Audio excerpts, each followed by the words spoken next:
just realized that my camera is kind of high up. What's up, guys? How are you doing? I think it fell over. Oh, I see what happened now. My DIY stand fell over.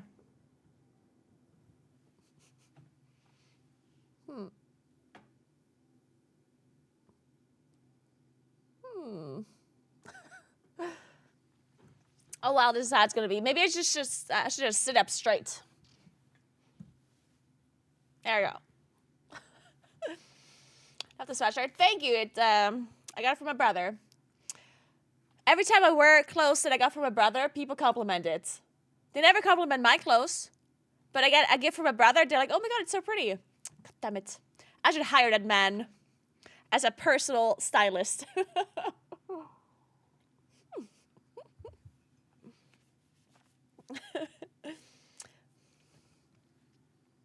Your brother has fantastic taste. God damn it! Don't tell him this. He'll never stop talking about it.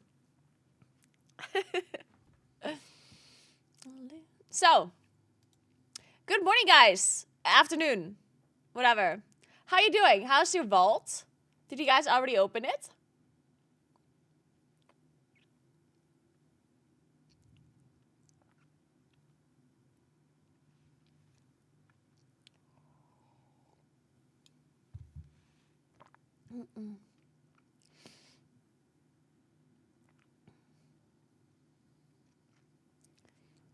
Thank you. Feedcam where? Well, you didn't unlock it today.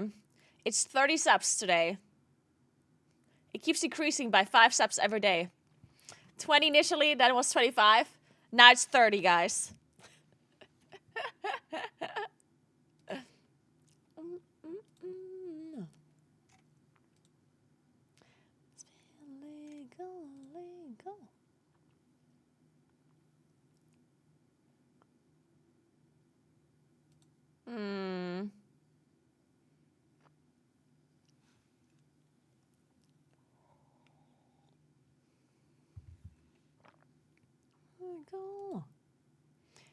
Hey Jonas, what's up?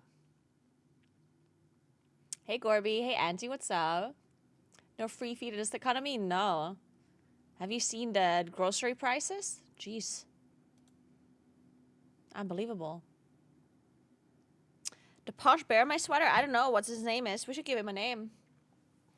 He's I mean, look at him. I don't think I'll ever be as cool as this bear. Ever in my life. I mean... Fernando? Yep. That's good. It's Fernando. I do like that name.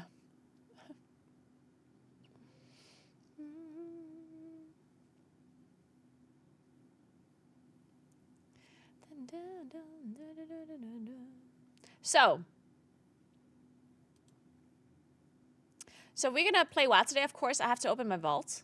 Did you get anything good? And then we'll play some M+, to maybe get some score and farm some currency and stuff for more upgrades. And then we'll play PTR because we have to try these Dastardly duos or whatever they are called. They sound interesting enough that I want to try them out. There's score and stuff. I wonder if they're trying to have this event be some sort of like single player, like competitive event for like maybe for people that are more casual but still want like a challenge. I don't know. I'll see how difficult it is. I'm definitely interested to try it out. I kind of want to try it right now, but first I need to open the vault. There's too many exciting things to do. Also wanted to do a variety game today, but I don't know what. Maybe, I mean, the Seekers of Skyville or whatever it's called. Something like that. I don't know. I kind of liked it. Maybe I should try it again. But I saw that absolutely nobody is playing it on Twitch. So I don't know if people are just not liking it or what. I liked it. I don't know. It seemed fun. Hey, Sagaba, what's up? By the way, tomorrow we're doing a real life stream. I know some people have been waiting for the real life streams to return, but they're finally returning tomorrow. And we're getting a Giant Salami sequel The sequel that everyone has been waiting for. We're finally gonna try the giant salami. It's happening. Well, I mean, I don't know if it's actually gonna be happening. The plan is that tomorrow before I go skiing or sledding, I don't know which one yet, we'll go grocery shopping together and we're gonna look for a giant salami. If they don't have it, they don't have it. You know, I'm not gonna like drive to a million different places to find the salami, yeah? But I will try and see if they have it at a store. If they have the giant salami, I will buy it and we will bring it with us so we can have it for lunch on a mountain somewhere, which obviously makes sense to bring a giant salami with you on a mountain. Like, why doesn't everyone do that? Like, anyway. So, we'll see if they have one, and if not, then whatever. The quest is to buy the salami. We'll give it some effort. And by some effort, I mean, we'll see if the first store has it. If they don't, then fuck it. 2.5 more weeks till our ski trip in Uttenheim. In Uttenheim? Wait, there's no ski area there. What are you doing there? Uttenheim is right around the corner, but they don't have a skiing area. Do you just stay there and then you go skiing in like the other skiing areas that are around? I assume that's what you do, right? I guess you go skiing Kronplatz and Speckboden and stuff like that, right? You're staying there, okay. Speckboden, yeah, okay. There we go, okay. I remember it's with the school class, right? Yeah, very cool, very cool. I hope you enjoy your trip. That sounds like a lot of fun. Thank you, Solara. Appreciate that. Have a nice day yourself. How giant a salami are we talking? Like this. This giant. I actually have a picture somewhere of this salami. I took a picture last time I bought it. I'm not sure if I still have it anywhere. How do I find this picture?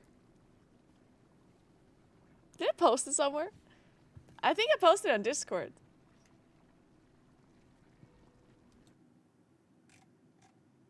Yeah, can we get the clip? Can we get the clip of the giant salami? Oh, I found it. I found a picture.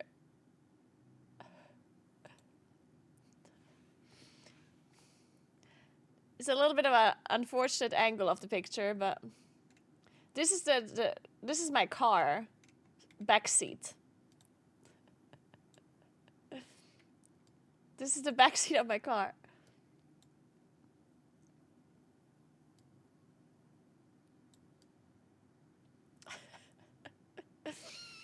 That looks good.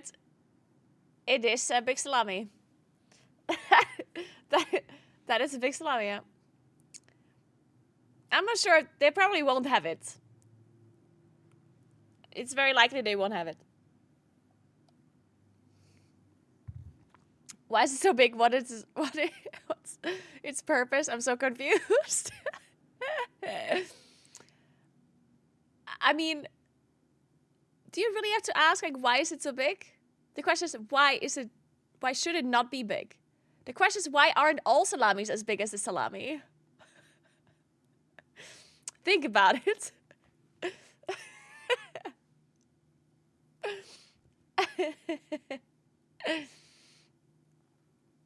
Why isn't it bigger? That's the question, actually. Okay, for context. Ah, perfetto, grazie. For context.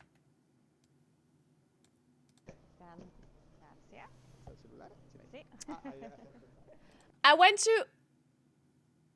Okay, so... Yeah, I'm gonna give you the quick TLDR. So I'm at my mom's place.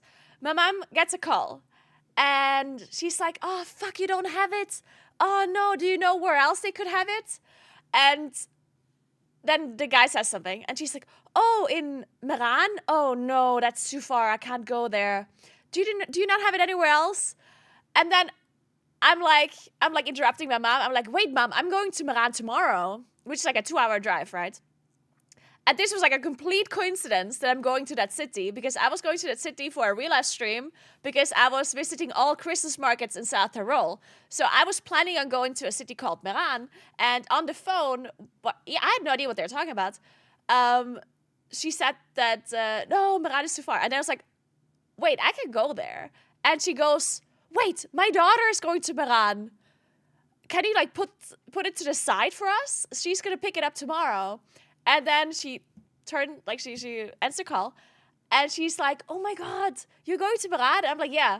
She's like, oh, can you pick up this big salami for me? And I'm like, excuse me? So she explained that it's a friend's birthday, and they were organizing to get this, like, really big salami for this friend's birthday. And she tried to get it from, like, a local place, but they didn't have it. And then she was like really upset because she said to the other people that she could organize it. And then it was like, she was like losing her mind, right? And I was like, fine, I'll go there. I'll pick it up. I'll pick up the big salami. Fine. And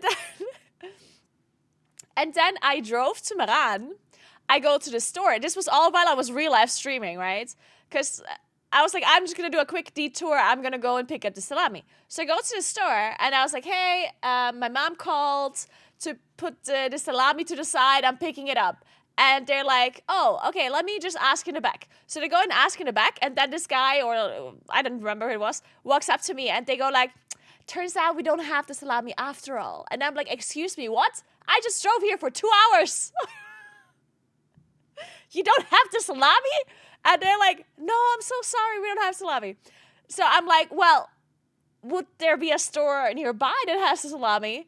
And they called another store that was in a city that was like half an hour away. So they called the other store in Bozen, and apparently they have the salami. And I'm like, are you for real now? Do they actually have the salami?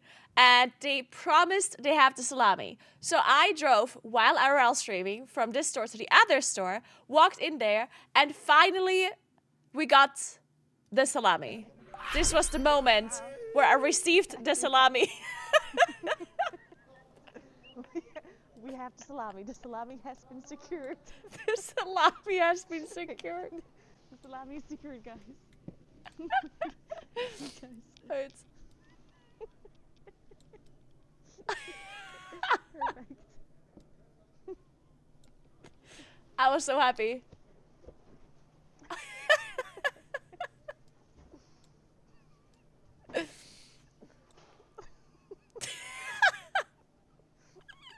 I've never heard the word salami being said so many times in 5 minutes. The salami has been secured, guys. It is in my possession. Does she even fit in a car? Wait, is the full video gone? Ah, shit, the full video is gone. But anyway, this is where it was in the car then, right? Like, this is what the salami looked like. So it was this whole thing, and we ended up getting that salami, and the bummer was, though, I didn't get to taste the salami. People kept asking me the next day, how was the salami? How did it taste? I didn't get to try it, because it was a gift for this friend, and I didn't get to try a piece. So this whole time, I went on this quest, on this adventure to finally like get the salami, and then I didn't even get to try it, and I couldn't tell you how it tasted. So I figured now is the time to purchase another giant salami and actually taste it to see if it was all worth it. So tomorrow I'm gonna attempt to buy salami, and then I will take it with me on a mountain, because I also want to go skiing or sledding. I'm not sure yet. And then I need to try the salami. On the mountain, of course. So yeah, that's happening tomorrow.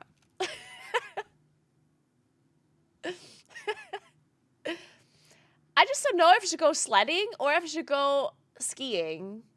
What do you think is more fun to stream? The problem with skiing is always that the fact that skiing is really loud. And I can't really talk while skiing. I can talk while in the lift and stuff, of course. The views are probably better when skiing. I don't know. Skiing is a lot more expensive. Also, I don't know. Both could be fun. You'll be skiing with the salami. I'll take the salami with me for lunch, yes. I will take the salami. Of course. That's what normal people do. We're getting a sequel, boys. Salami sequel. It will be the salami sequel, yes.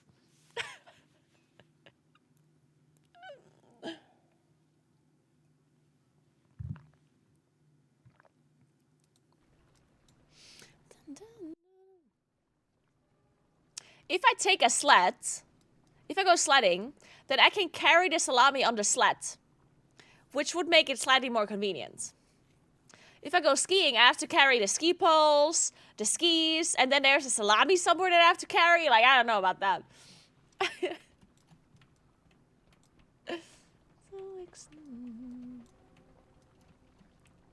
Use the salami as a ski pole.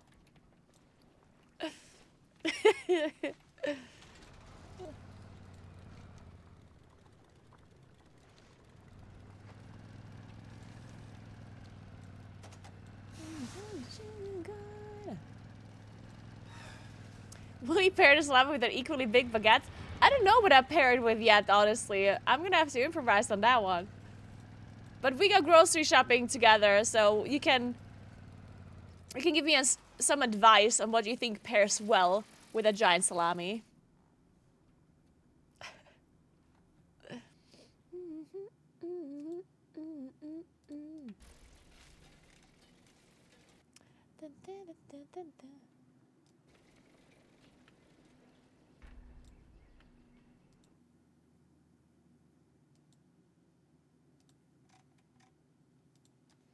So, alright, it's time for the vault, guys. Enough salami talk. What? Ah, shit, it turned back to DirectX 12. Why does it keep doing that? Every time I log in, it fucks up my settings. It keeps changing to DirectX 12, which does not work with my graphic cards, apparently.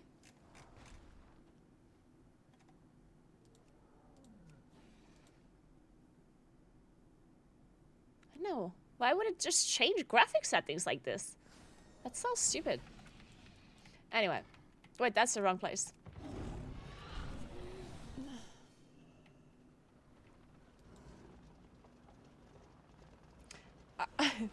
RPGs have a quest for MacGuffin. Naguura has a long quest chain for salami. This actually is the longest quest chain I've ever done in real life.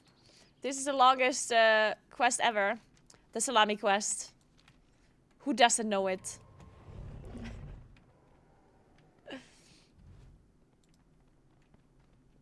Guys, if you're lagging, if you have FPS issues, definitely go and get the add-on Naguura from Lucky One.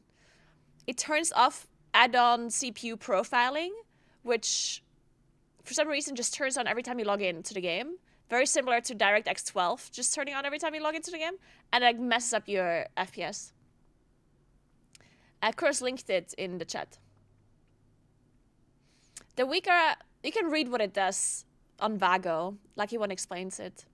Hey Vishu, by the way. I've been trying to figure out what freezes my game for 6 seconds mid-dungeon. Yeah, I'm not sure if if this is causing the game freezing. It's more of an FPS issue, the Lucky One thing. And the DirectX 12 thing that I have, it doesn't make my game freeze. It literally like breaks the game completely. Like there's this giant glitches through my screen. So I'm not sure if you have that same thing going on. I do think it's something with my graphic cards, because I do have a new PC. And I assume that there's something that makes... Does anyone else have this, like, graphic card? Because... I don't know, it might be a common problem. Maybe I'm Googling this. ChatGPT. Maybe I should ask ChatGPT about my salami. What do you think about the salami? How could I purchase a salami? Okay. Are there issues related to direct NVIDIA GeForce RTX 5080 and DirectX 12? Yes, there have been reports of issues with the NVIDIA GeForce RTX 5080 when running DirectX 12 applications. Users have experienced problems such as game crashes and system instability. For instance, some users on the Garuda Linux forum reported that DirectX 12 game crashes quickly or immediately when using the RTX 5080, whereas DirectX 11 and 10 games run fine, and DirectX 12 games run fine on Windows. Additionally, but I use Windows. Additionally, NVIDIA acknowledged that some early production RTX 5080 graphic cards were affected by a manufacturing issue, resulting in a minor performance impact of around 4%. I don't think I have an early version. To address these issues, NVIDIA released a driver update on February 27th. Oh, I definitely have that new driver update. I don't know. Strange.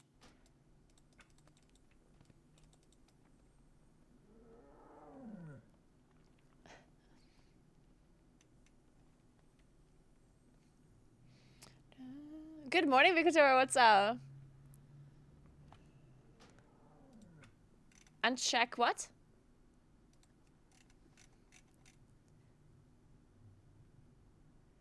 Max background. I actually need max background FPS for streaming. Because if I have something in the foreground, then it's lagging on stream. I mean, my PC is good enough to have max background FPS. It's fine. I'm not lagging or anything. It's just like when I tap out on my third monitor or something, and then my stream starts having super low FPS, and you can see it on the stream, which is really annoying, right? How's about looking? I haven't opened it yet. I don't use Alphia, I know. Oh, no, you should not. Yeah, I don't use Alphia, I know. If you want to use my UI, then use the installer, the Vago app.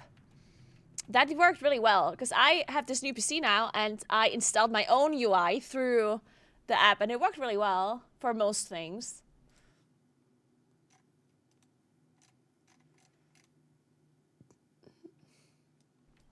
When are you gonna open Vault? I don't know, I'm gonna look at it for a little while, okay? What's up, Gams? How are you doing?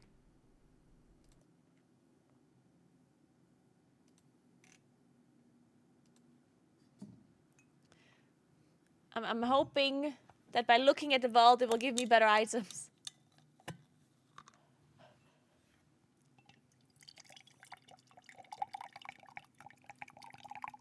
A little bit of coffee ASMR for you guys.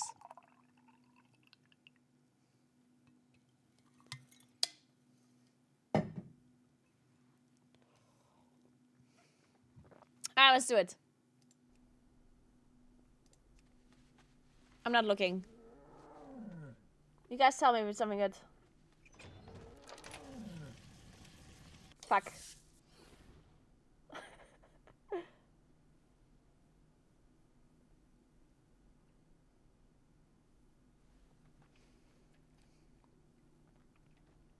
Leech.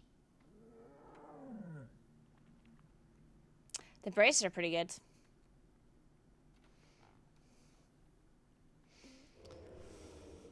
I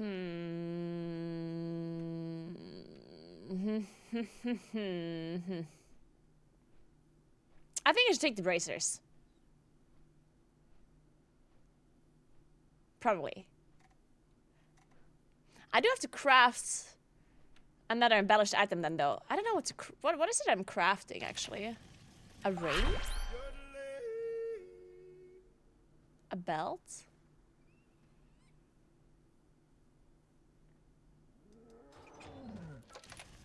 Can't craft extra, you already have the stuff.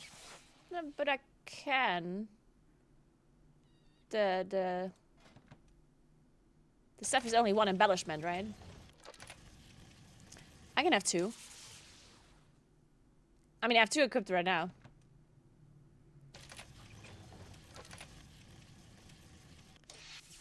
Oh, yeah, but it doesn't... Like, I'm not talking about crafting it right now. I'm talking about the fact that if I take these bracers, I will unequip my embellishment, which means I have to craft another embellishment.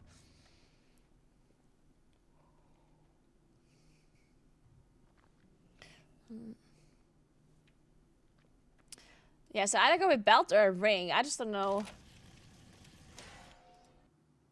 I guess. Could maybe craft a cloak.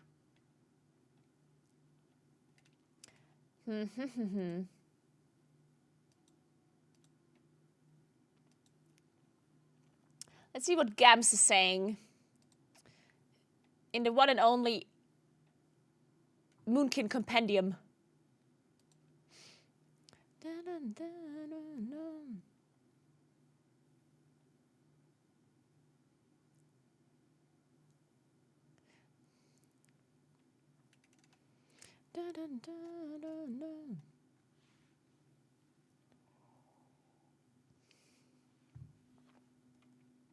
Evolve was bad, bitch, or ass shit.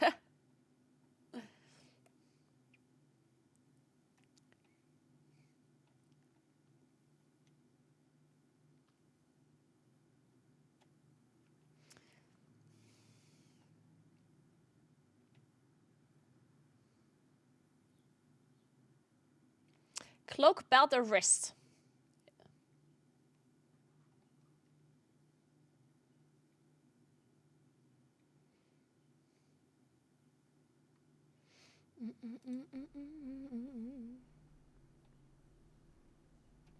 If you were to be tasked with decisions to buff single target Moonkin, how would you go about it? I mean, I don't know, just buff Star Surge? I don't know. I personally think, like, can you not just buff Star Surge a little? It doesn't have to be some crazy, complicated thing. Just buff Star Surge. Star Surge is the only ability. Well, actually, not the only ability. That's a lie. There aren't, I guess, many abilities that only affect our single targets, but Star Surge would be one of them.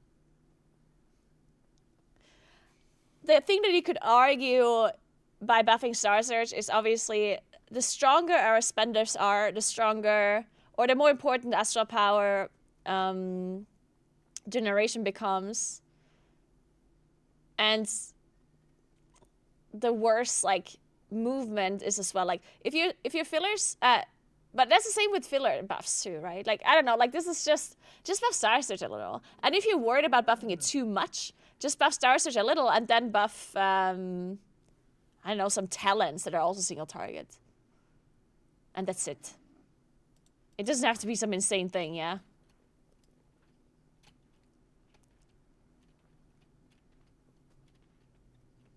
I mean, if you buff Gold Rings, that's the same as buffing Star Surge.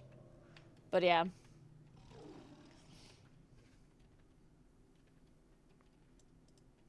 Well,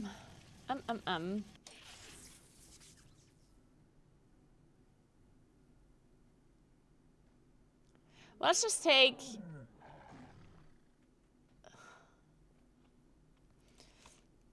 Let's just take these risks for now. And then we'll see what we do.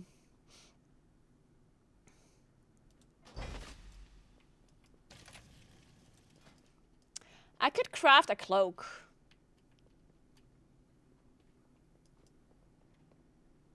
Maybe I just craft a cloak real quick.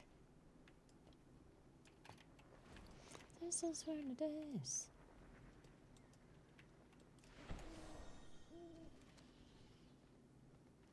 Wait, I probably deleted my old sparks. Do you still need them? Can you craft old items?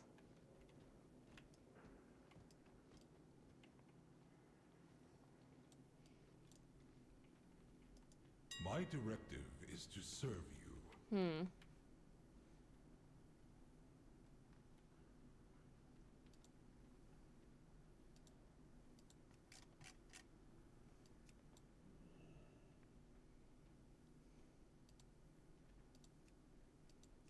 You can't craft old items. Turn and peruse my inventory again. Really? Are you for real?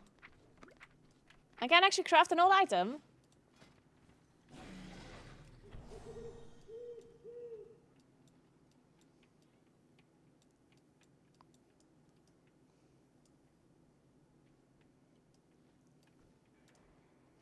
I guess I could craft a Whelpling cloak. Is that better?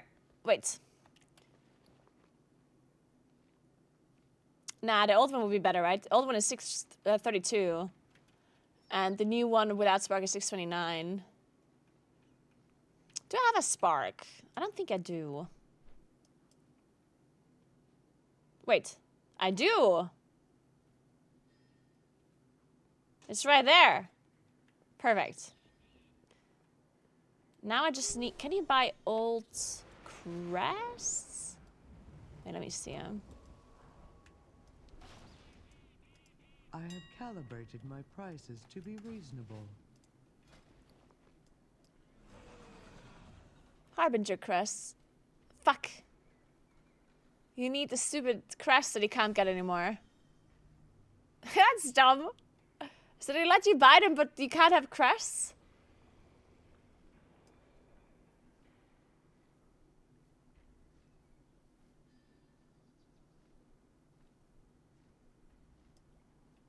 This game sucks.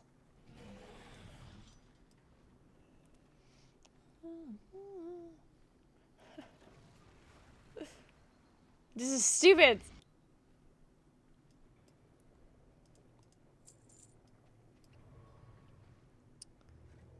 I guess we crafted 29 item then. My directive has been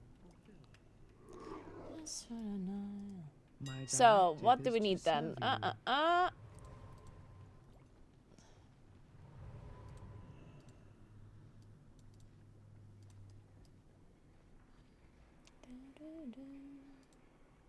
I assume this one.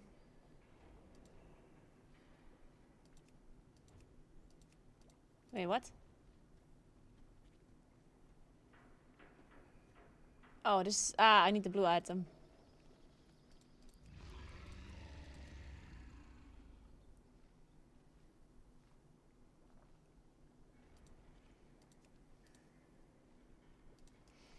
Oh, yeah.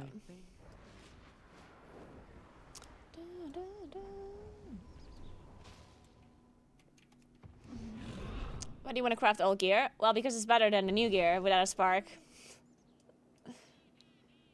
A max rank season 1 item is better than a well-played season 2 item.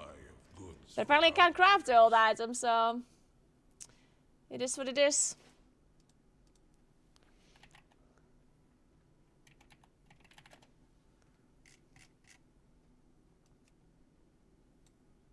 What is this called again?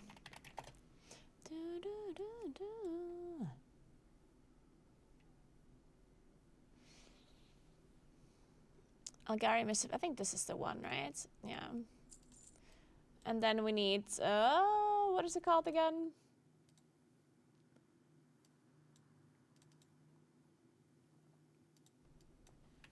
Breathing? Armor bending. Perfect. And then we need moss wool. 2. Okay. I guess I could have bought this in a vendor, but whatever. Adorning a ribbon. Maybe this too? I don't care. Whatever. Weave.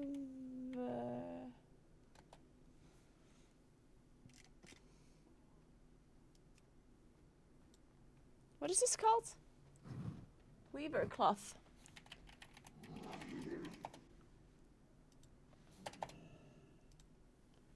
Oh, weaver, not weather.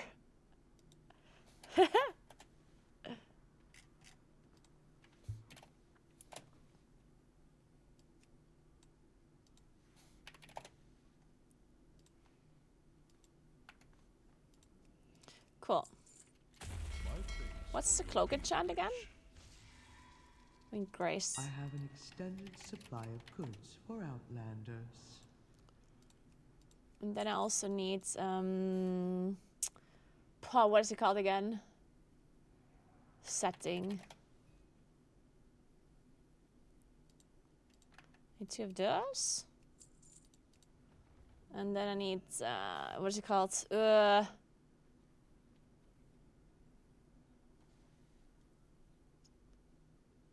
Return and peruse my That's for emeralds? inventory again. Wait, do we still have... Wait.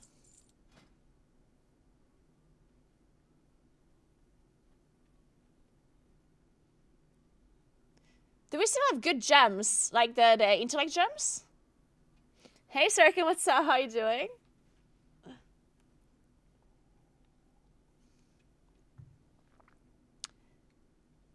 Do we still have those? An epic gem. Shit.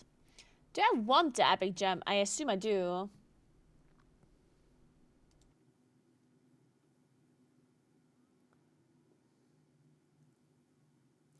Elusive Blasphemite or crit effect? I'm gonna go with move speed. Elusive?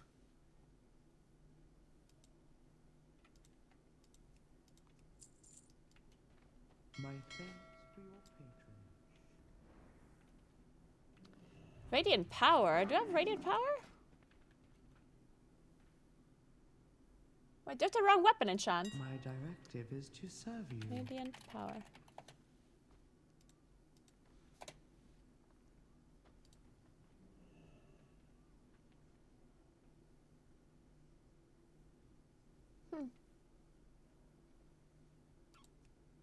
I guess I want this instead. Whatever. Do I have a lag enchant? I do.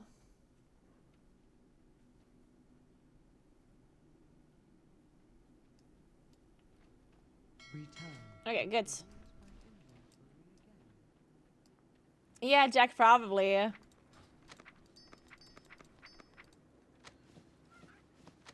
Yeah, the move speed, like a lot of people just go with the damage one because, yeah. But honestly, the damage is so little. Like the movement speed gives you damage too, actually.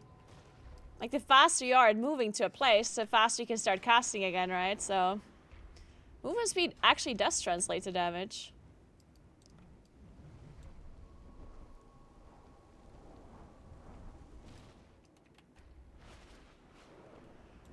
Am I think I'm super lost right now. Where's this guy again? Wait, I did not hear. I thought they would be here. Wait. Oh, they're here. I'm stupid. Okay. I have calibrated my prices to be reasonable.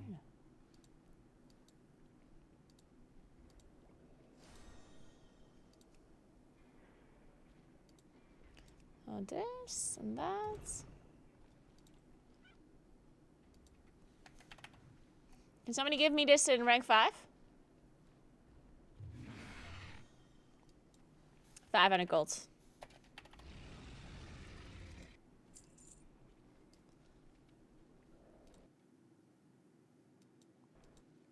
The guy that's singing this song is called Damiano David. And he has the best voice ever, right? I love David. I'm a little bit tired of the song though because I've listened to it so much though. But maybe I should listen to more David songs. My directive has been fulfilled. It's all apart and breaks like a heart.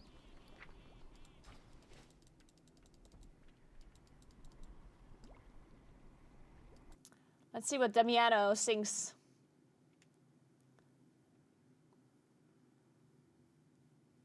Let's see. One more song. Oh, this is David's song too. Oh my god. I didn't know. This is also a good song. Huh.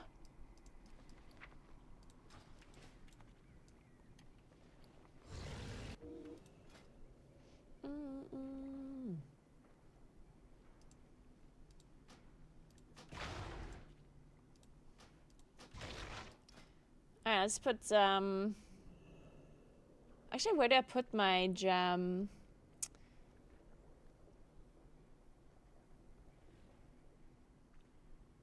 I guess I just put it in a necklace.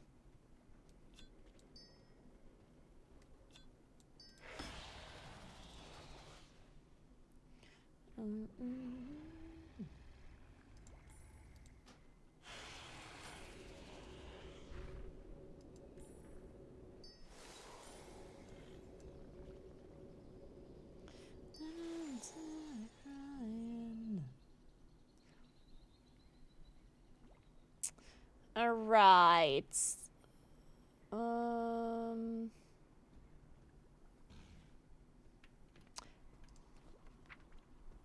Yes!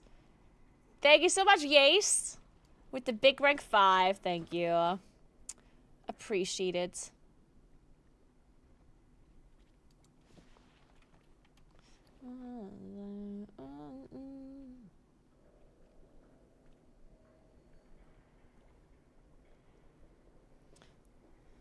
Oh shit, I have to clock and chance now.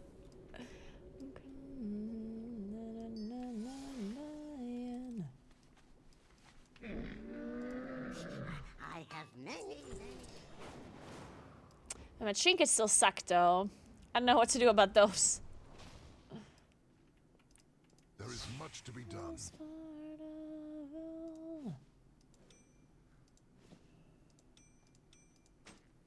Okay. If needed, Now we need to do some dungeons. Gaming board. I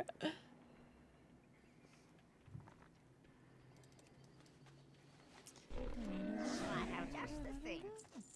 Wait, that's the wrong one. Farewell, friend of the couple. Fix me. Alright, let's do it. Wait, maybe I should take the quests first so I actually get them done this time around. And be heard. Champion loot. Eh. We don't care about that. I think.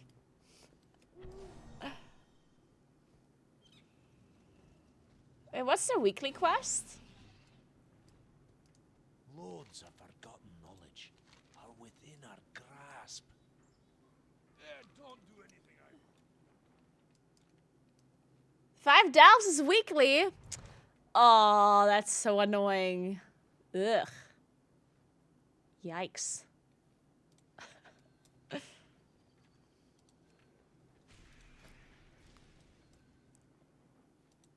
What is it? Why is it blinking? New.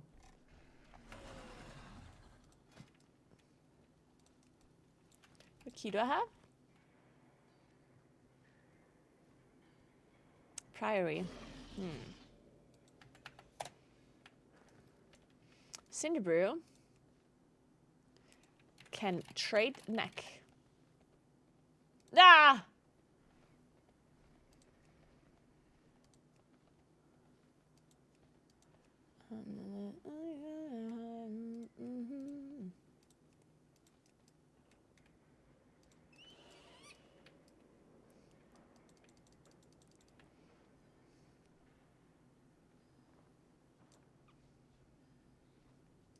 The answers are here.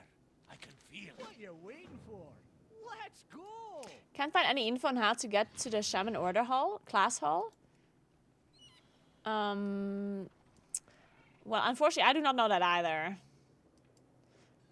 I would like to help you, but... Wait, do I even need Cinderbrew now? Honestly, let me do a sim.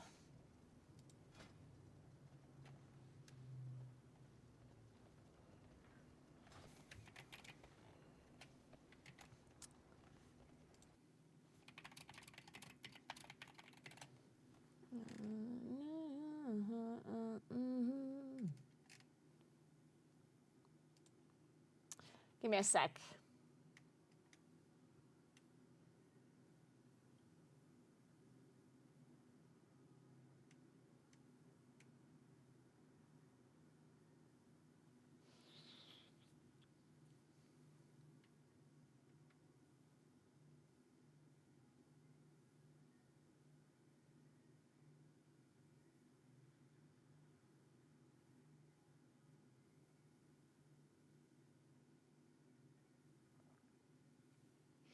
Let me do a sim, like a plus sim. I'll figure this out now. Which route are we simming?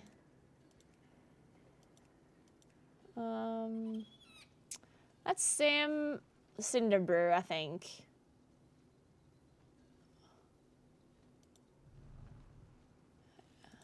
Oh, I don't have a route for Cinderbrew.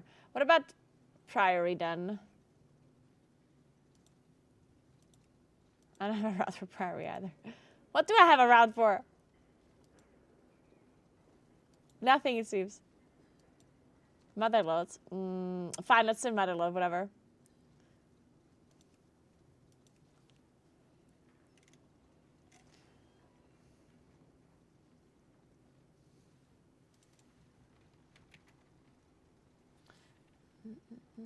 Last night. Okay, not this one. We already heard this one.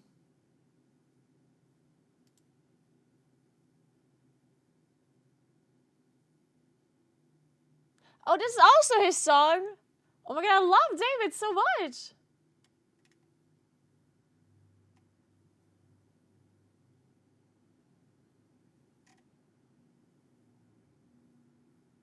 Is this guy French?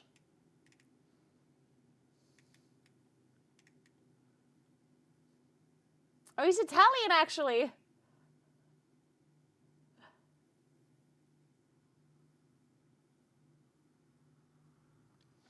He was a street singer?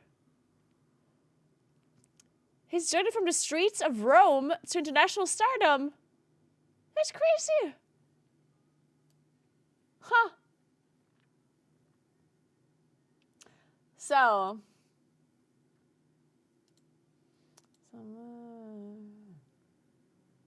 What did I want to sim? Drop the Meister.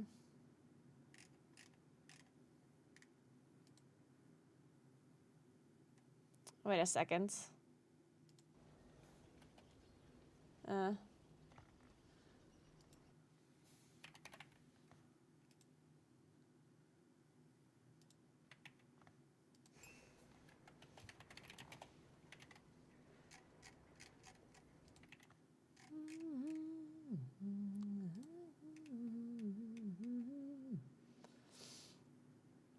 What is base item level?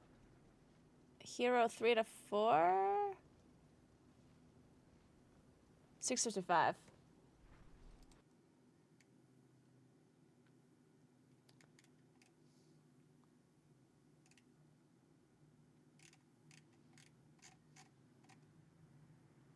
Just some base level, no upgrades?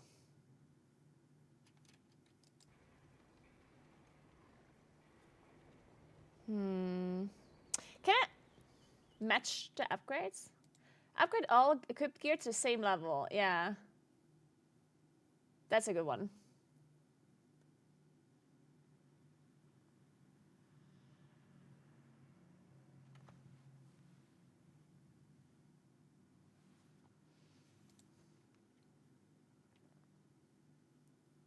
I'm gonna do hero 6 out of 6. Okay.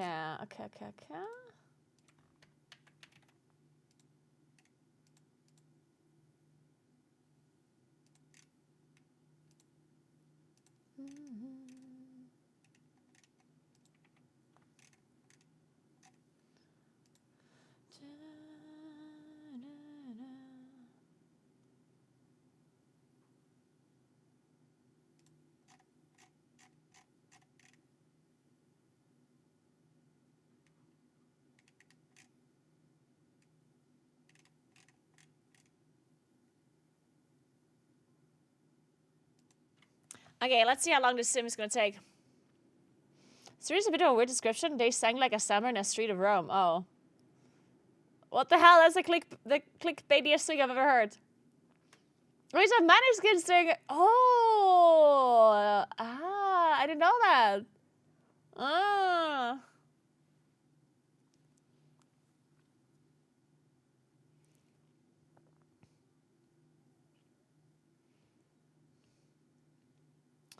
And no, we did not get another catalyst charge this week, I think. Or did we? No. Or? Oh, we did. Okay, good. Yeah, you get one every 2 weeks. Hey, Tori. Hey, Mr. Pulp, what's up? How you doing?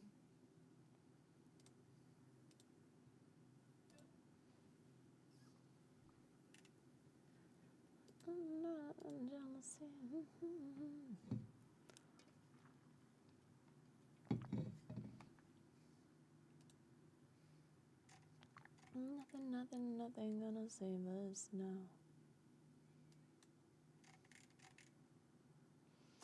Why is my Discord dying? Oh, there it is.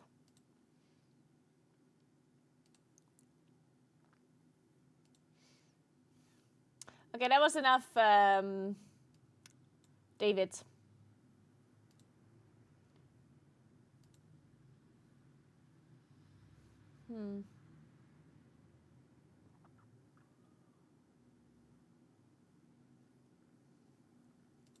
Let's listen to Discovery Weekly.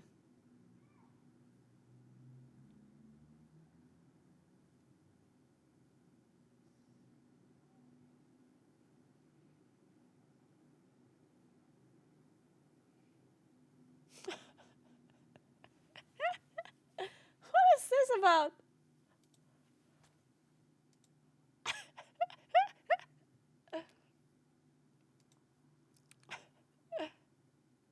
Interesting. This song is called Bastu?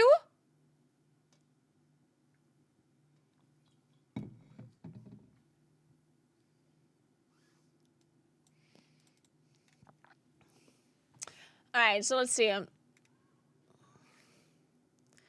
I still need the boots from Cinderbrew.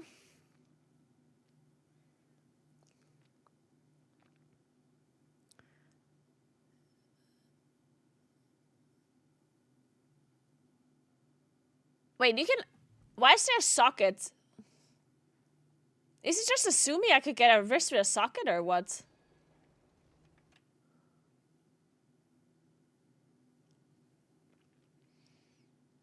Well, okay, this is dumb.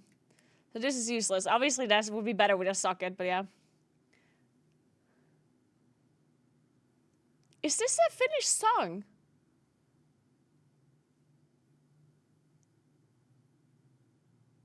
Is that finish?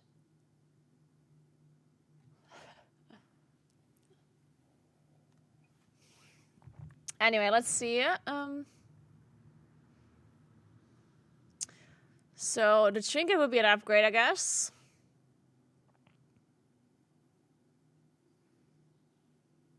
Sauna.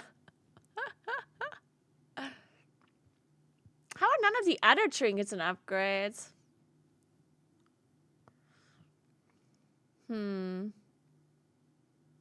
Well, I guess I can do whatever the hell I want as long as I just like all of these dungeons have boots that are better in some way. Well, not all of the dungeons.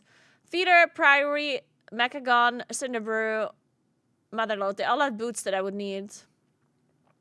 And boots are the biggest upgrade. Everything else kind of whatever. So let's go with that. With that info. So Cinderbrew, Motherlode, Mechagon? No, that's not it.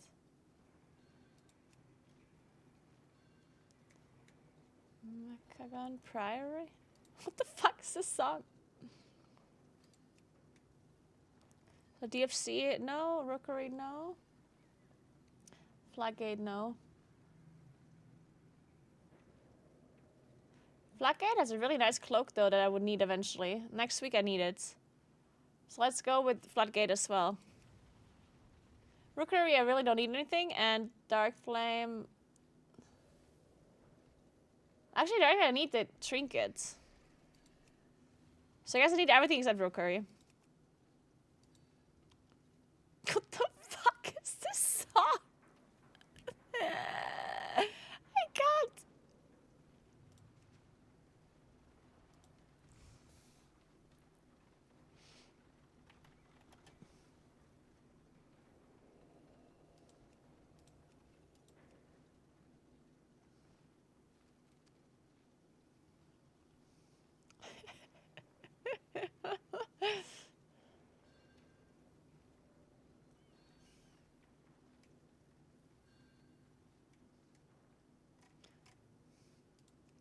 You can play Keeper if you want to play Keeper, then plus you don't have to play Loons. Especially at lower key levels, Keeper is pretty good.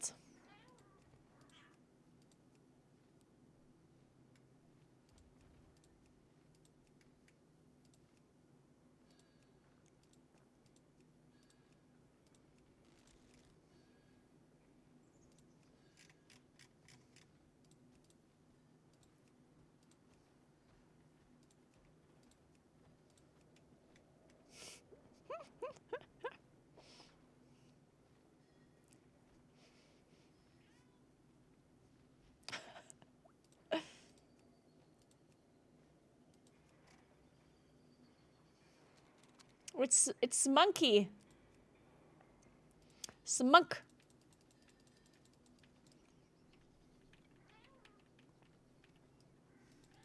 He wants to do a +12 priory.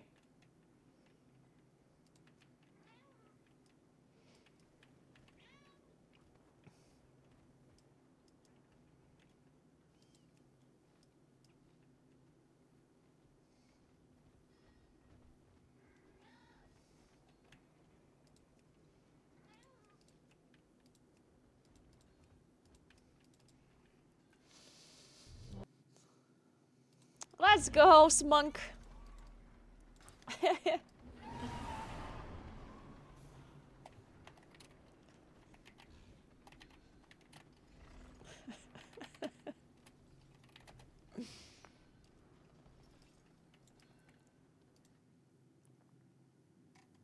Oh, what is this song?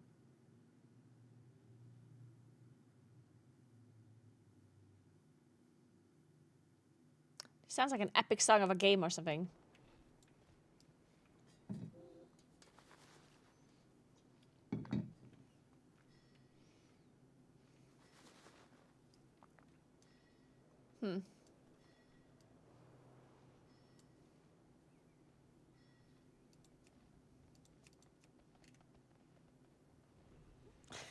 This monk is kind of scuffed. I can log my DK and tank.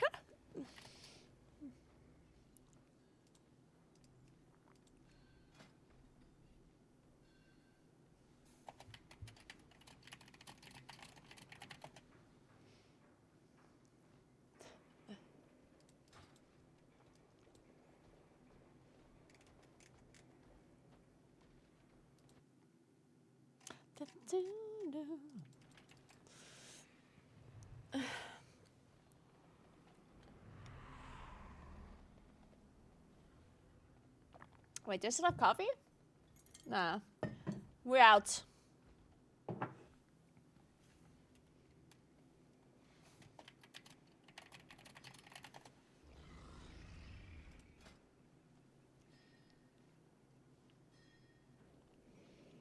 Okay, Smoke locks on something else, it seems like. I guess he's not happy about his monk after all. I got braces from Vault. Nothing too exciting, unfortunately. I mean, they're good bracers. What are my stats now, actually? 19k mastery, 13k haste, 3k crit, 3k verse. God, my crit and verse is very low.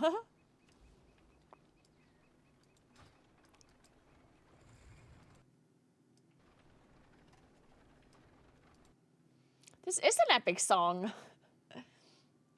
I like it.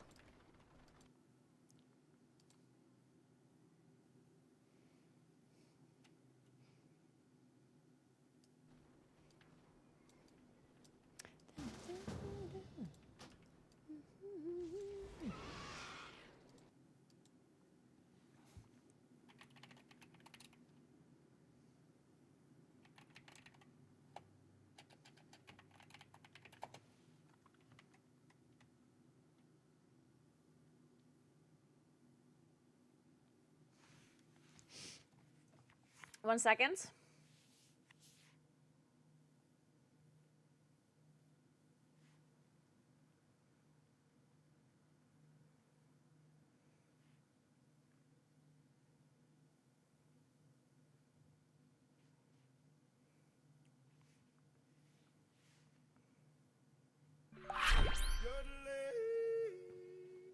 Hey, Puntualis! Thank you so much for 13 months. What's up? Buff Mookies? Agreed. Buff Mookies indeed.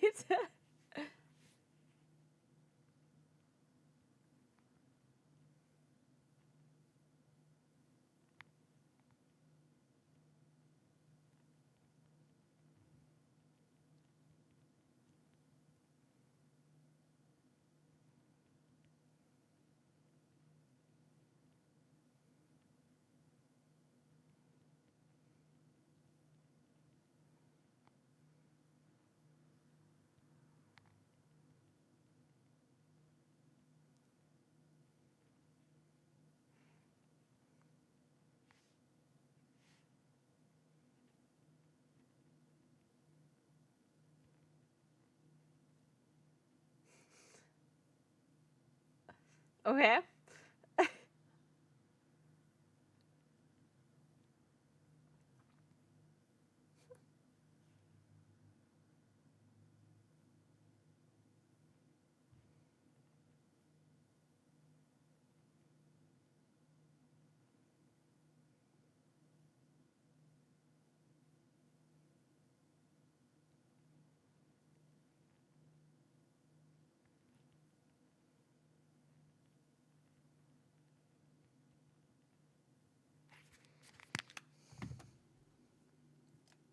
Interesting songs.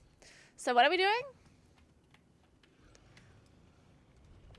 Are we doing Cinnabrew? Ooh, and we pull Chef Insta. Ooh, I like it. I like it, I like it.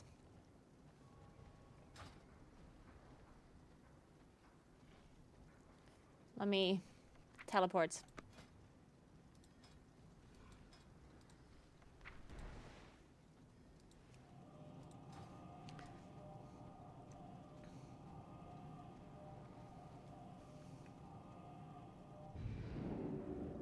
It's a Swedish song?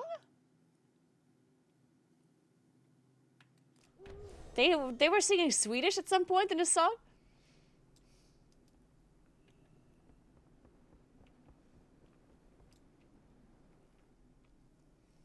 Oh, you're saying that she's Swedish. Ah, I see.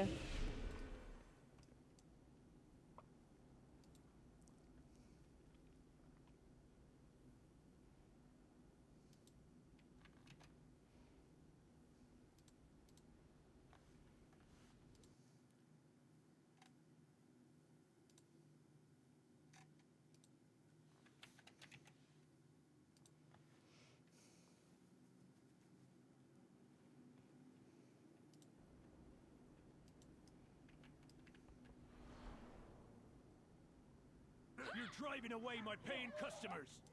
Well, what do we have here? New customers?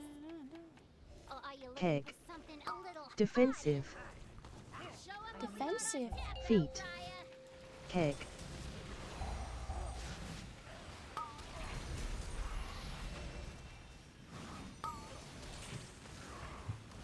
The Melody Festival, what's that? Defensive. Keg. Scarlet, who's this? Feet. Keg.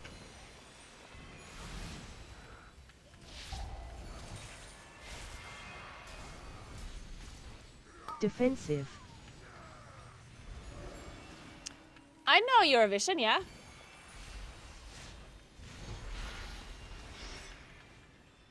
Feet. Keg. It's like that, but for Sweden. Oh, okay. It's like a national kind of Defensive. competition. Ah, it's a Swedish competition for Eurovision entry. Ah, okay, that makes sense.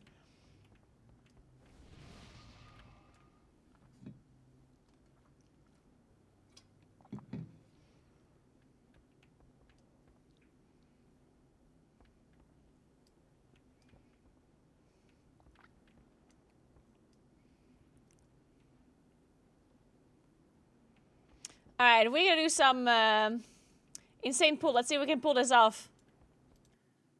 I trust.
So, I think everyone is worried because Smuck is trying to do some insane pull.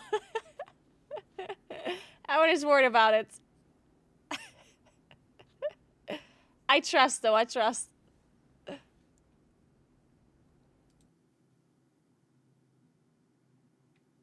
Is this also a Swedish song?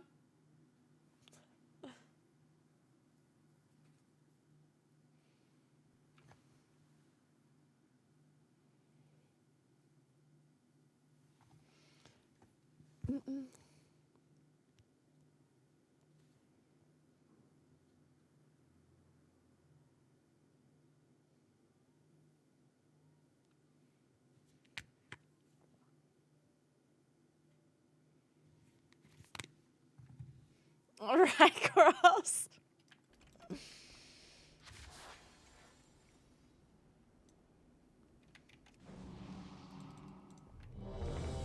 Alright, this is it.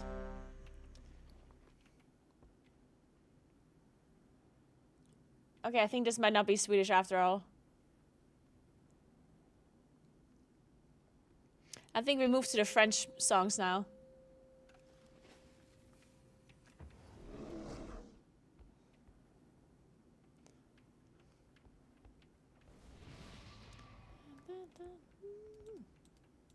Five, 4, 3, 2, 1.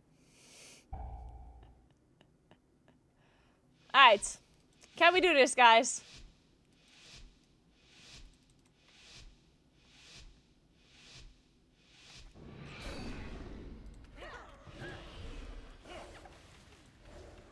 Well, what do we have here? You're driving away my paying customers. Keg. Something a little hotter. Show 'em what we got on tap, Bellfriar. Defensive. Feet.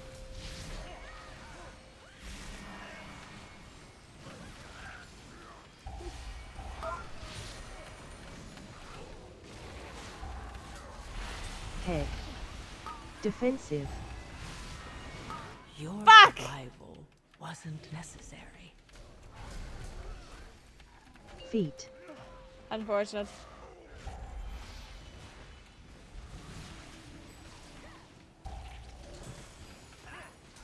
Defensive.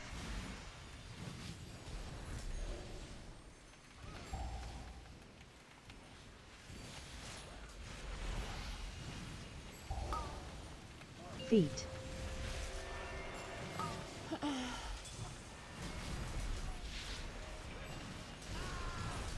Defensive.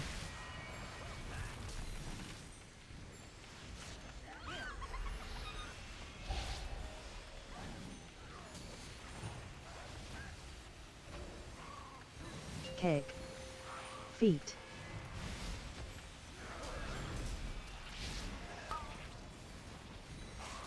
Defensive.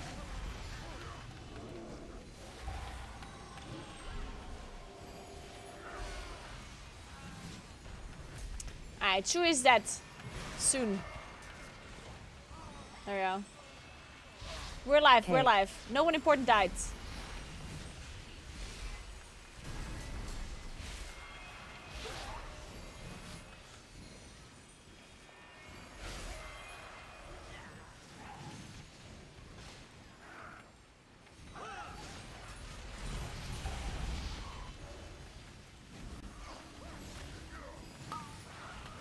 Keg.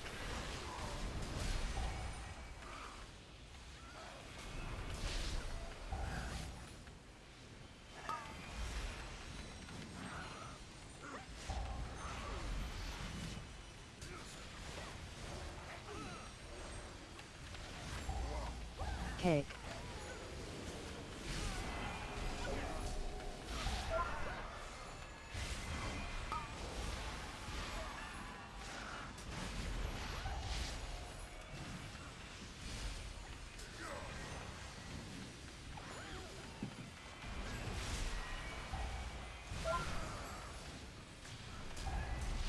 Can this guy stop Okay. throwing chairs at me, please? That'd be nice.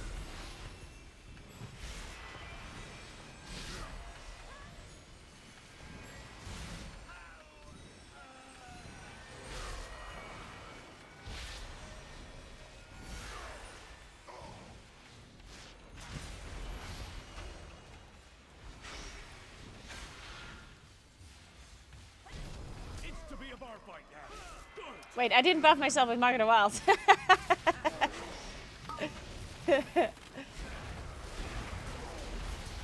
These stupid droids never buff Market of Wild, man.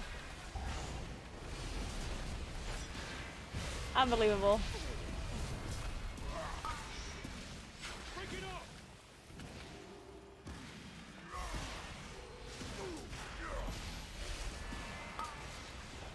Goes down smooth.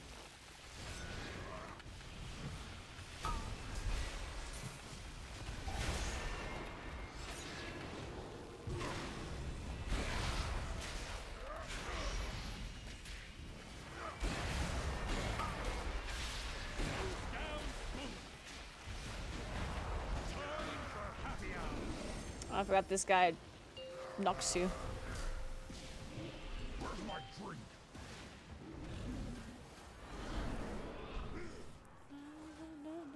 Another one. Thank you for the paint sub.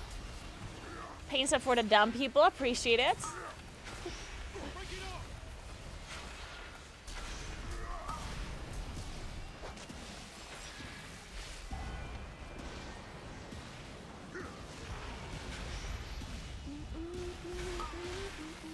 Break it up!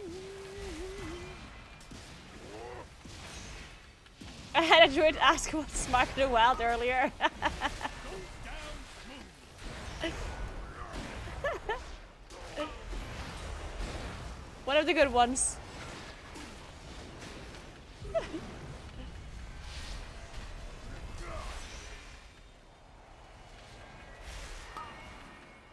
Goes down smooth.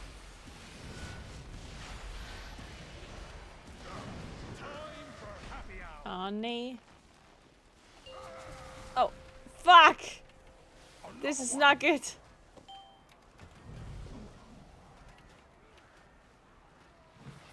Keep 'em coming.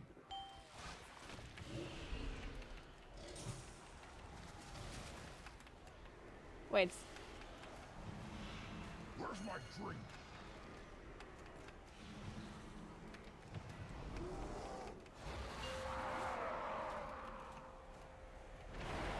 Where are we going?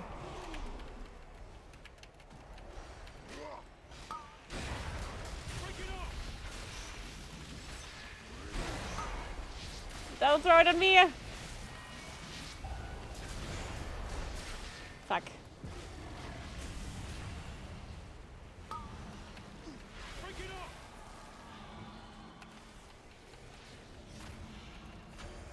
Alright.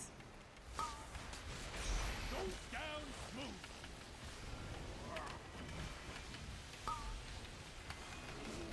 Okay, this is way too much damage.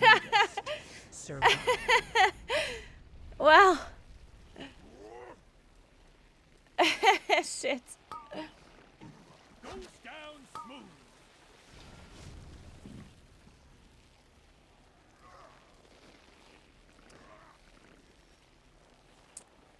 I'm not sure if Smoke can solo this. Hey, Nib Rock, what's up? Even if you can solo it, it's probably still not good of you. Well, I mean, I don't know.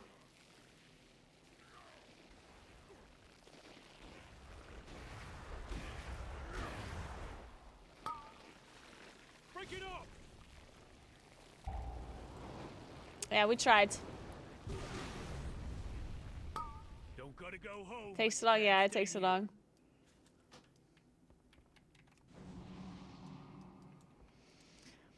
Would have been good content though. Hey Nibrock, how you doing? Hey Carlux, you making Balancer Dispatch? Nice. Do you like it so far?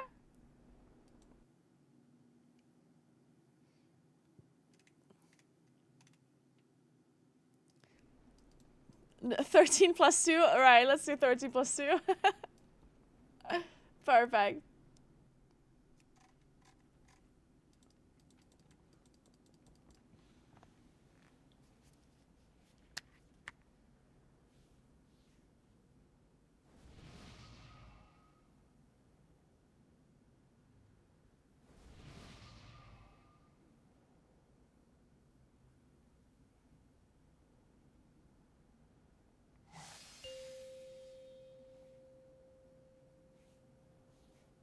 5, 4, 3, 2, 1.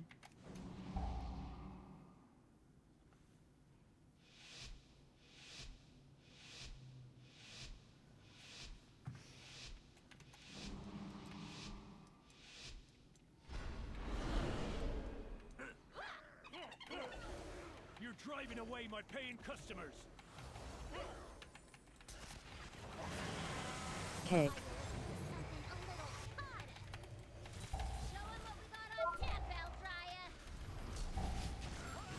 Defensive. Feet.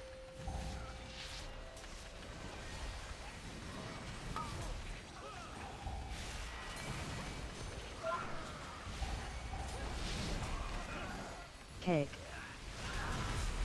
Defensive. Oh.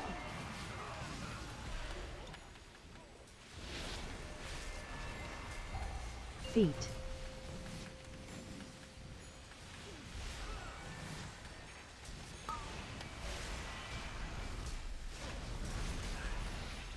Defensive. On this time I did not die.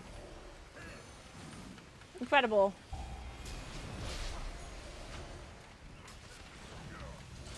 Feet. Cake.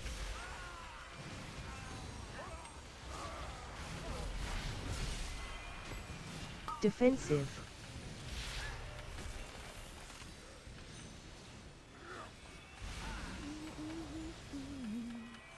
Yeah, that evoker is blasting. Feet. Cake. Defensive.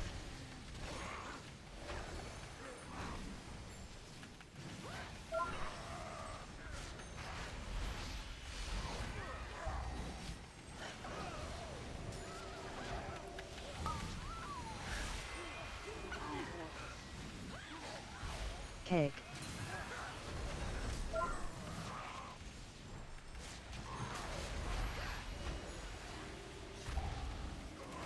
Cake.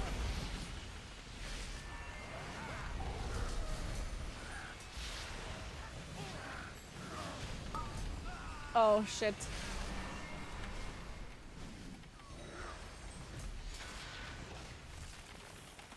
You're looking good.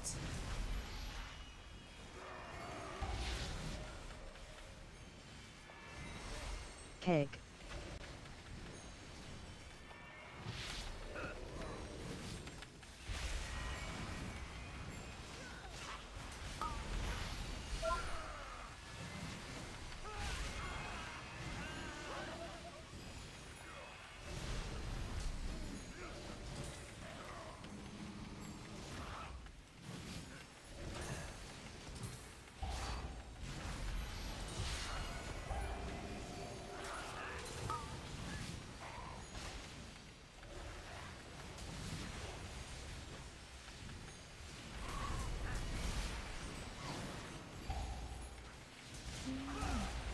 It's to be a bar fight then.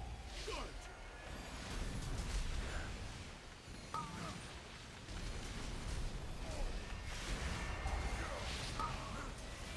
Goes down smooth.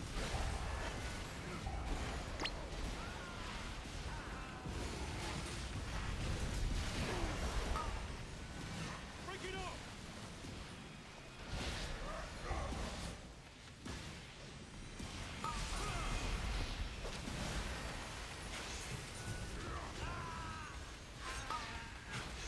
Break it up.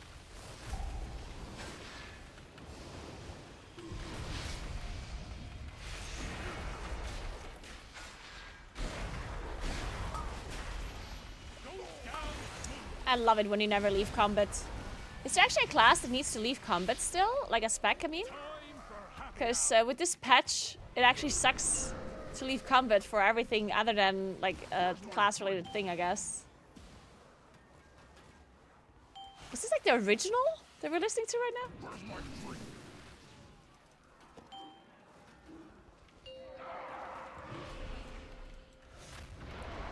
What is this discovery? This weekly discovery? I don't. Break it up.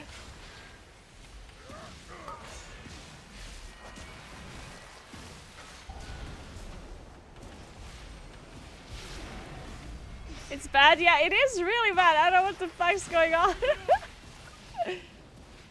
I don't know what to discover. I don't know what the algorithm tries to like give you. Is the fact that it's just so many like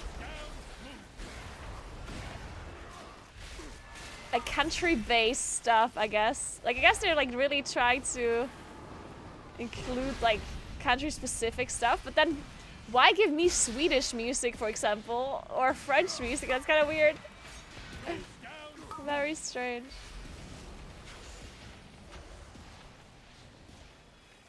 Time for happy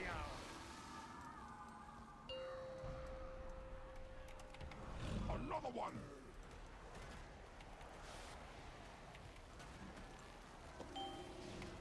Where's my drink?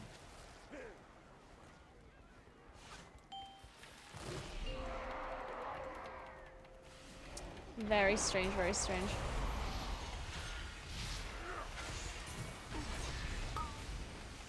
Break it off!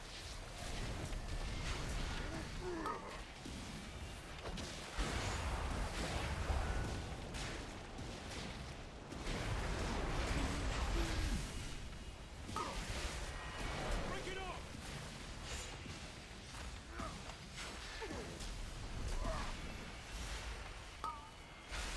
Goes down smooth.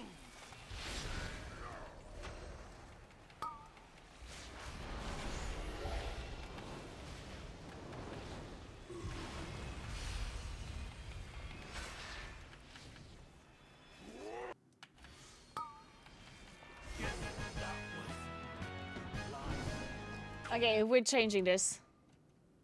Sorry. What about good morning vibes? Are you Sure. here to help? Pretty sure I listened to the song today already, but Back in business led to faulty reasoning. Your pal here signed some papers he didn't read. And now Goldie Baronbottom is Charge. CEO of this joint. Totem. Help me, please. Get my meadery back, Outlander.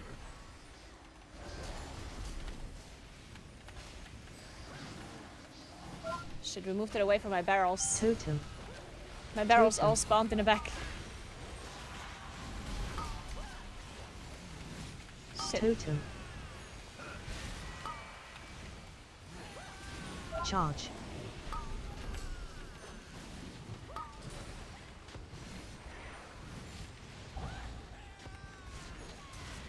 Totem.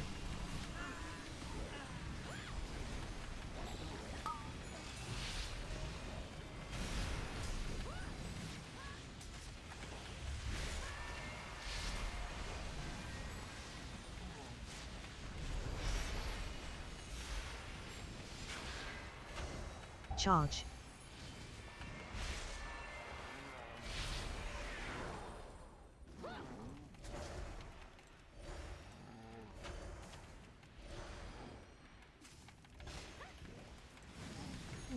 Totem. Charge.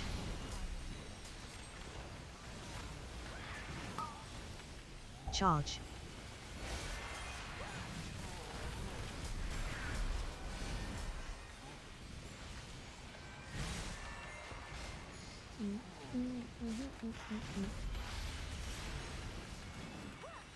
Totem.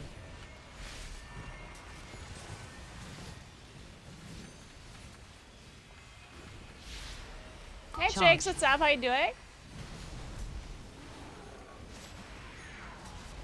So many Charge. barrels. I need some drafts to AoE. It's too far away.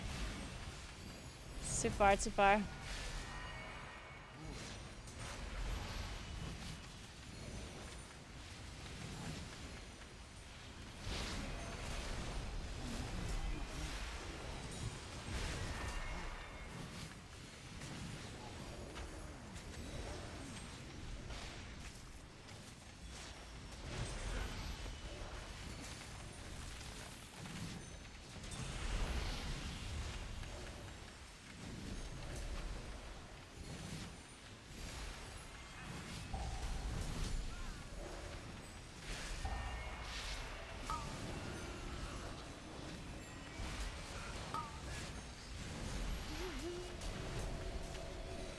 She's currently schooling us on WoW. Yeah, I'm wearing a teacher outfit so you guys are listening to me. How else are people gonna be listening to me? Yeah, but there'll be more of it. More meat, more money. That's good business. Cinderbrew was my personal Totem. directive, my passion. She's ruining everything.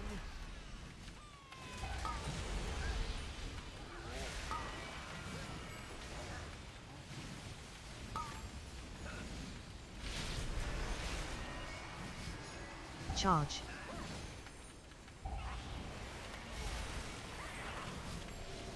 Totem.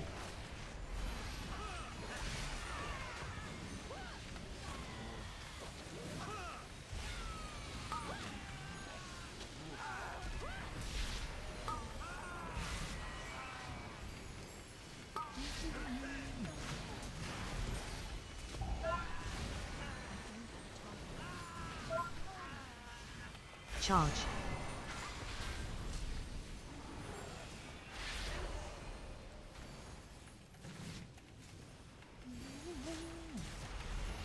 Totem.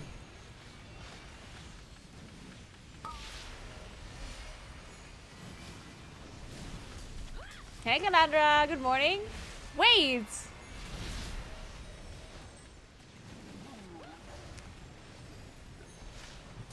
You up early today? Totem.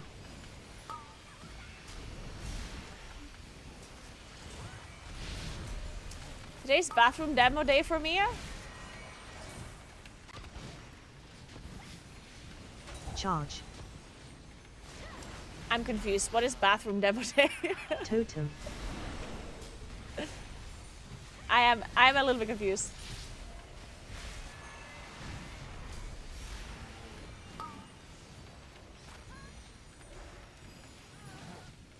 Totem.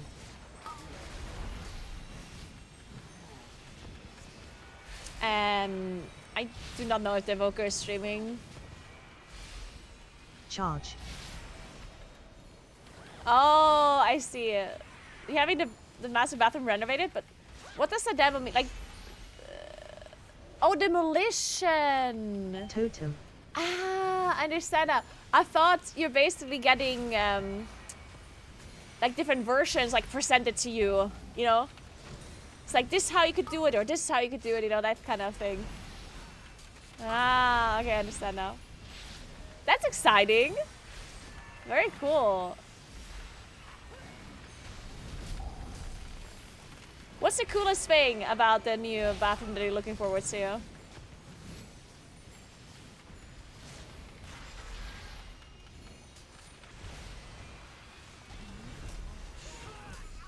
elemental made of What? I cannot process this. Feet. A really nice tab upgrade? Nice. Okay, that's really cool. I got a bathtub in my new apartment as well, and I never had a bathtub before. And there's this thing where people say, oh, you're never gonna use it anyway and stuff. But I've already used it twice. It was nice both times, so.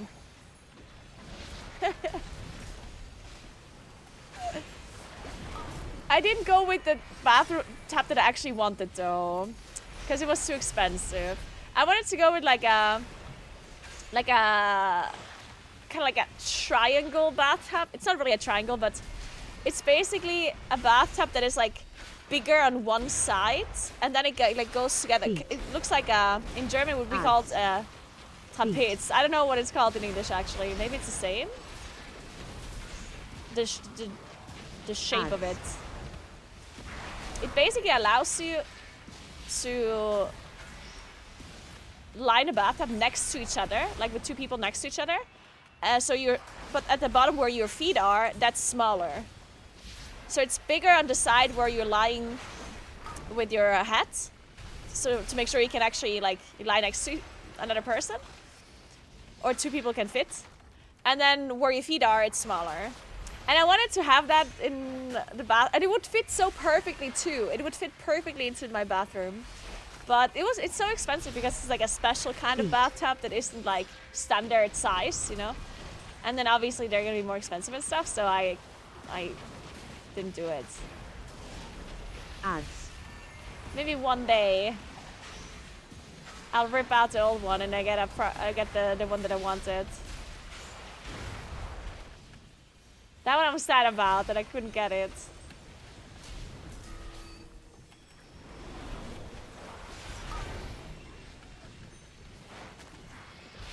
Oh.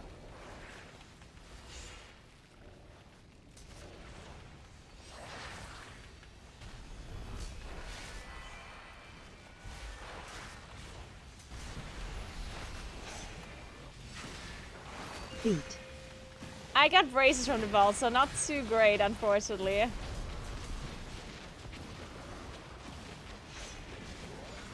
Ads.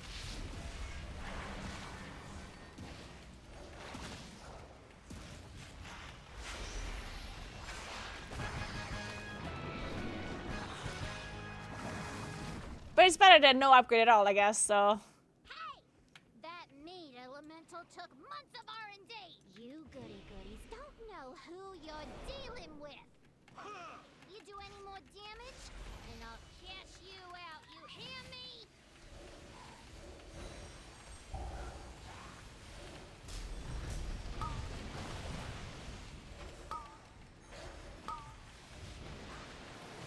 Volley.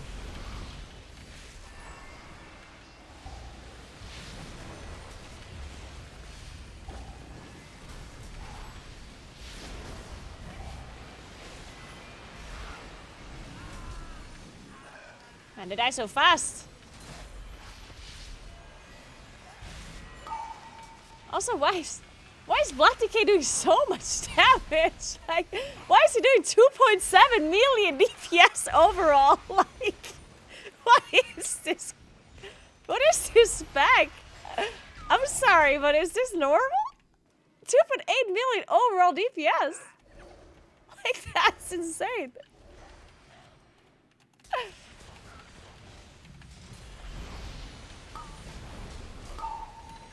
Volley.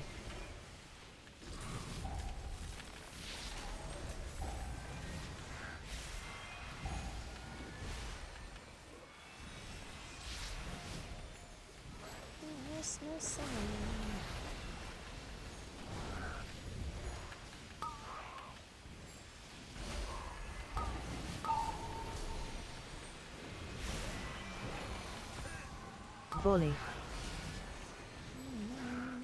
Like, I'm getting out DPS by the tank. He's like, just, I'm getting out DPS by a fucking tank. And I used my cooldowns. I don't understand. This is so messed up.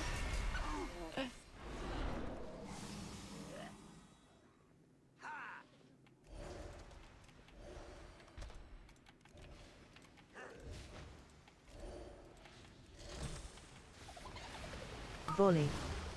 Volley. Volley. Volley. Volley. Oh, that volley went through.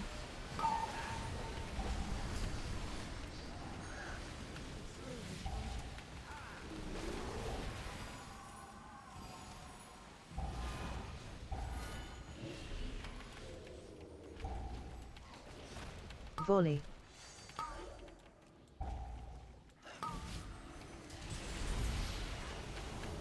Volley. Your Ah, survival shit. wasn't necessary.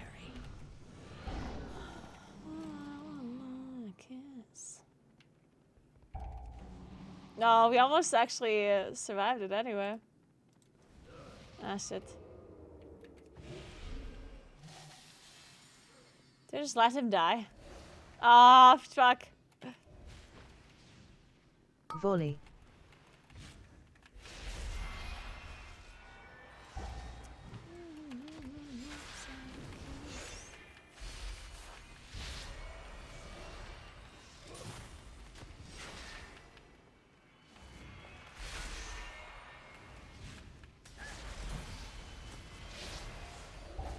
fuck these barrels that spawn? Volley.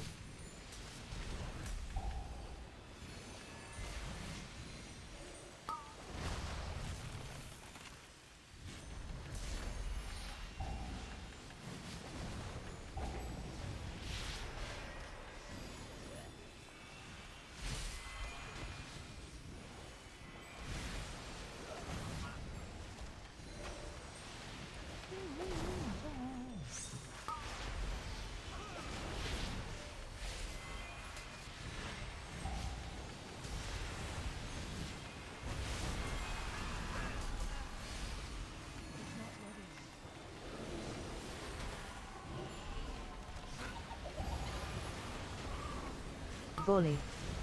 Volley.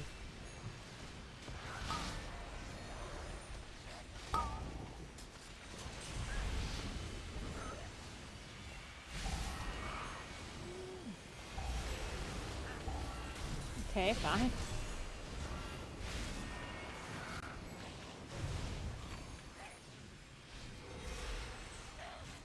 She says volley, but it sounds like bully. And at least I always hear bully.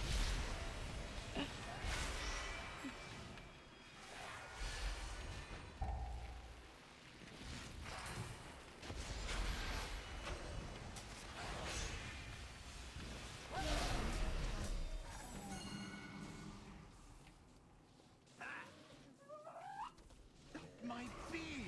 You put them in cages? They should be free gathering pollen in the forest. We have to lock up your bees. Volley. Letting them be free range with too much labor. And their anger and frustration just makes their honey spicy. Oh shit. Right, Bank? Bank!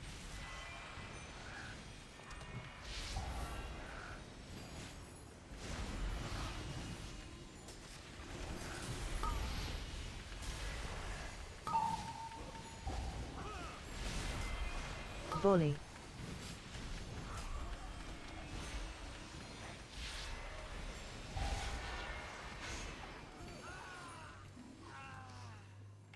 Time to bust out my bees! The best for my bees! Ads. Hot honey coming at ya!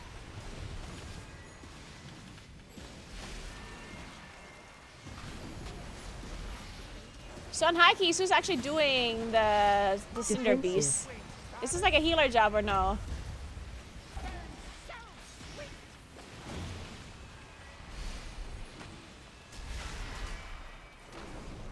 You're telling me it's not a healer job. Fuck. Oh, no, it was a healer. Wait, it was the healer that did them. Okay, it is a healer job. Good. That's what I'd like to hear. That's what I wanted to see, guys. The healers are Defensive. doing it. Perfect. Defensive. I love it when I don't have any responsibility and I just have to press my damage buttons.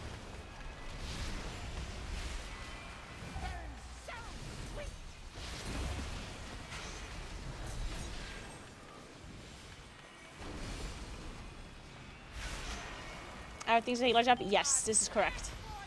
Ads. Defensive.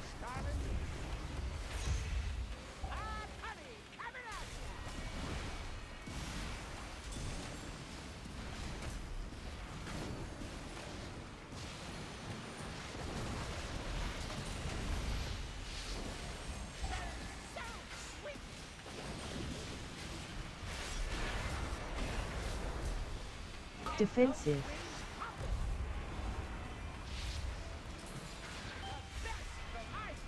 Ads.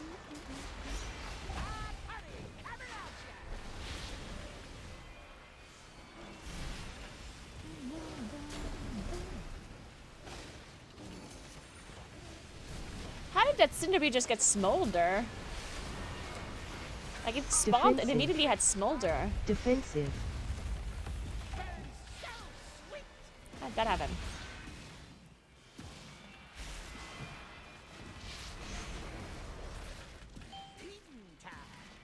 Ads.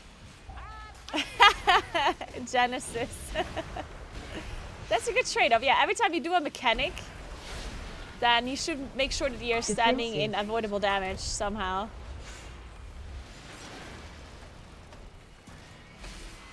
to make up for it. I approve of this.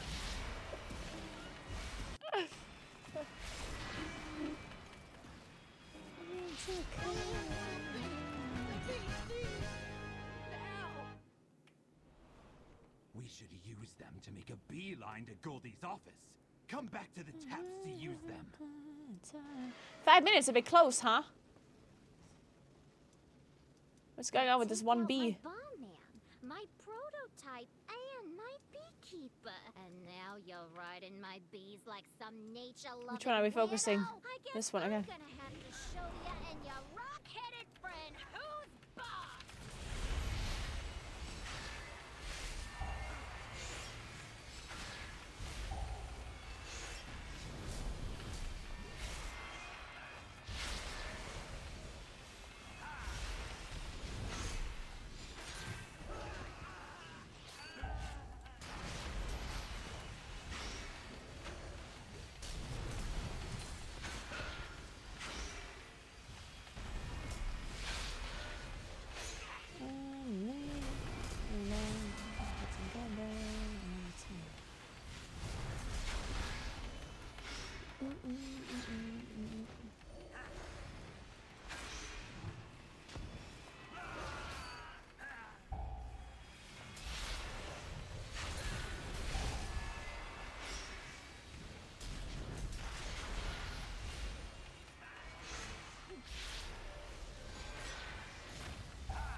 Of course.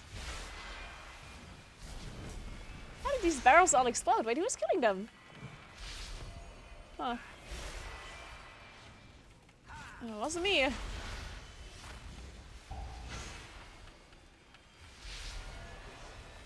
I do all barrels.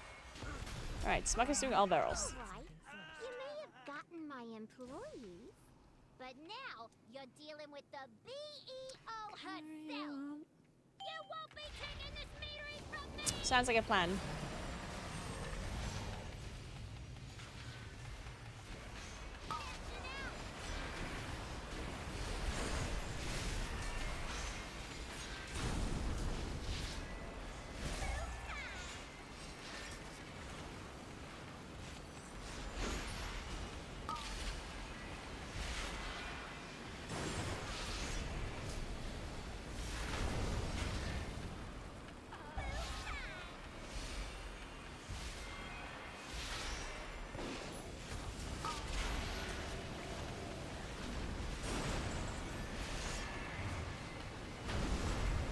Defensive.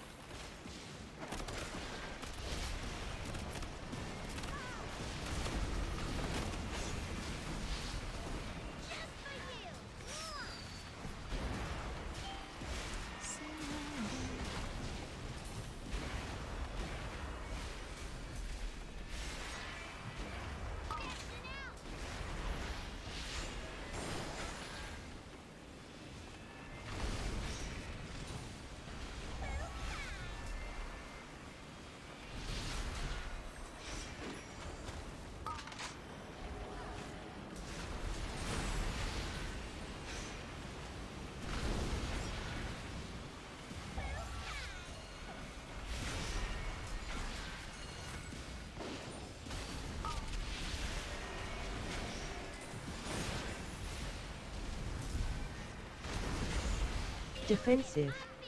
And this is gonna be a bit difficult. I guess we should have cleared one with a debuff on that one, because the positioning was too difficult for Smug to hit only one with the frontal.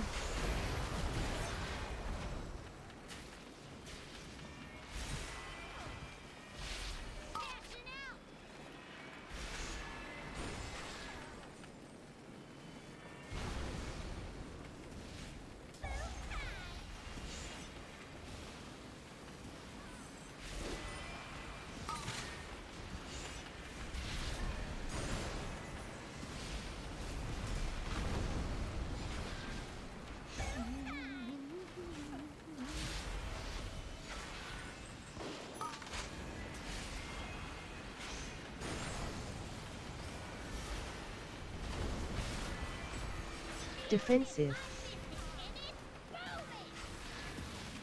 Defensive. Oh, I forgot that this chair is blocking movement. Probably shouldn't be standing here. 3 seconds! Easy for us. Ah, shit, that's not what I need. Oh, the leather shoulders. Oh no, that's the warband thing. Cloth hands. Oh, we got so many warband items. Found any good treasure I think I'm changing my price. Actually, maybe I keep it. Don't forget to repair your gear. Not even close yet. 3 seconds.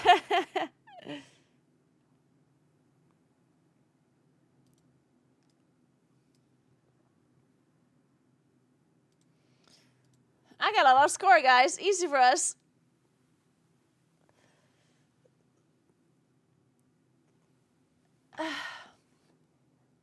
What's your POV on this raid tier from a raceable first view? I'm gonna be uploading a video about my opinion soon. Seems like Freed's very disappointed overall to rate this new video. As a casual heroic raider, I really enjoyed it a lot though. Oh well, whenever you're looking at the new raids, I think you have to look at it for 2 different perspectives. Like I do think you can have a certain opinion about the raids in regards to the raceable first, and you can have a different opinion in regards to the raids as like your own player experience for like a more, like for maybe a normal heroic raider or a mythic raider. I don't think, because it's such a different thing. I think the raid could be really good for a race, but then it could be really bad to play yourself, or the other way around. Sometimes the raid for the race is kind of badly tuned, or it's like the race itself seemed bad, but the raid might be fun to play for yourself. So I do think having 2 different points of views is totally fine to have.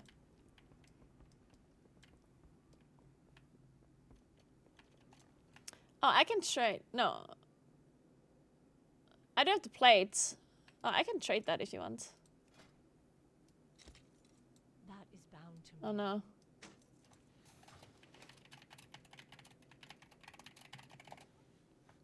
Can't trade.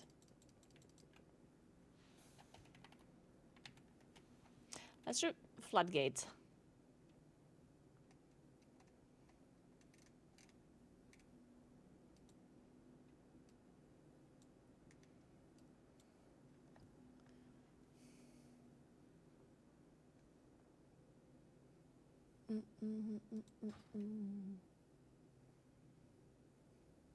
Reminds me to skip everything important to attack right wall.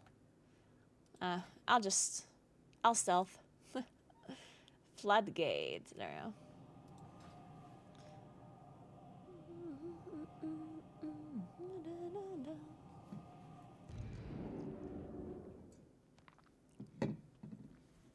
Guys, the Evoker might have done more damage than I overall, but the Evoker got PI, okay? So Evoker is cheating. Yeah, that's true, Melonstar, yeah. I personally was also disappointed overall in the raceable first. I mean, it's hard to tell because I honestly thought that the other bosses were good. It's really just One Armed Bandit that was underwhelming, and obviously Gallywix. Which, the fact that the last boss was underwhelming is kind of a big deal because the last boss is the most important bit. So the fact that earlier we had some nice bosses is kind of ruined or like overshadowed by the fact that Gallywix kind of sucked. So yeah. But yeah, there's going to be a video about my opinion on the race that we will upload at some point this week. Hopefully on Friday.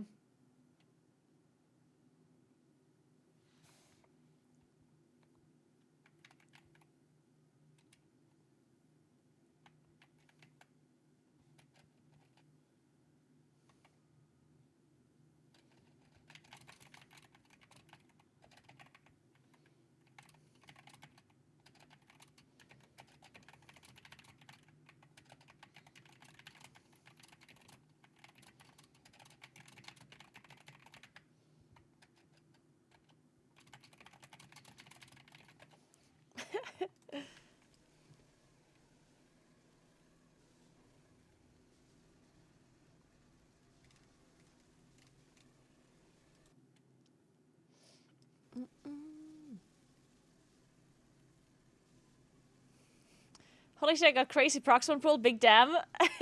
Yes. He does have big damn indeed. Goddamn Smog just blasting the key.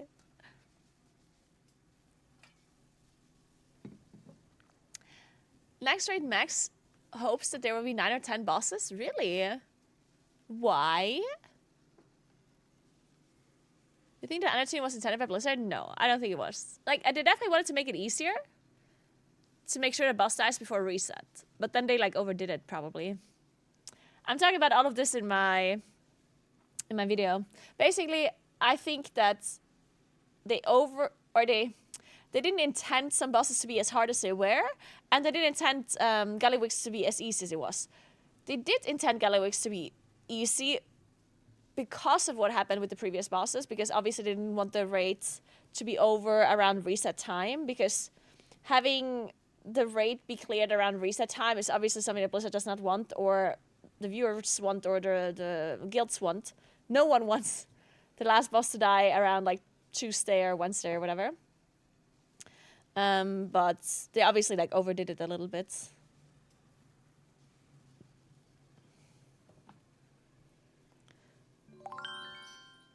Hey, Snateri, thank you so much for the sub. Appreciate that. Welcome, welcome, welcome.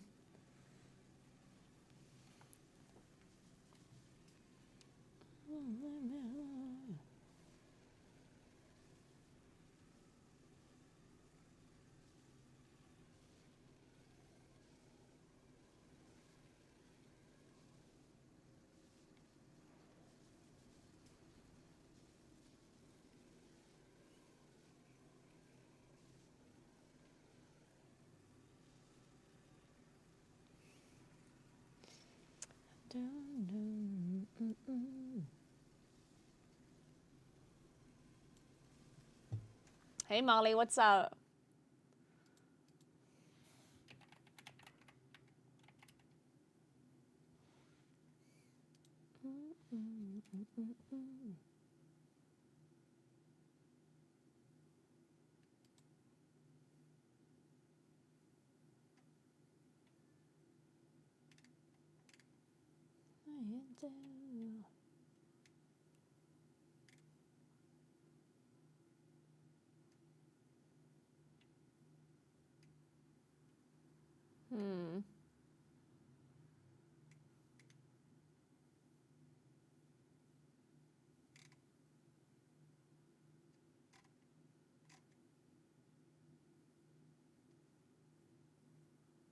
We're waiting for our priest.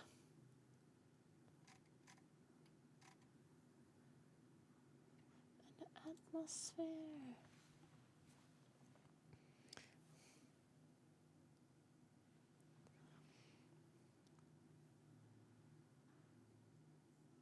Max reacted to Priest's Festival first today, which is interesting. Oh, what did Max say about it? Generally. Or maybe I should watch it. Maybe it's too difficult to give a TLDR about that one. Hey Chachi, good morning, what's up?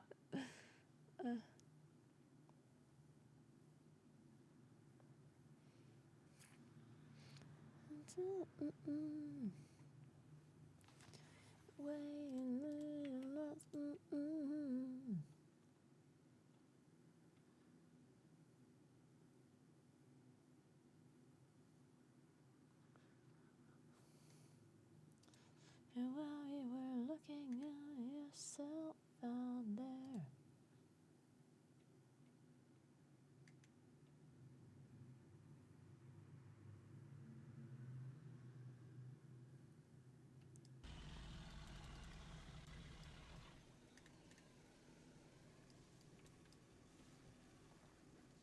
Hey, serial killer, what's up?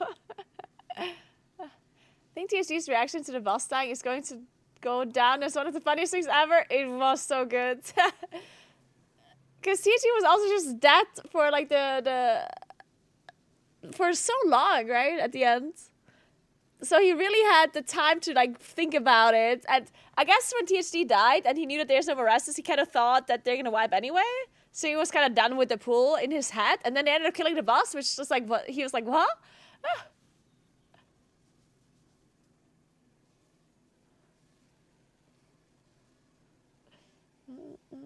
Hey, Enemy, what's up? How are you?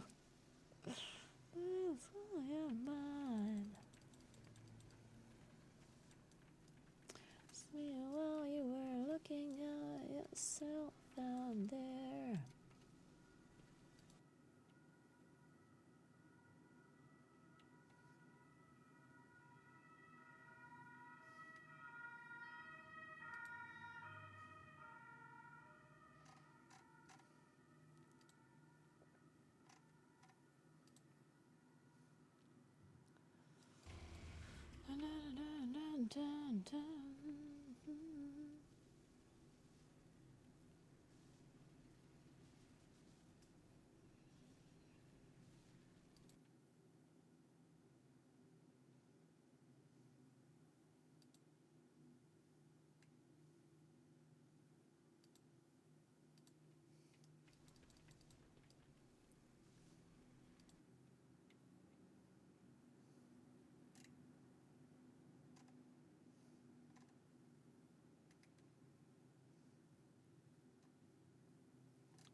What else?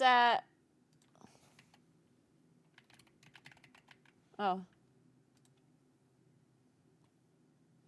So long, no let her die.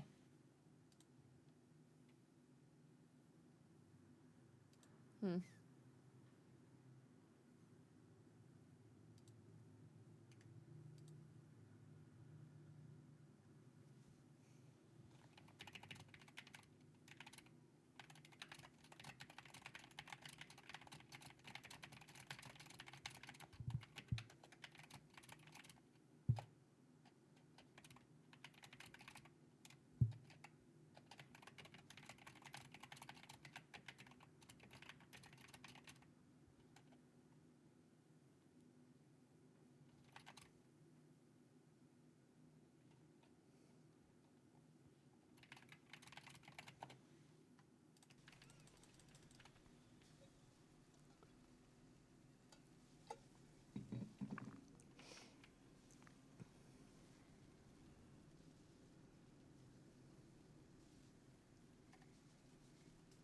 Imagine having great parts in a world first skill by the end of the week. Not that I checked, but seems likely.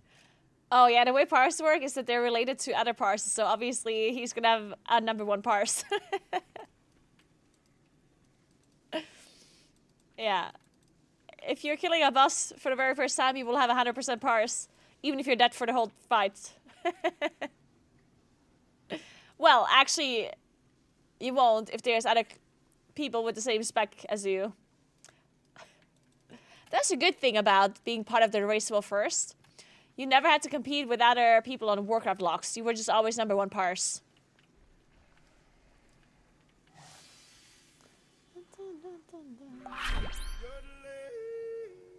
Hey, John Allen, thank you so much for 20 months. What's up? How are you doing? John, are you excited? Tomorrow we're gonna go for the salami sequel. We're gonna find a giant salami for lunch. We're finally gonna taste what the giant salami is like. Funny thing is, I don't even like salami. It's not that I don't, well, kind of. It's not that I hate it, but it's like, it's not my favorites. How big is giant? I can show you. Add the clip somewhere. Shit, did I close it? Can you link the clip again?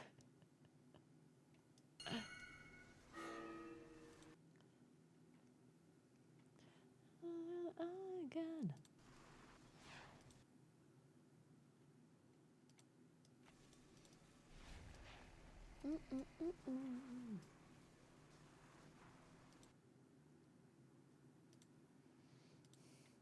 David suggested this sledding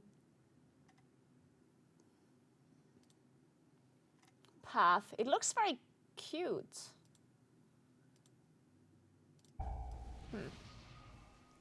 Maybe we go sledding tomorrow. What do you think about that? Sliding with a giant salami? What do you think?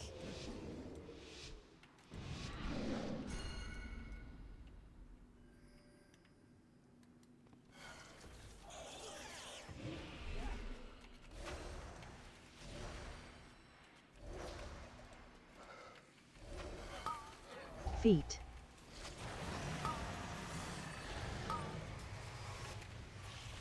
Frontal.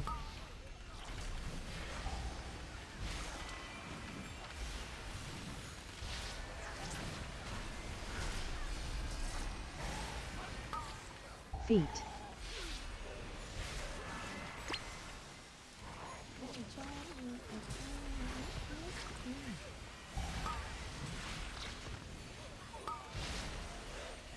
Frontal.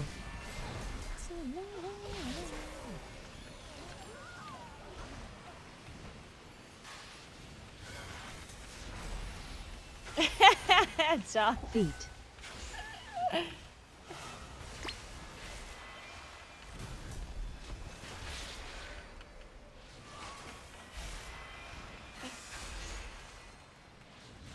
Frontal.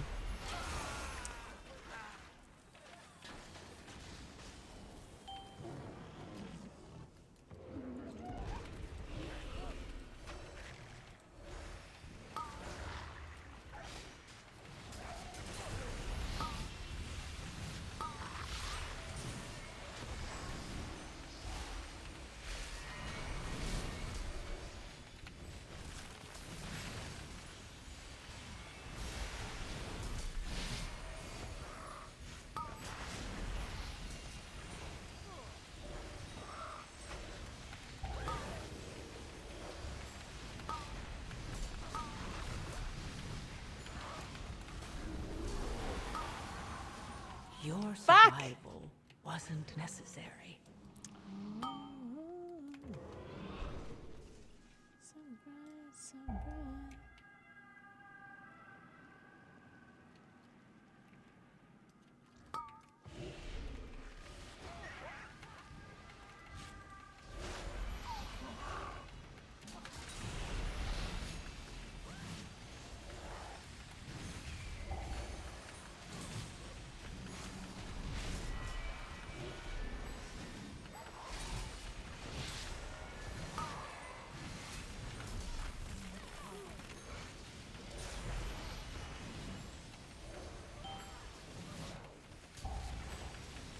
Sliding while holding a giant salami can clip it for sponsorship. Could you imagine I get sponsored by a salami brand? Even though I don't like salami that much. This is so fucking dumb. I hate and love how dumb this is. Like, I literally hate and love it at the same time.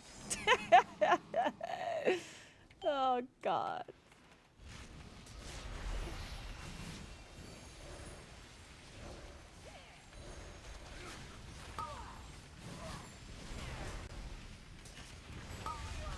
Now you ruined your sponsorship? Shit, we cannot tell anyone that I don't like salami that much. Guys, this is gonna be a secret. We will never mention this again.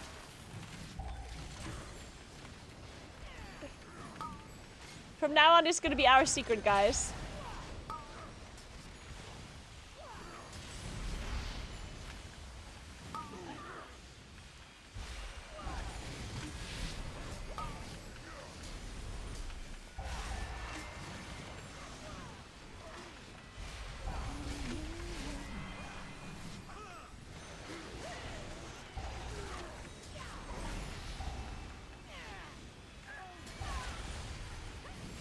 They do sponsor regional football and rugby teams. Time to get them to sponsor a cycling trip. Wait a second. They actually do. Oh my god. Wait, there's a chance, guys. There's a chance. Salami merch. Dude, the possibilities are endless.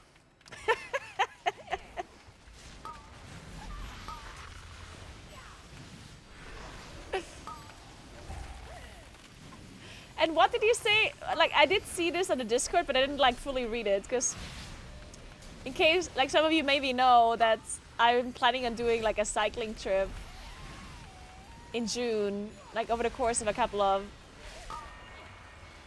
weeks, like 1-2 weeks, like a longer cycling trip where I'm gonna cycle through Italy. And Kuros had the idea, because yesterday we talked about this whole salami thing, right? And then Kuros had the idea to stop at a place where the salami is from, like where they make the salami. Felino, I guess, is what the town is called. Why is the salami called after this town? We need some lore around this. So the salami, the special big giant salami, is basically a salame felino, which I guess is a town. Felino is a town.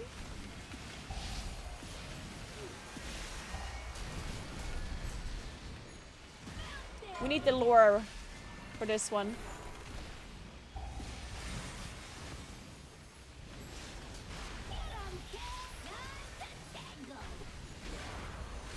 I think it comes from the town. The original giant salami is only made there. Ah, okay. So the original giant salami is only made in this town called Felino. And when I do my cycle trip, I could stop at that town. Defensive. Which honestly would be pretty fucking funny. We could literally go to Felino and get a giant salami for the cycling trip. Cloud Slayer, thank you so much for 200 bits. I appreciate that so much. Thank you. How are you doing, Cloud Slayer? All good?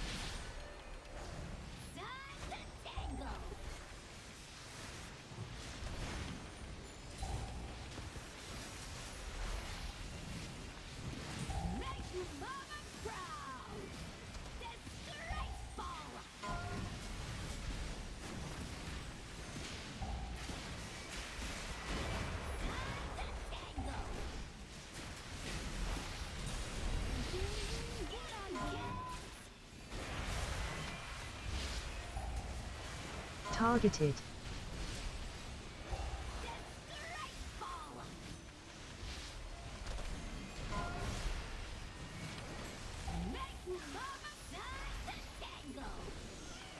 Defensive.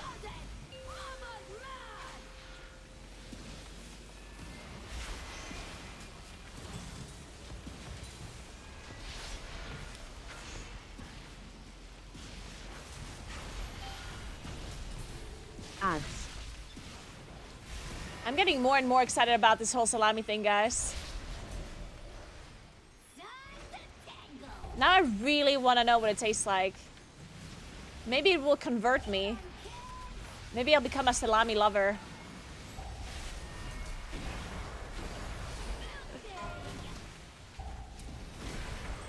I could do a salami tasting.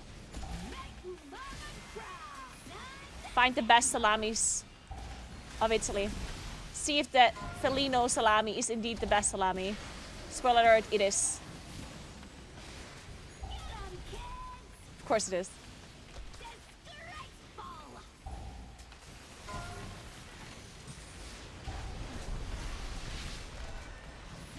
I'm a salamiologist.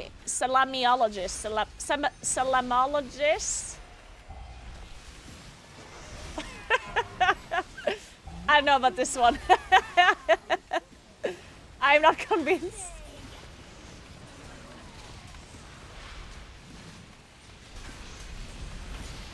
Defensive.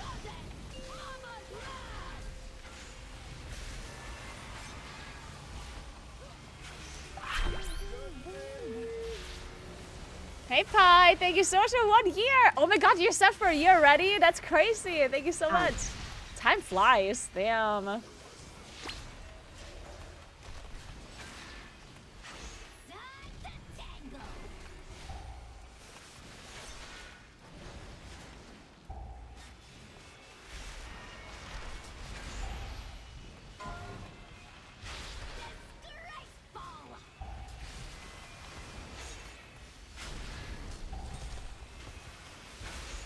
It really is. It It falls under the umbrella term of sauceologist.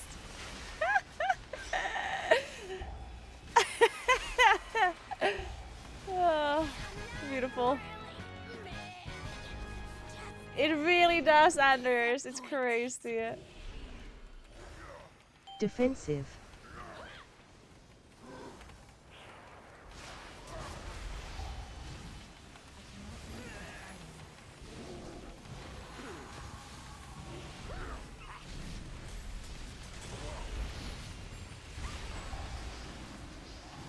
Watch your frontal. Sorry, I made it out a bit bad. Defensive.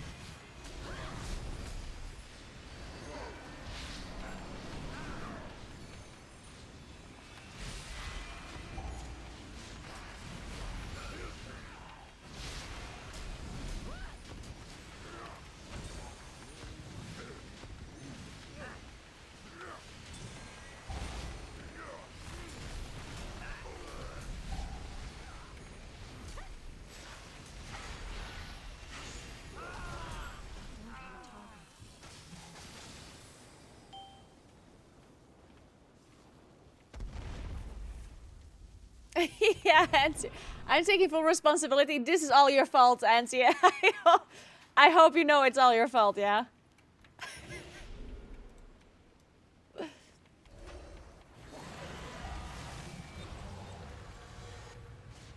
Defensive.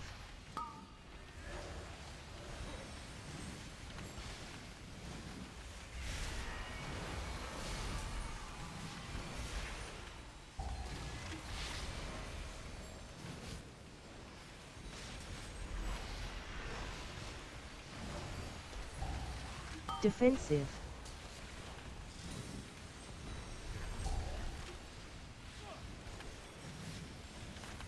Whoa.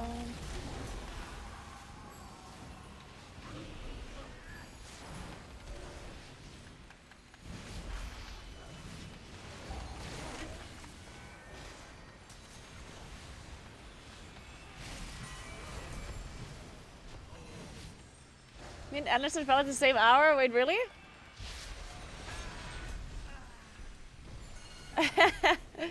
That's pretty cool.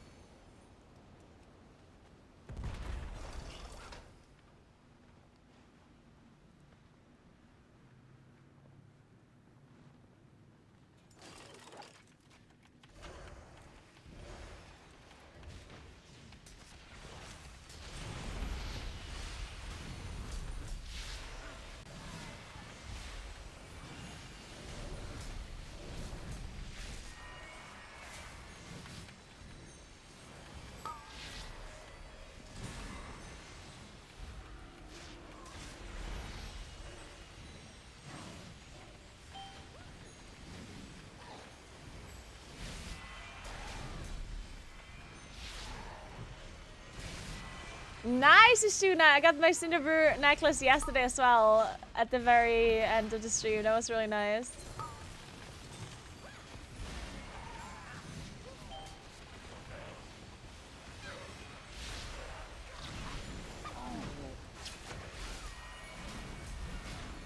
But yeah, to all the people that are asking about the salami lore, don't worry about it. If you don't get it, you'll get it.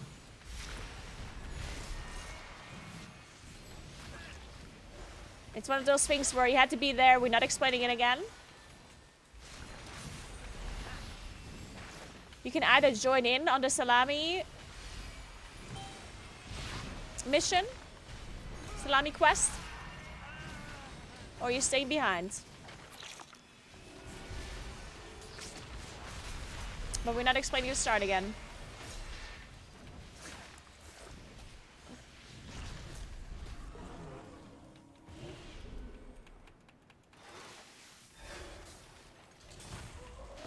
Feet. Frontal. Frontal. Well, well, what have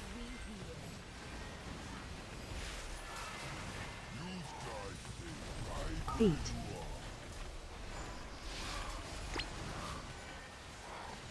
Feet.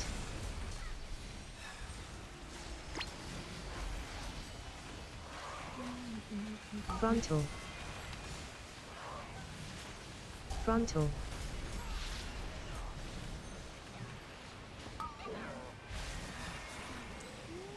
Feet.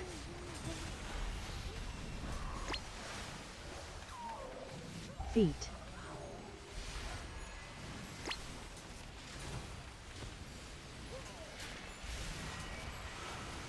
Frontal. Frontal.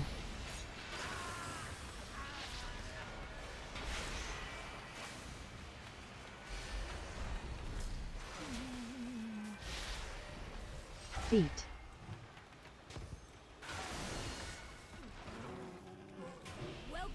I don't know how to play this boss.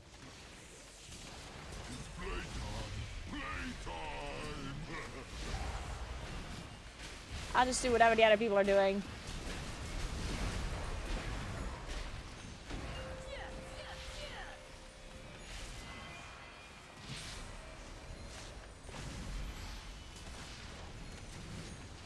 I'll get him, boss.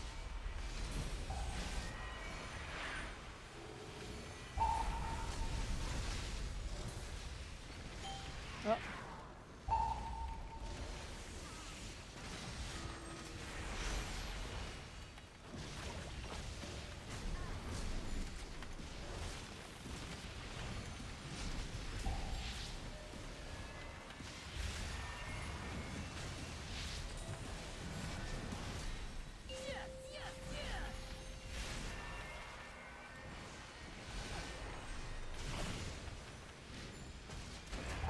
Stand still.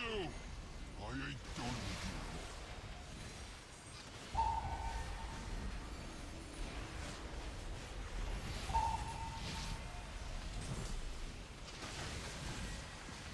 Alright, looking good. Targeted. Dot.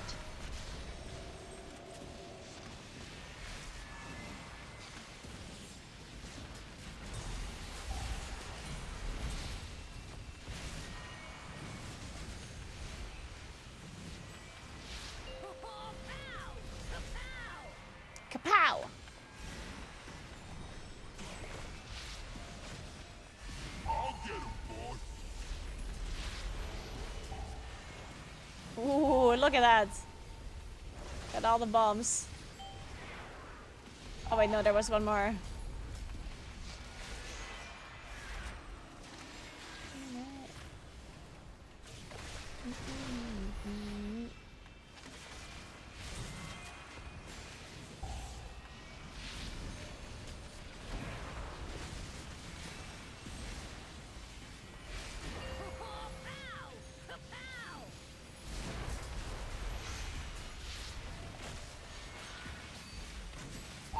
Stand still. I ain't done with you. Oh, you can just spell reflect those bombs? Oh wait. Sorry. There was one more bomb. Oh, there's two more. No, whatever. Boss is dead.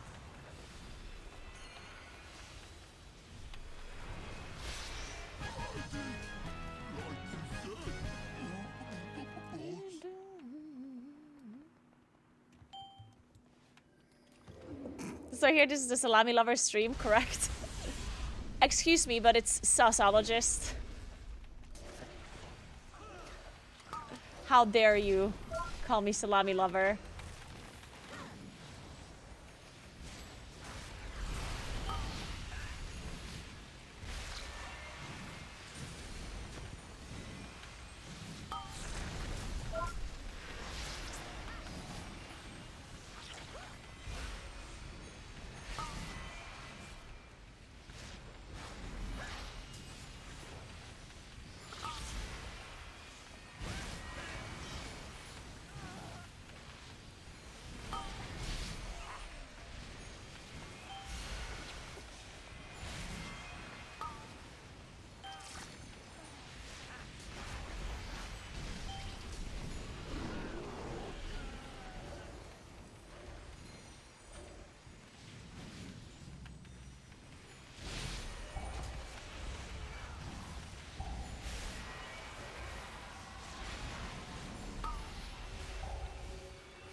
I don't have beam.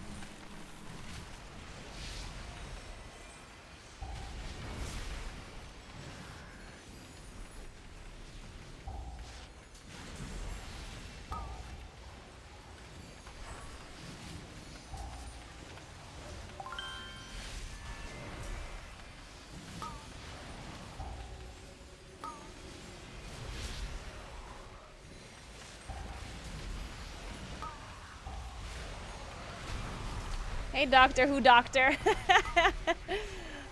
Thank you so much for Prime. Welcome, welcome. I only play loot on high keys. And keep our playing raid, I guess.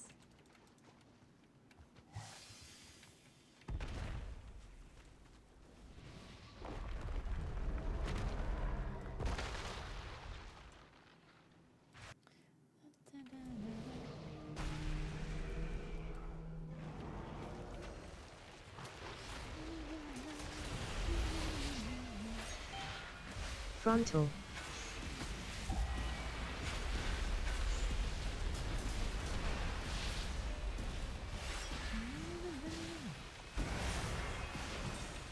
Dodge.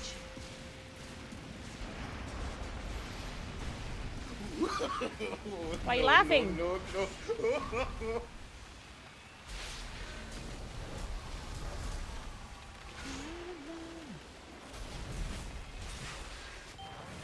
Frontal.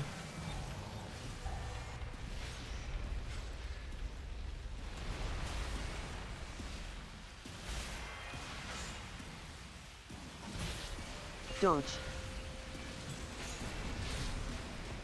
Dodge.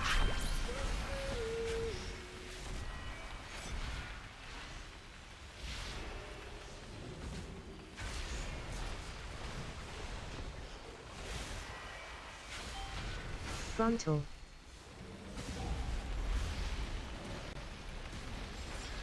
Hey, System Crash, thank you so much for 6 months. What's up? Thank you so much. Welcome back.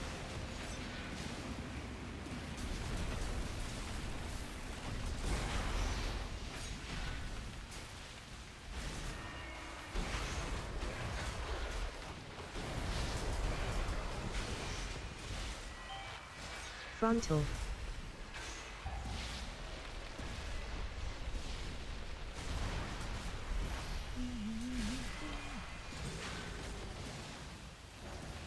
Dodge.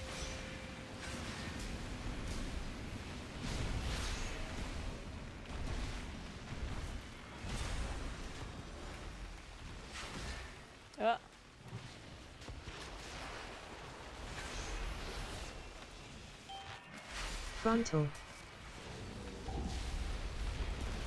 Huge bait. Beautiful. Dodge.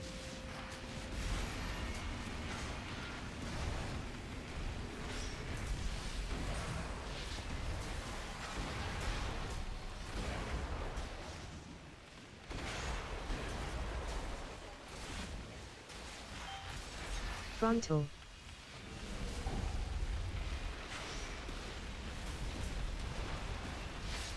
We only have 8 minutes. That doesn't seem like a lot.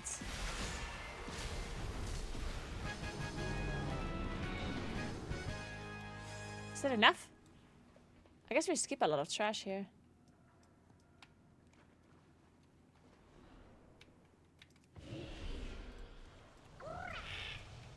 Fucking bubbles.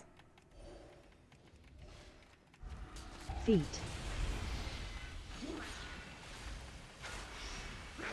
Frontal. Frontal. Defensive.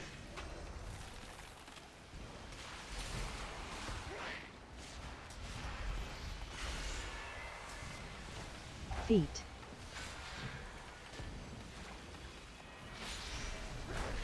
Frontal. Frontal. Defensive.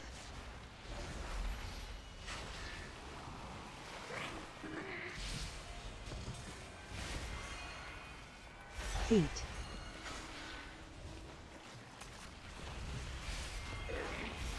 Frontal.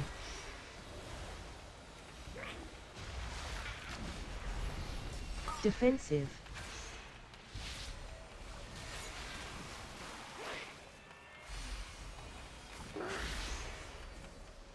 Feet.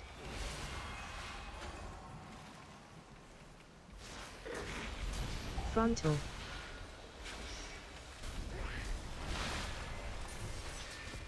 Defensive.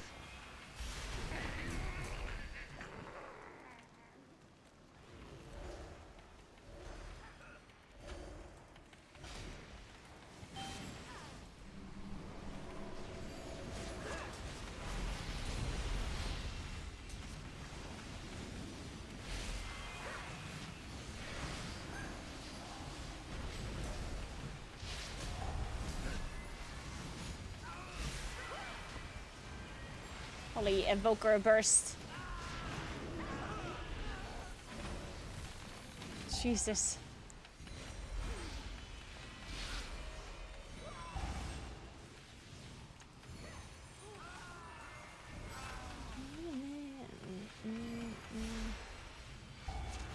Okay, so now we skip everything.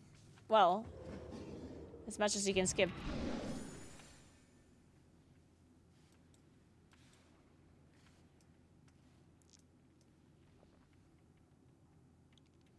Can I do? Oh wait, this guy's self detection. Ah, I see.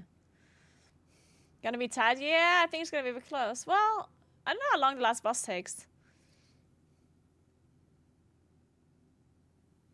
We don't have bloodlust though. What? Or do we? I think bloodlust timing's a bit close.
Minutes. I mean, maybe that's fine.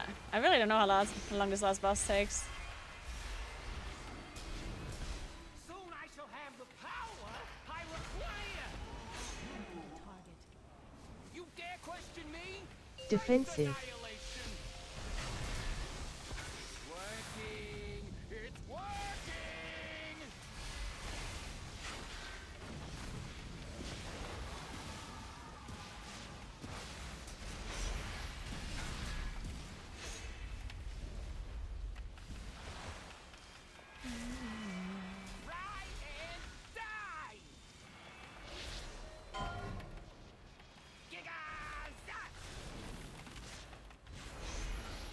Ow, that hurts.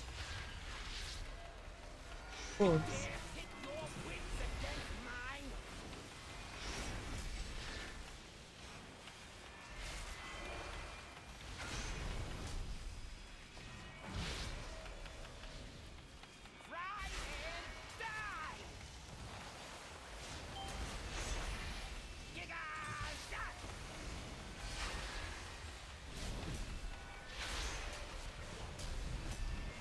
Defensive.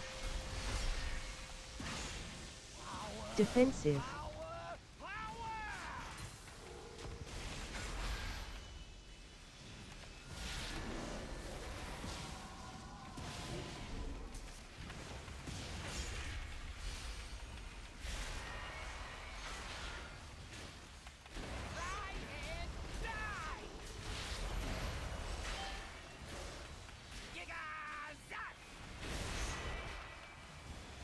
Orbs. You dare pit your wits against mine?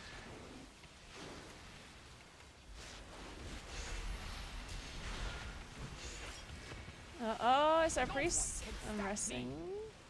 Oh. Somebody is easily resting, and I guess that's Smok. Oh, I stepped 2 of them. I guess it doesn't matter. Defensive. Defensive.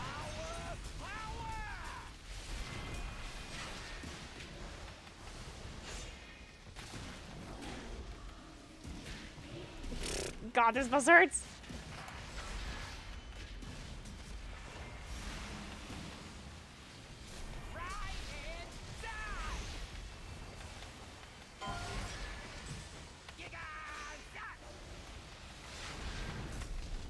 Orcs. You dare pit your wits against mine? I get sacked a little because I had my cooldowns running. And I had to sit in there. But this Diva just does so much damage.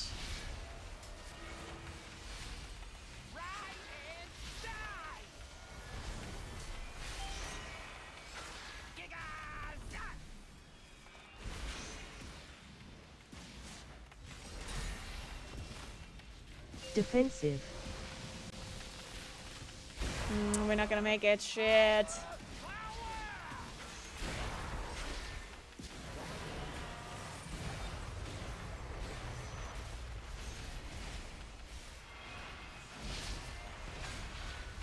Eight seconds? Bloodless running?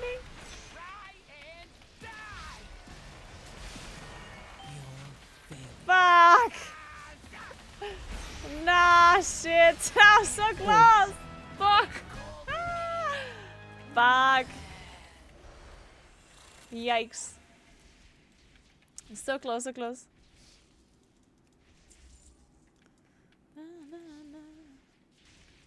Ooh. Big cloak. Do you need?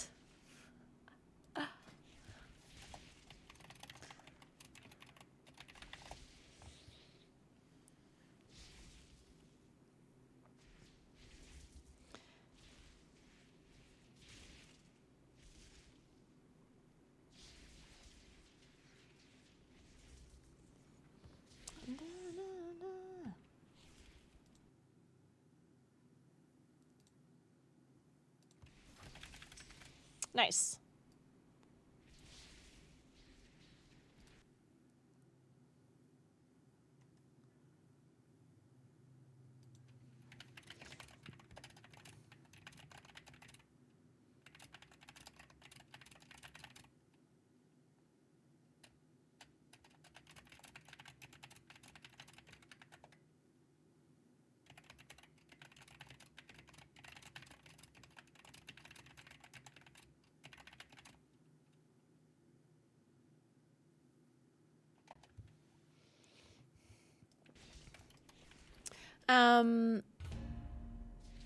What are we doing? DFC, sure. What's the time? 3 p.m. Sure. Can my mental state handle any more dark flame?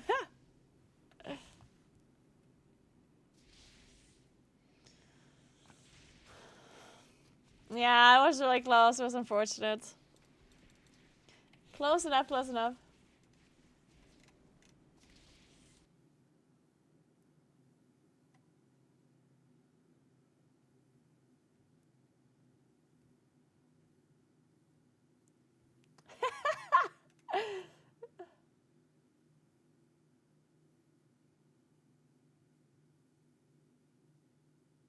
Wait, you telling me I could go to a place where they're selling salami like this?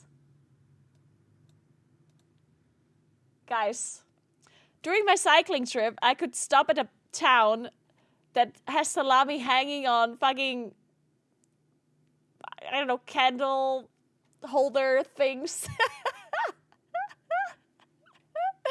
Guys, I didn't think I could get more excited about the cycling trip than I already am, but I think the salami thing made it more exciting even.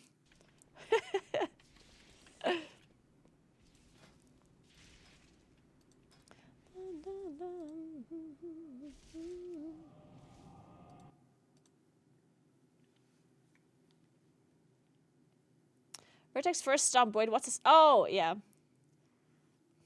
If I remember.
What's the new PvE event? Is it heroic visions?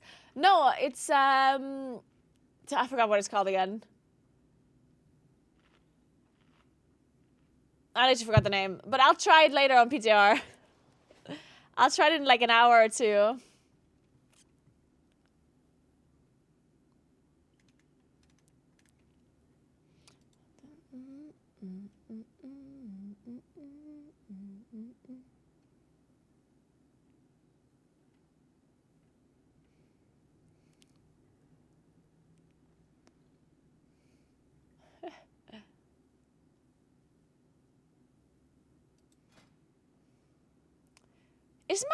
Is there something wrong with my resolution? Oh, wait. That's why. I was like, I opened the window and it's like covering half my screen. I'm like, what the fuck? What resolution or like UI scale am I playing in? What the hell?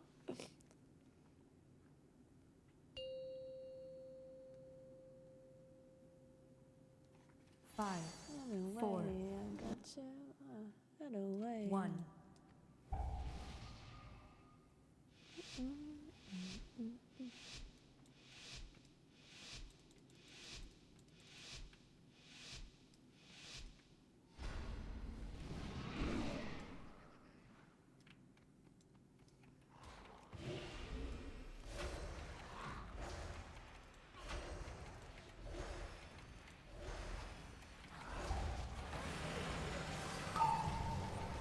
AoE.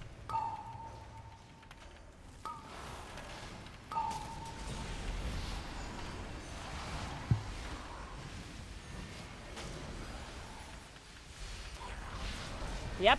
And only DK damage, I guess. Why am I even here? I guess I'm here for the vortex. Honestly, I have a purpose here, guys. I have a vortex. It's okay, guys. I am useful. I don't have any vortex anymore now, though. It's 15 seconds in the We killed it too fast.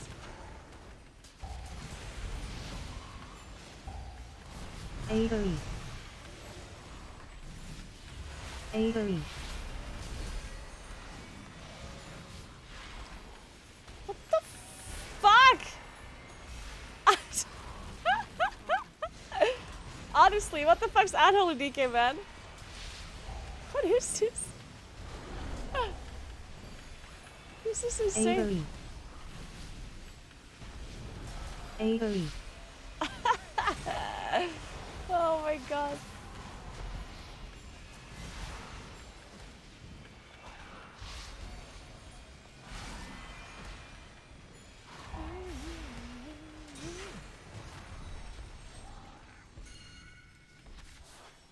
To be fair, Unholy DK always has been good at big AoE, yeah. This is not new.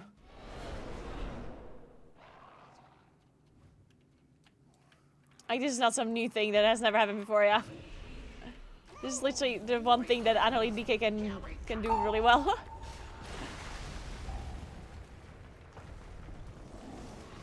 AoE.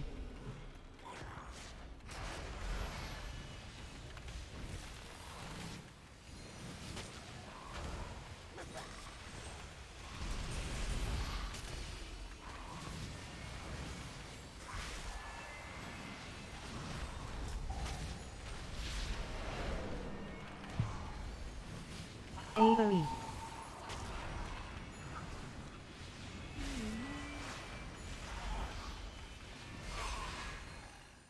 Fight Waxbeard? Fight Cart incoming. Assigning fixate. Swap. Swarp.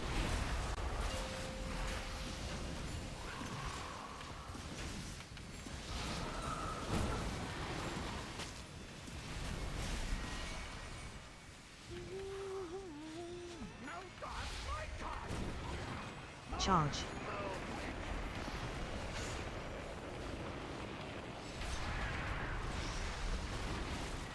Cart incoming. Swap. Swarp. Assigning fixate.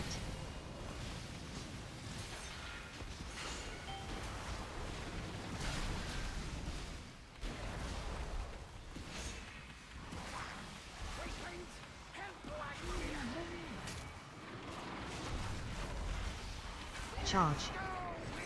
And how do you do this? Oh wait. Oh wait, I'm an idiot. I forgot they changed this. So you have to be in front of the pillar. Aha, okay, okay. Wait, does he get stunned then?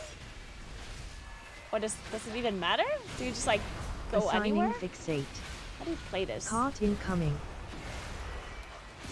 Swap. Swarp. Just love the way she says swarp. Charge. So you just aim it at the pillar. No, he does not get stunned actually. So maybe there's no...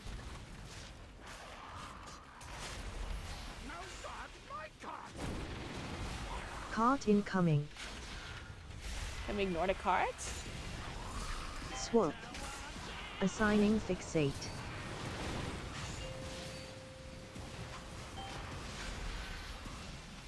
I think we can, yeah. Nice.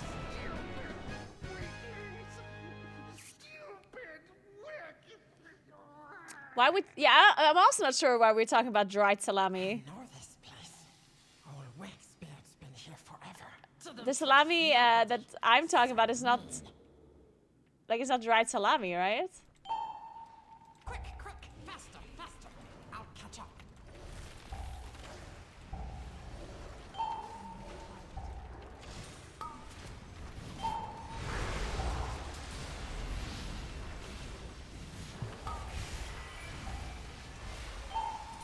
What is dried salami? Is that like kaminwurzel?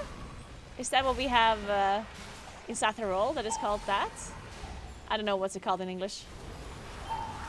I don't even know if it has an English name, honestly.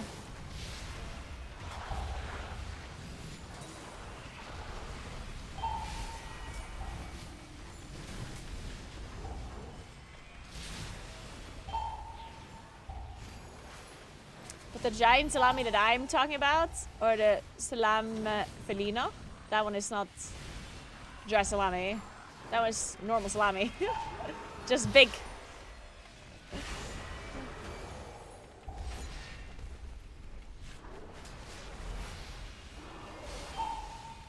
Is this what Europeans talk about? Salami? Yes, guys. This is a very normal conversation for European people.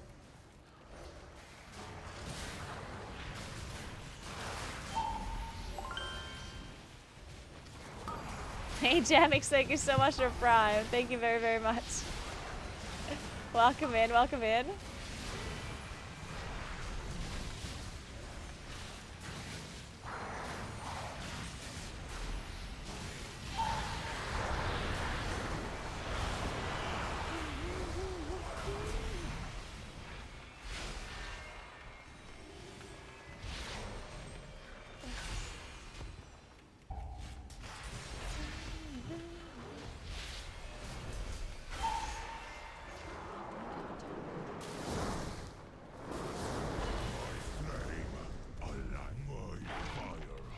Bait candles. Defensive. And how do we play this fight? Am I supposed to light candles or no?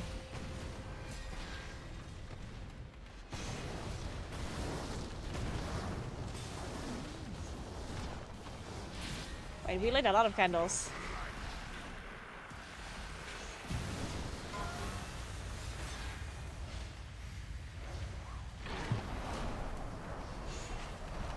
Why are we lighting? Why are we extinguishing 2? Is it better to do 2 or just 1? I still do not understand this part.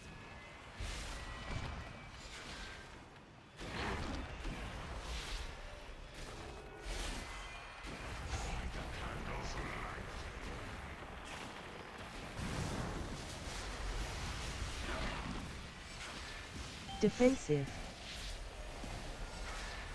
Bait candles.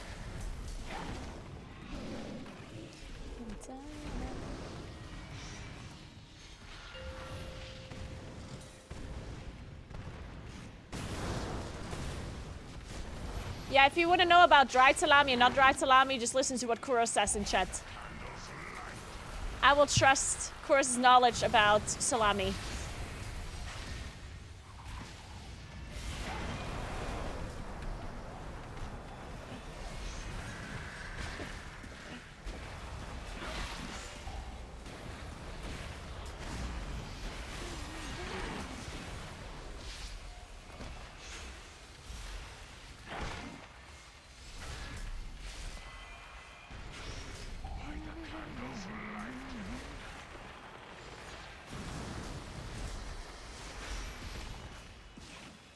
Defensive. Nice. Bait candles.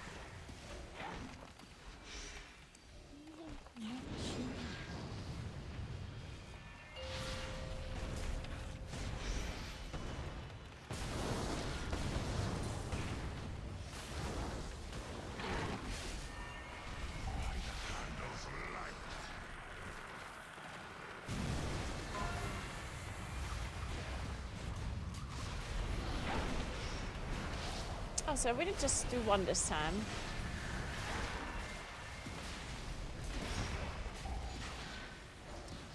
You don't trust Kuros? Wow. You must be new in the stream then. Kuros knows things.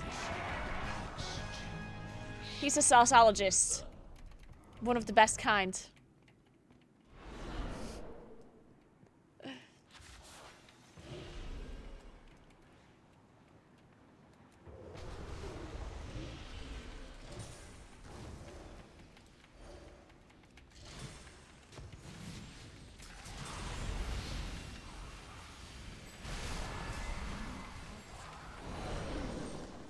Okay, I probably should have used cooldowns for this. I didn't know it would die this fast.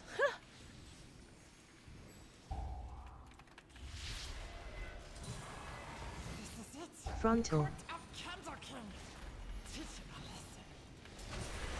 Defensive.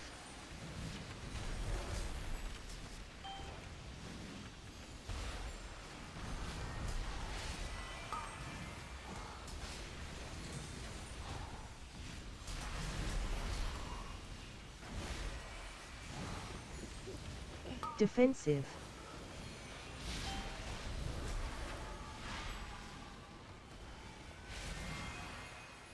Targeted. Targeted. Targeted. Targeted. Frontal. Owie. Defensive.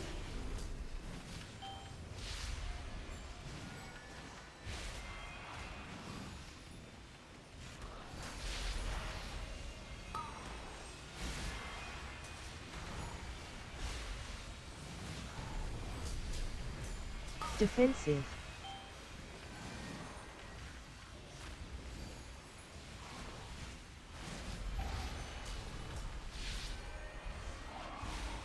Frontal. Frontal. Defensive.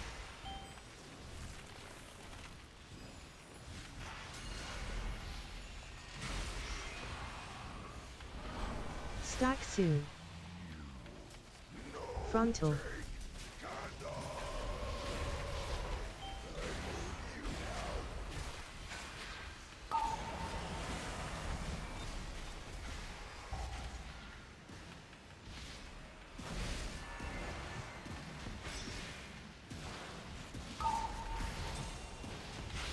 Clear statue. Stack soon.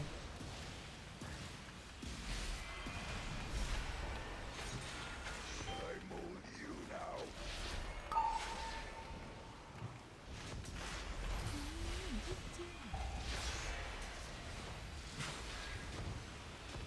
Is this actually gonna hit? Oh, he walks in last second, okay. Clear statue. Stack soon.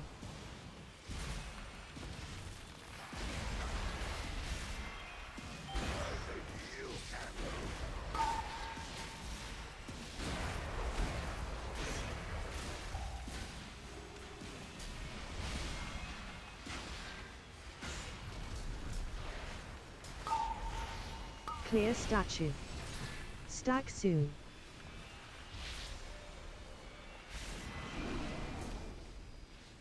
Wax and ruin.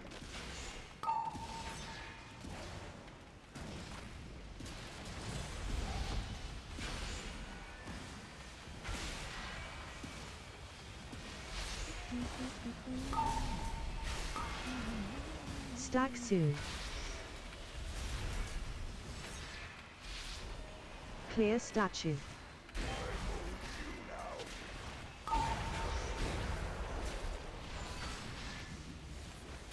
Hit statue. Right, I'm gonna go over to this one, sorry.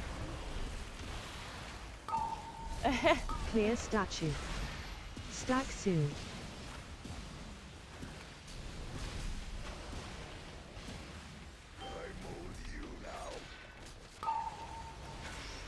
No interrupts? Oh god. Oh no. That would have been the worst thing to wipe too. I just don't want having an interrupt. Clear statue. Stack soon.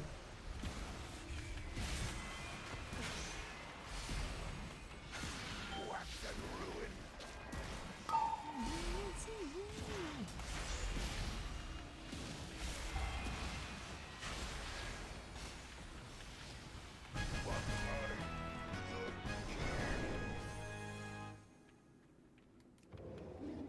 No more Candle King. We can be free. But first, the darkness. Darkness. Time to flee.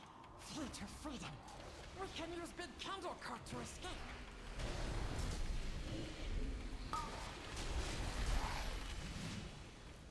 I simply wish you had lasted Wait, what? a little longer. Did I release here?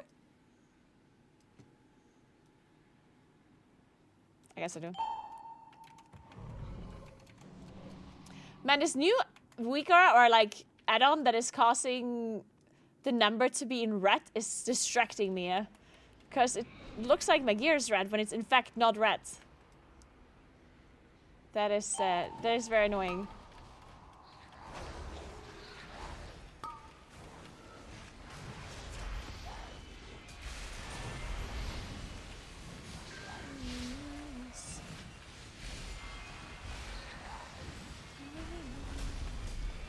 So I didn't manage to read the whole thing that we ended up talking about, but is the thing just that in English you call it a dried salami and in Italian you do not? I guess that's just what the thing is.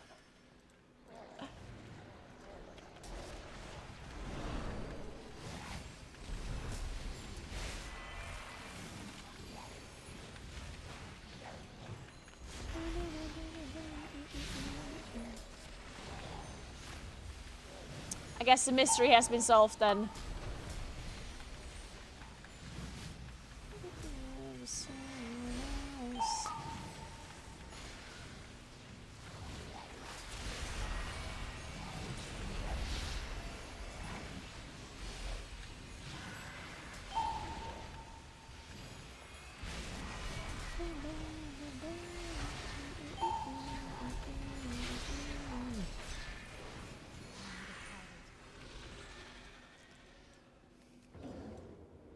Click the torch at the tunnel entrance. Oh, you can get teleported to the...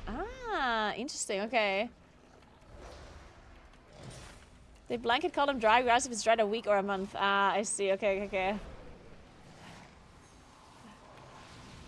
Yeah, in Italian you don't call them dried unless they're dried for like a long time, I guess. Is the difference? Because I guess salami, the fact that it's a salami implies that it's dried in Italian. So you don't say dried salami. You just say salami, you know. But then, if it's dried for like longer, then I guess you call it dry salami then. That's the TLDR.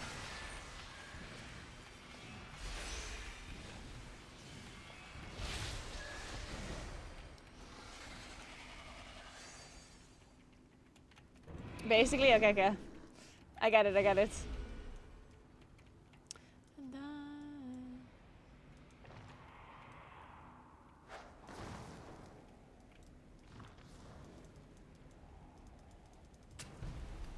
Quick, grab some damage for me.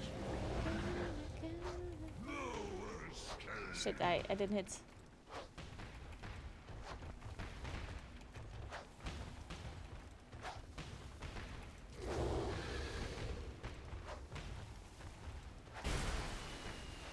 Wait, but then do you say dried salami to every single salami? So salami in itself does not exist? Or what is a salami that is not dried then? What is a salami that isn't a dried salami? Now I'm curious.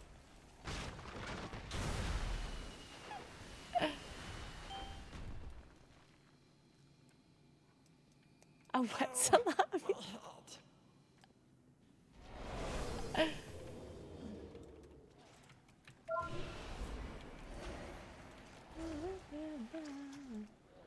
Oh.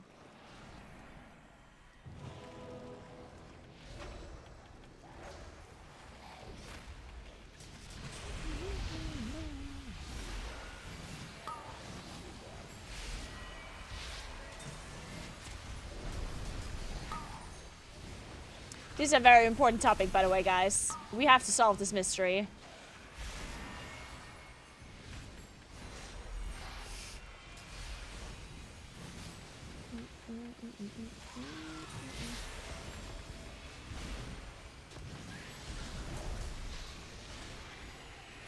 Smooked? What does smooked mean? Or are you just writing smoked wrong? Darkness descends. Is smooked a word?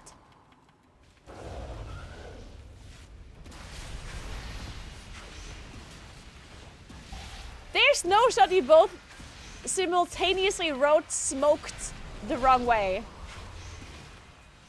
Because I was like, because I understand what smoked is, right? But you both wrote smooked with 2 O. So I was like, that must be a word, I don't know. Like, yeah. That must be a special salami word that I'm not aware of.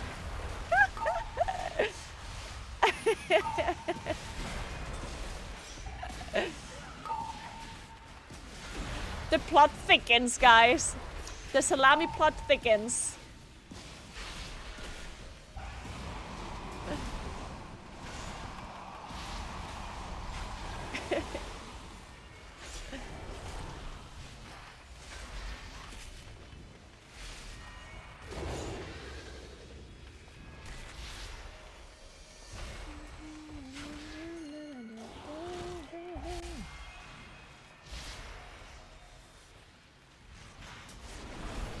Ads.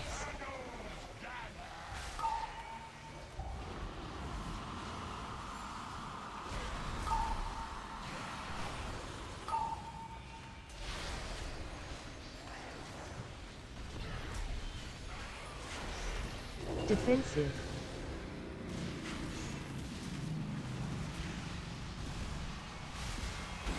What's going on today? There's helicopters and like ambulances driving past.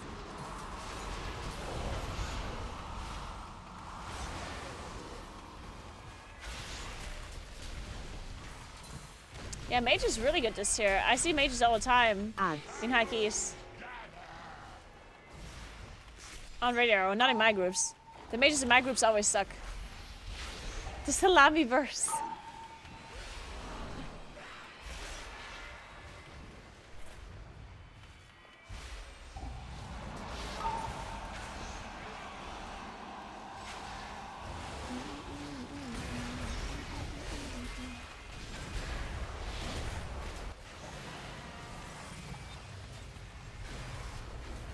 Defensive.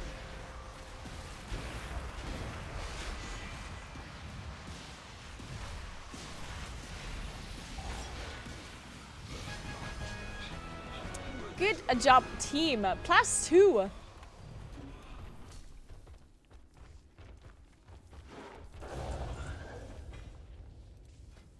Better to light Oh, I actually candle do need than those. curse darkness.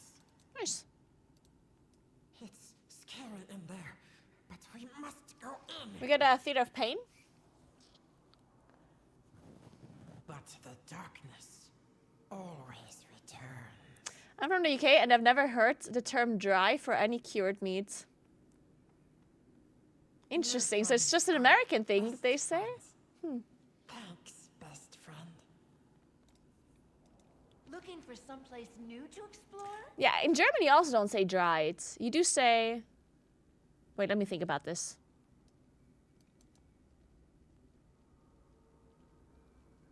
You definitely don't say dry. You do say smoked.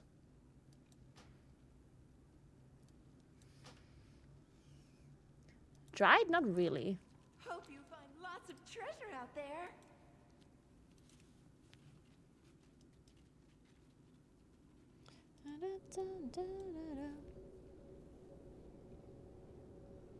We say smoked now.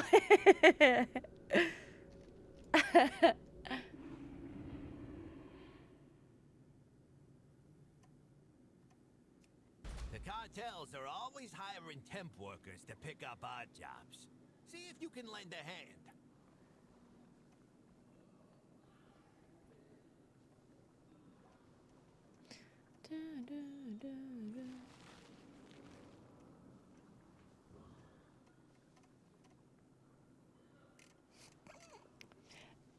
Lorette again, are you okay? Dude, listen to me. I can go online and literally say whatever I want. I can lie to you all day if I feel like it. If I want to tell you the sky is fucking red, no one's gonna stop me, okay? If I want to say the sky is red and my sweater that I'm currently wearing is purple and that my salami is smoked, then I can say that if I want. You don't have to believe when I say it, but I can still say it.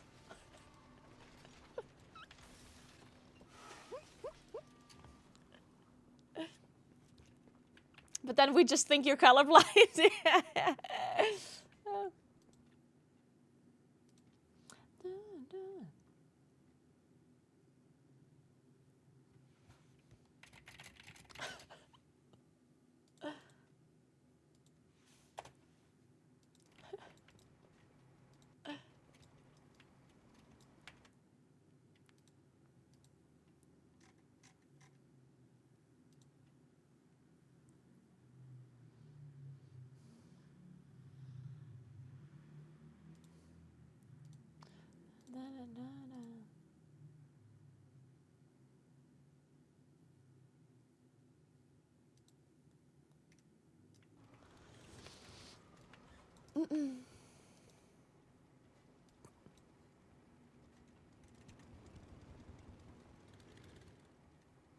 I agree it is purple. Glad we agree.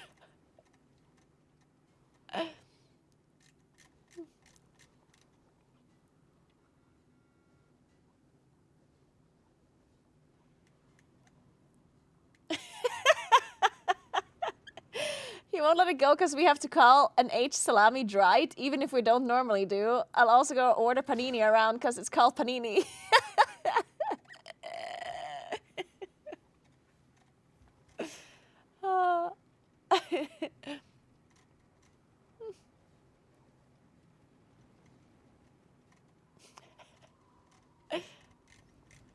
I don't think this person's from the US though. I think they're from some other... Or are you from the US? Now I'm curious. Lorette again. Where are you from? Where's your... Where's your salami knowledge from? Which country? Many deals for a friend. I got pedigree sausageology. Wait a second, that's sausageology. That's oof. They're from Smookville.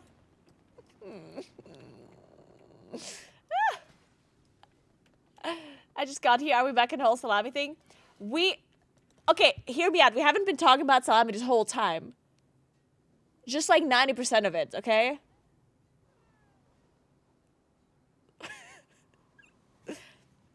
What can I do? What can I do? It keeps coming up. It's not my fault. People keep talking about it. I swear to dance.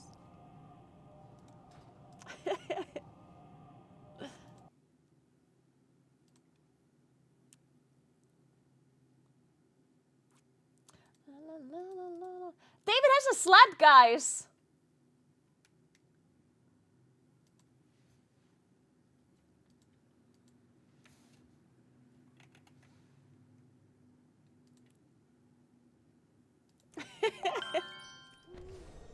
A slut. Guys, we can go sledding tomorrow. David has a slut at home. A slut? I don't think David has a slut at home. Unless...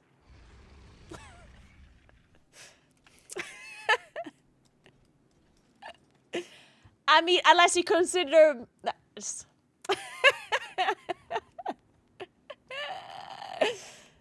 A true deceit. Thank you so much for Prime. I appreciate that. Welcome, welcome, welcome. What's up? How are you doing? Honestly, I'm wearing a pretty slutty outfit today. So...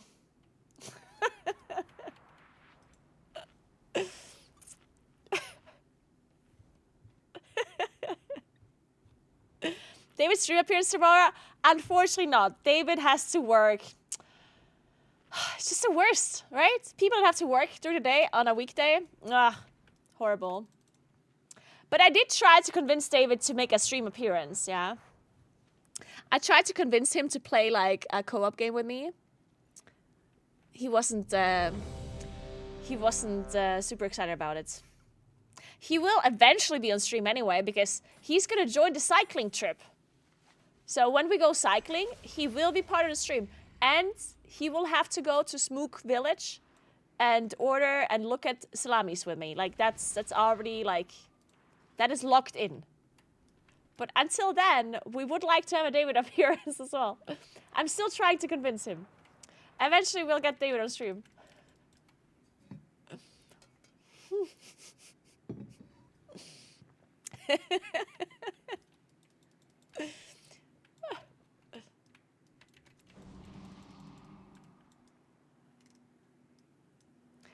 The power over me.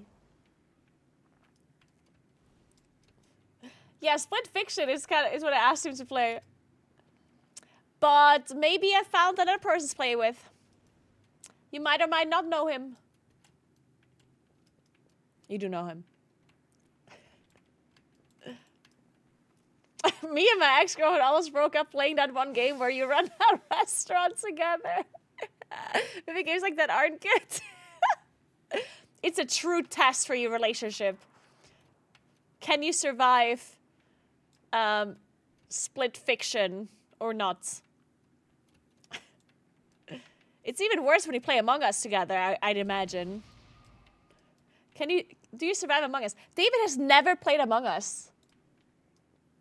Unreal. This guy. What did he do throughout all of the COVID lockdown? Like, what is it he did?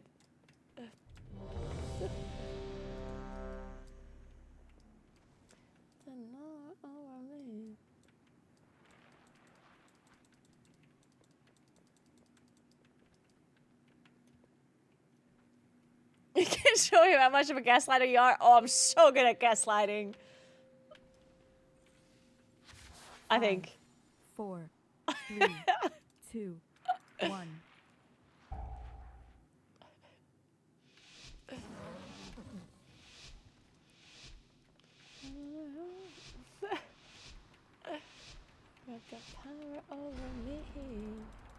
15 theater of pain. Can we do it, guys?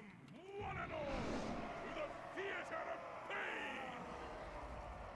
It seems these upstarts think they can compete. Raging.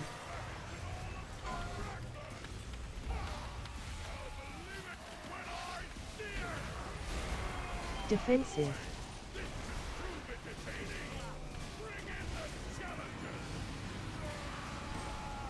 Another helicopter. Dude, what is going on?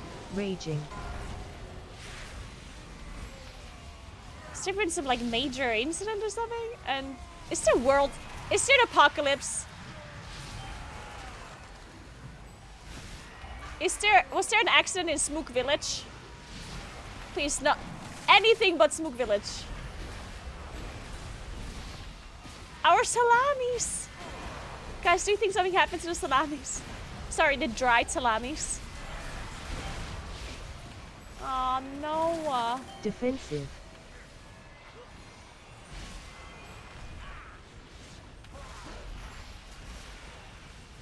Feet. What are we supposed to eat for lunch tomorrow if we can't have a salame felino? Oh shit.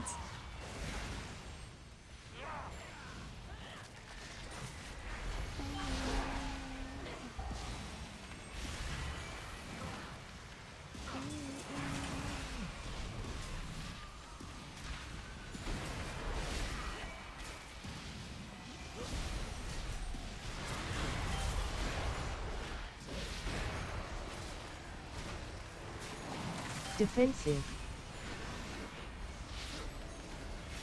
Thank you. Feet.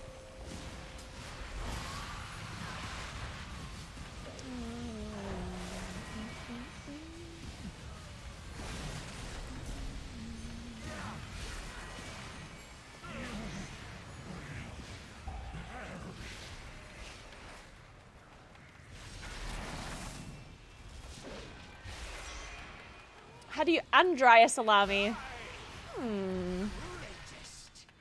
These are very important questions that we will answer Defensive. eventually. We will get to the bottom of this. No salami fact will be uncovered. Wait. Uncovered. Not uncovered. Wait. Uncovered. Wait, this is so confusing. English is confusing.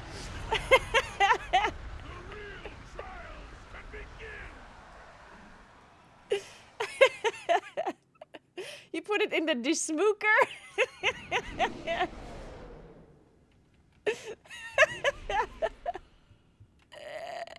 Mortal lives are so fleeting, so fragile. The fucking desmooker.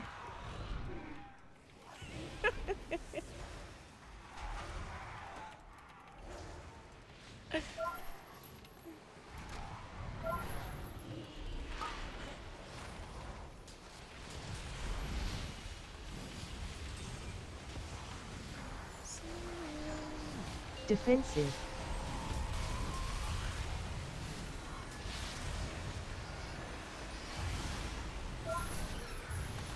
Oh!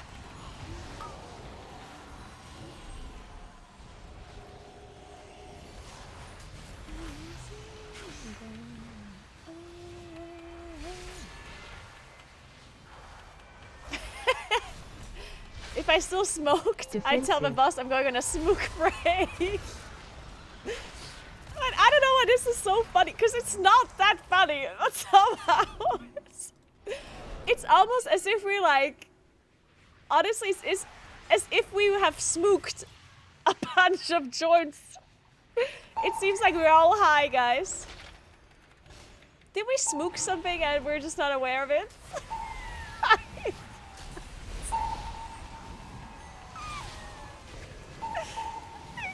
crying. It's not that funny. It's really not that funny. What? Why am I in combat?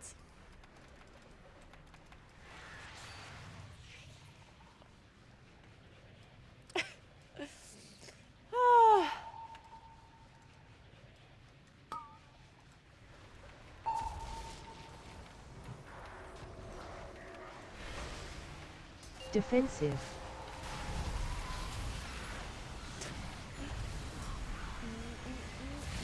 Volley.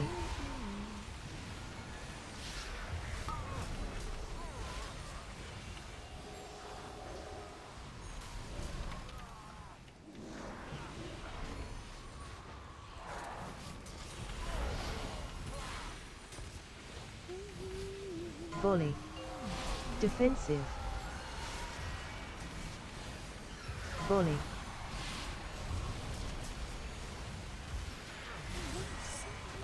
Cursed. Curse it. Dude, can can I change the voice messages to say smooked? What ability do we want her to say smooked in? I'll change it.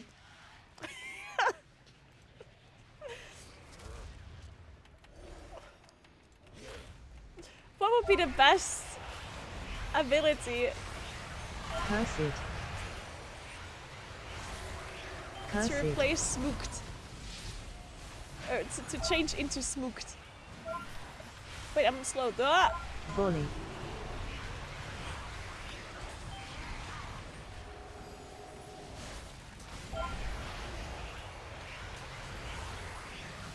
Volley.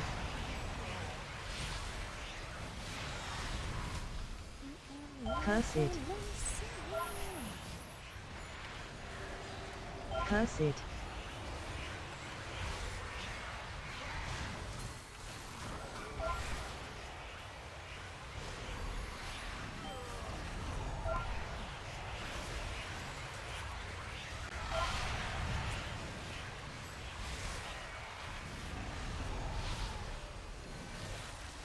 Cursed.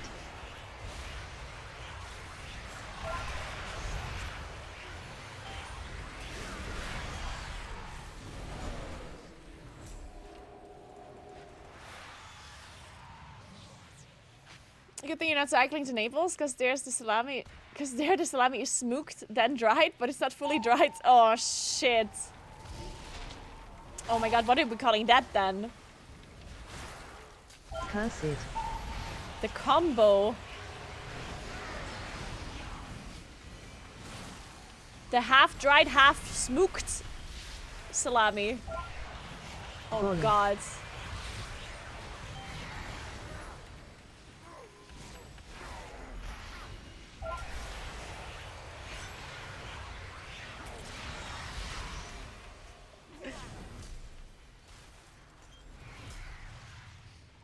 Is the station good? It is very good, yeah. Halb smoked. Faster smoken.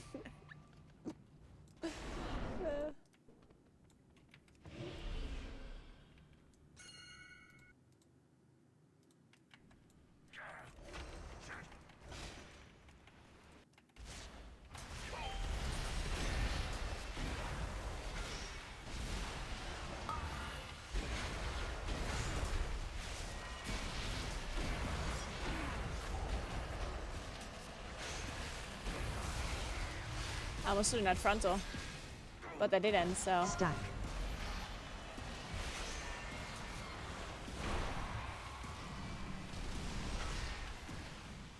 So we're good.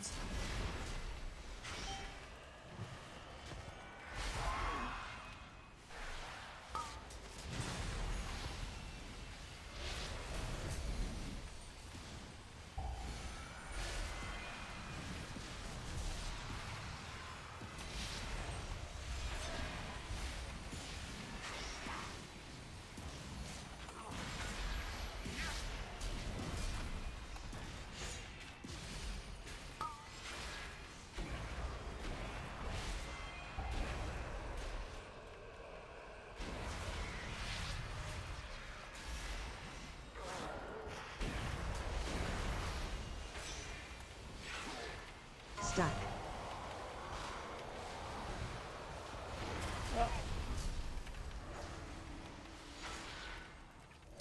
Well, these guys are a bit spread. Oh wow.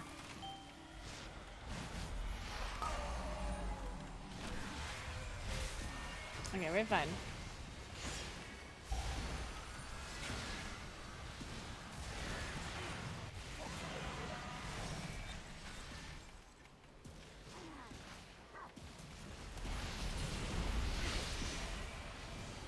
What are these barrel spawns?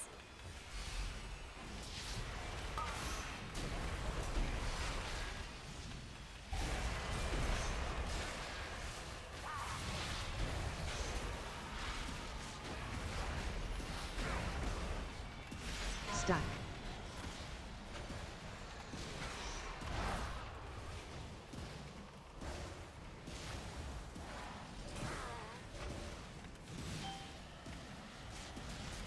How does this work actually? Do they always spawn at the edge? Even so you just determine the location of it, but not like you only determine the location on the circle, but not how far in or out they spawn?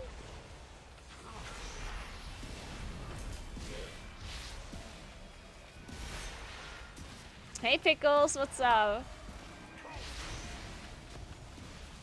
You know what pickles would taste great with?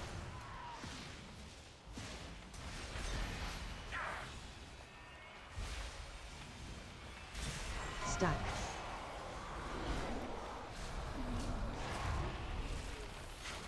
Everything. Yes. But of course I'm talking about salami. Our challengers have passed the first trial, but there's still a long way. Smookles. Smoked pickles. Wait a second. I don't know about that one. Look what we have here. Fresh meat.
Nice, Chef Pickles. Congrats on your new role as head chef. That's awesome. Congratulations. But do you do smoked salami?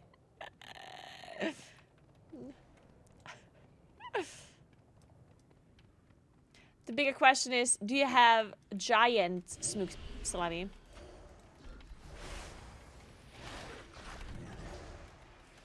It's not about the smokiness, it's about the size.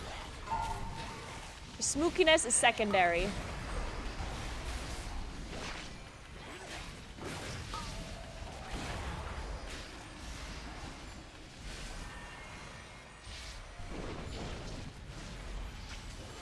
Oh.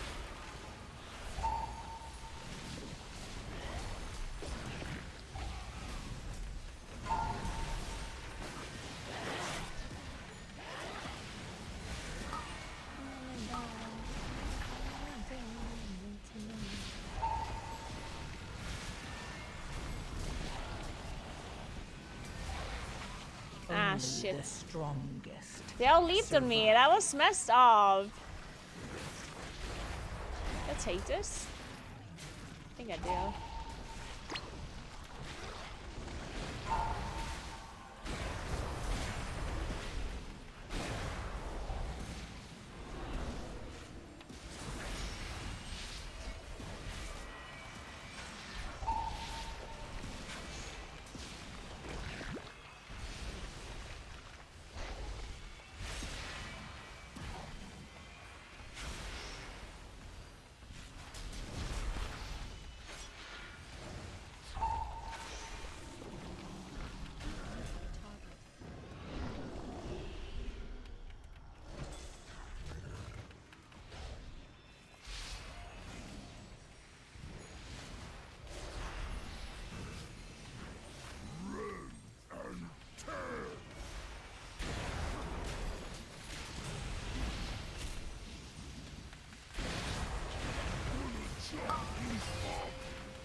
escape.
No, that was messed up.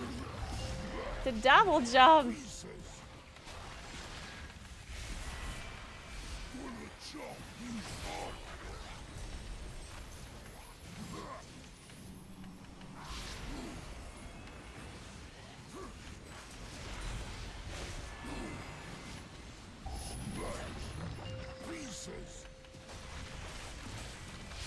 Oh wow.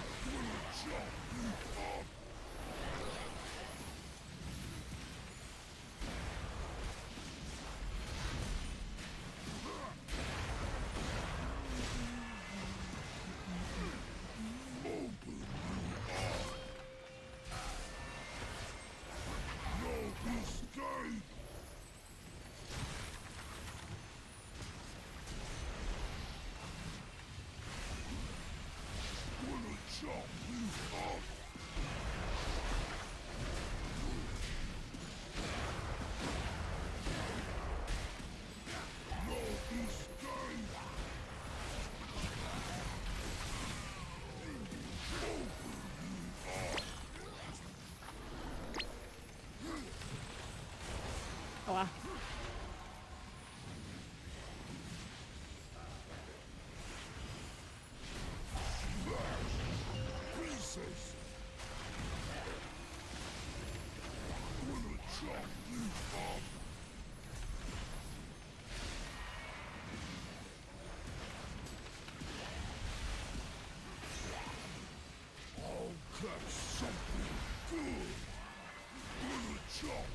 This boss is actually kind of hard on like a high level. Also takes forever. Another trial down. Looks like we might have I didn't throw. I got one shots. the two ads jumped at me in like right next to each other or right after another.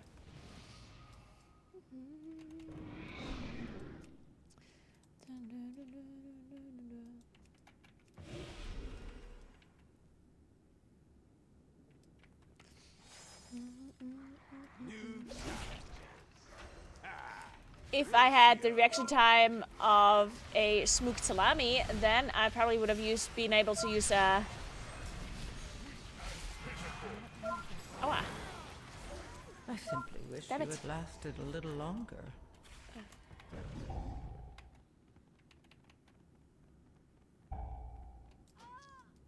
What? Yeah. I guess I wasn't allowed to survive there. Defensive.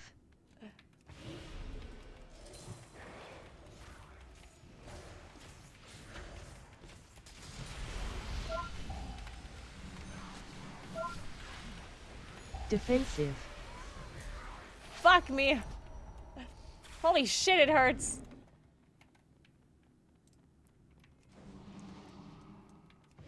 Why is it like this? Shit, I think we might have depleted this key now. Use Iron Bark. Why don't I just use Iron Bark, guys? I should use Iron Bark.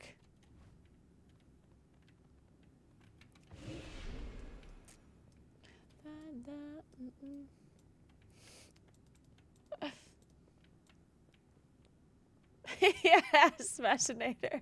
Speak up, soldier. Glory.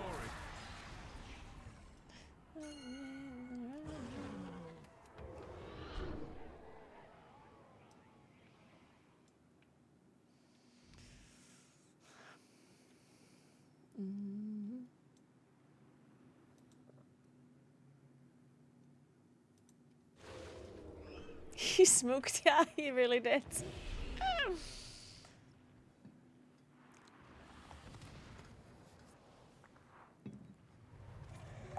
Thank you so much for gifting us up to Toe Grinder, my anonymous gifter. I appreciate that very much. Thank you, D3.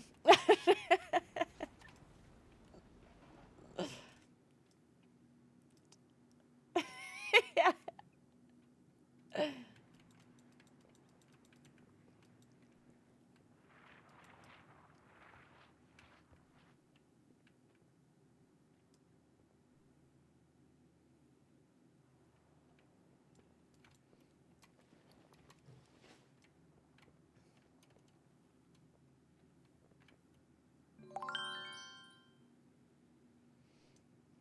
Hey, Eric Sanchez, thank you so much for Prime. I appreciate that. Welcome in. Thank you, thank you. Oh shit, our damage carry's leaving. Feels bad.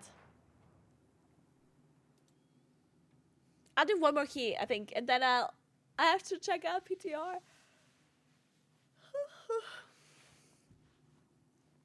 Wait, I almost forgot that I have food here somewhere.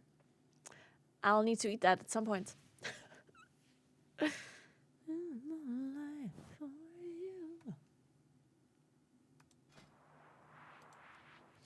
Let me get the food while we look for another damage dealer. Be right back.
Just in time.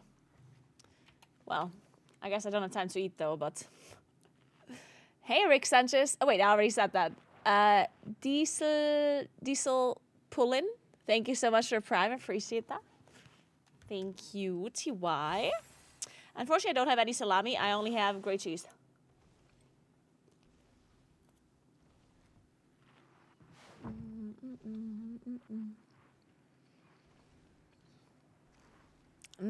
Delicious grey cheese, though.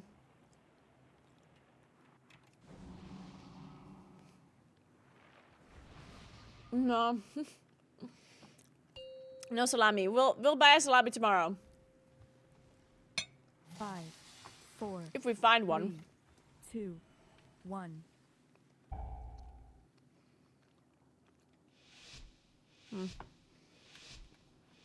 Man, maybe I eat this after this key. I can't eat this in peace now. Welcome, one and all, to the theater of pain! It seems these upstarts think they can compete with the best combatants in all of Maldraxxus! Oh. We have to change our talents. Well, if we change... Oh no. Wait. Wait a second. I just... I thought the mage has to go out and change talents. And I moved my table up because I wanted to stand up. Defensive.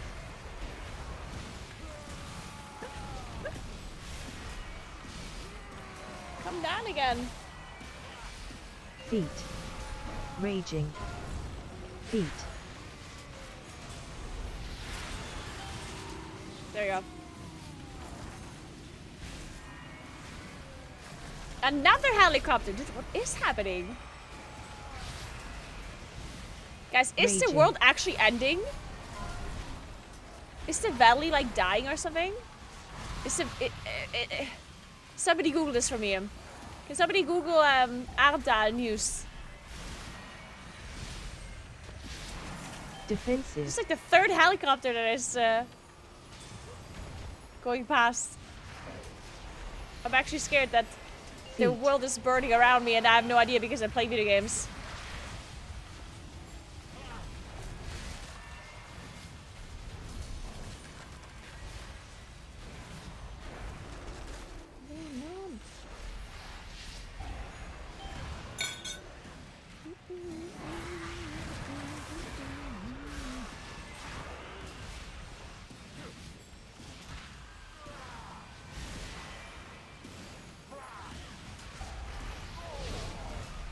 You spell it A-H-R-N-T-A-L.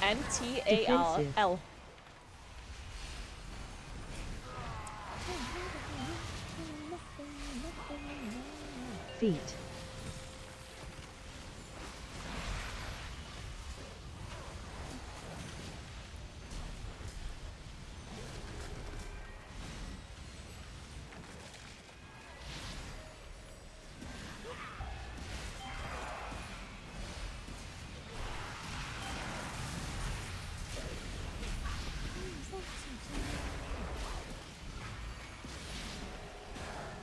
I think I should have saved my cooldowns here. Defensive.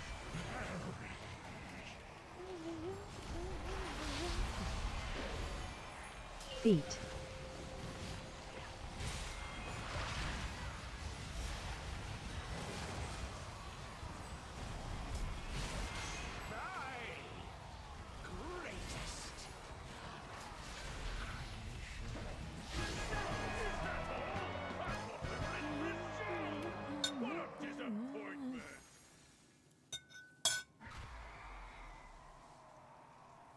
Unexpected! It seems our little pups have some fight after all. Now that the preliminaries are over, the real trials can begin.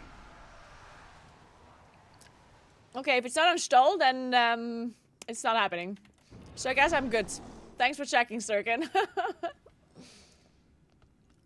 How did the mage just die? Mortal lives are so fleeting, so fragile.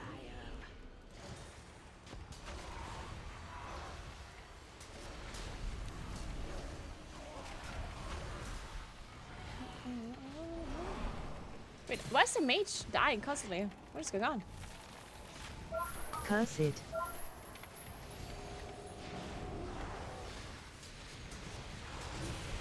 Defensive. Defensive.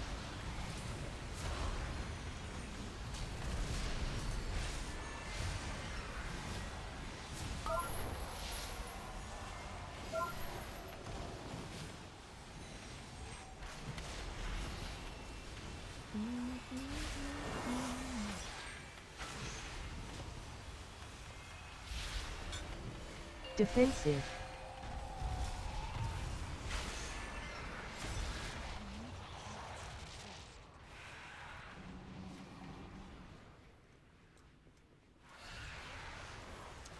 Grand Paradiso? Nope. Never heard of it.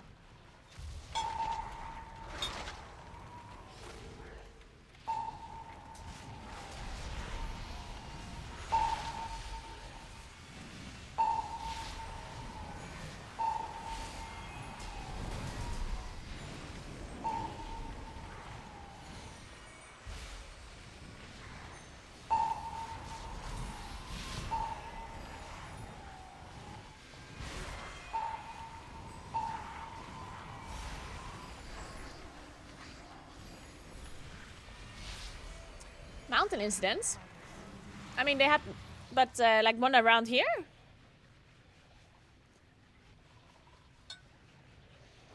Because yeah, usually when a helicopter's around, then it's a mountain incident thing.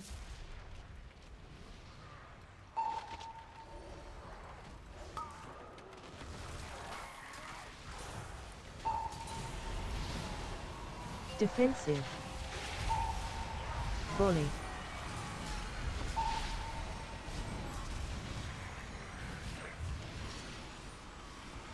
Cursed.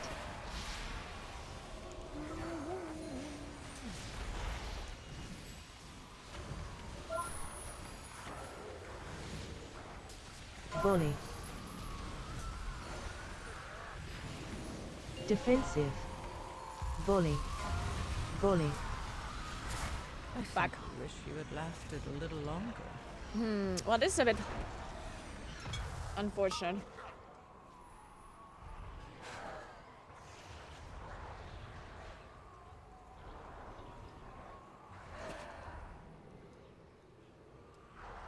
GG's. Yeah, we actually did not have a lot of kickstack.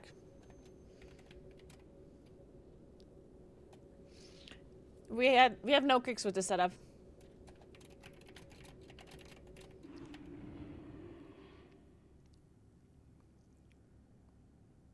The cartels are always hiring temp workers to pick up odd jobs. See if you can lend a hand. Alright. Huge shout out to Smok and my Evoker friend and also my healer friend for keeping me alive.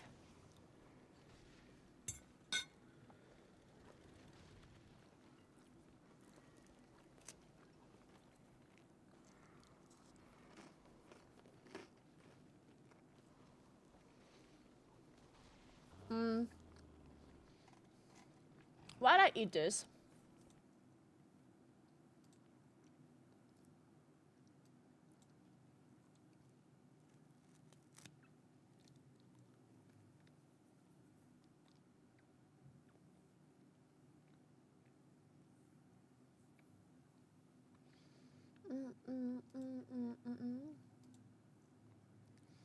Let's watch.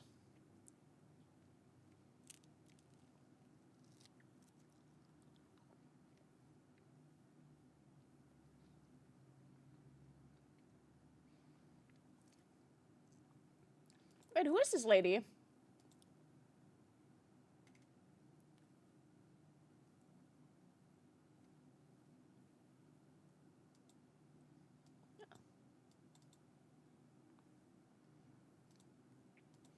I never heard of this lady before.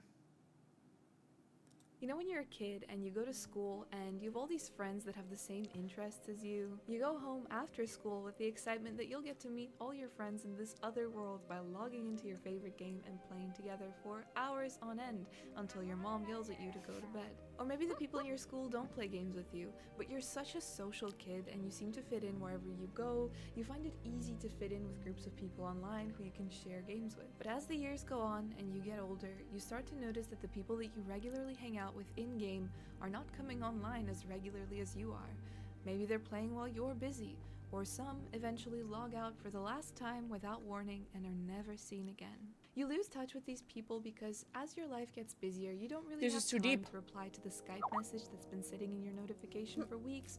And when Skype eventually became outdated, not everybody knew that you moved on to Discord or other socials to stay in contact with you. Maybe you stopped checking messages there too. Your life getting busier doesn't necessarily mean that you stop liking the hobbies and things that you loved as a kid. So what happens if you still want to play World of Warcraft, but all your friends are gone and you're not somebody who can easily fit in This and is make too friends sad. online anymore? What if you can't keep up with guilds and other players?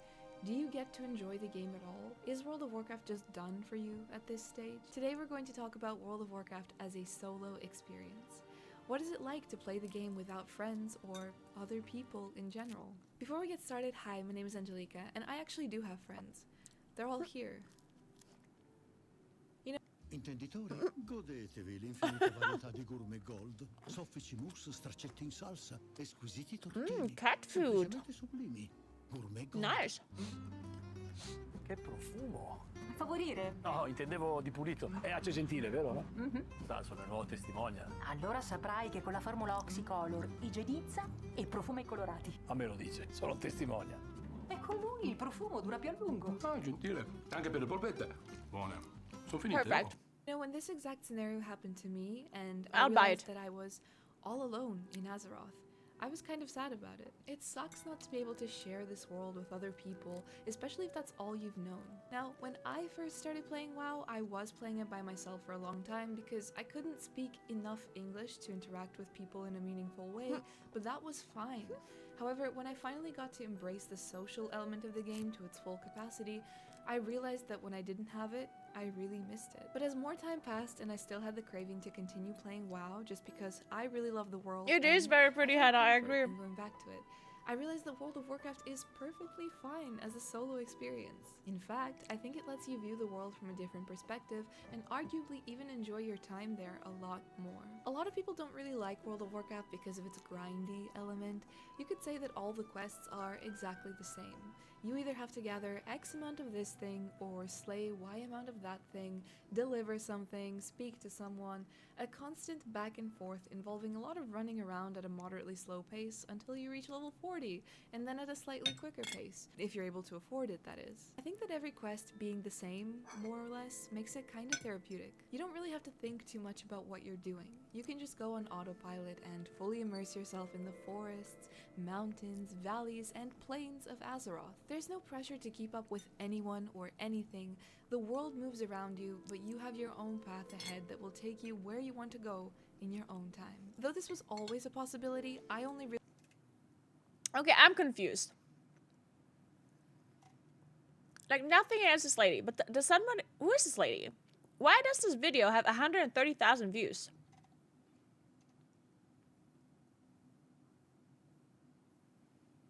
really started to view the world that way Am I not? after playing Classic in Hardcore. I I started don't- this experience myself before Okay. the official Hardcore servers launched by using the add-on. This was a third-party add-on created specifically for players who wanted to... Woman plays WoW, woman gets views. I mean, if that is not how it works. I mean, I wish that's how it worked. I'm a woman. I play WoW. I don't get 130k views on my videos.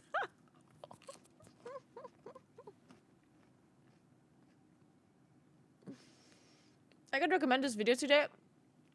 Why? Yeah, because I got it recommended to me too. Why is the algorithm picking this video up? It's so strange. To experience the game this way.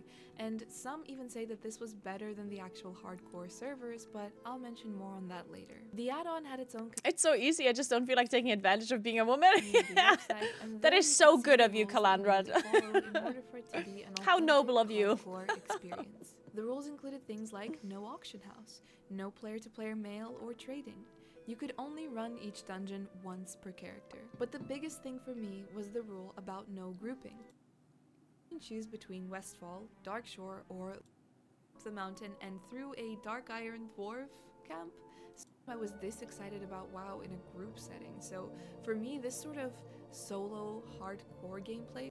I also personally think that the add-on and the rules that they had there were superior. I mean, it's a nice. She has a nice voice. Like I would listen to her. I could listen to her, you know, for a long time. She could talk to me like that. I still don't necessarily understand though.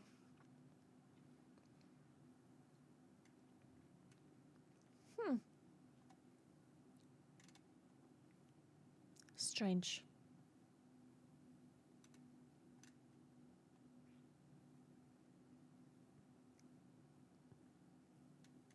Why I only play old games? 325k views. Vuoi vedere i miei esercizi preferiti? This is an interesting. I actually want to know what's going on here.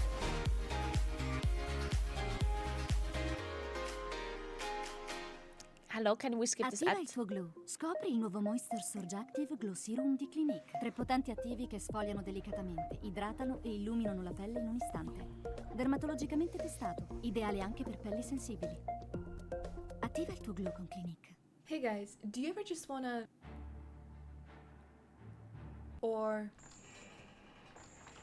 even... Because I do. Like, all the time. The truth is, I haven't been excited about a new release for a very long time. The last new game that I was really anticipating would have been like Outlast Trials or the anniversary edition of Beyond Good and Evil, a game which came out in 2003, by the way. And even Is she famous on like a different platform? Is she was like a TikTok anticipating famous person or watching something? Because, you know, it is Ubisoft and nobody wants to see their favorite game ruined. When I have spare time, when I want to chill and just immerse myself The real in question a is different world, why the I go envy? for games that are like 20 years old. Because or like I'm not somewhere necessarily around that. well, I If you am watch my envious, channel at but I want to all, know you will why that I'm she somebody has that views. appreciates Like I'm the trying to finer understand. details in games. I really love worlds that unfold, but alas, we are given bland worlds, sometimes a lecture in politics. Like this lady came out of nowhere, does these videos and gets like 320k viewers. I kind of want to understand why. Why not? I don't know. Like I'm literally trying to understand. She has 55k followers on Instagram. Okay. Okay, that maybe explains a thing or two. Aha. Okay, so she's an Instagram person. Interesting. But does she stream too? This is interesting.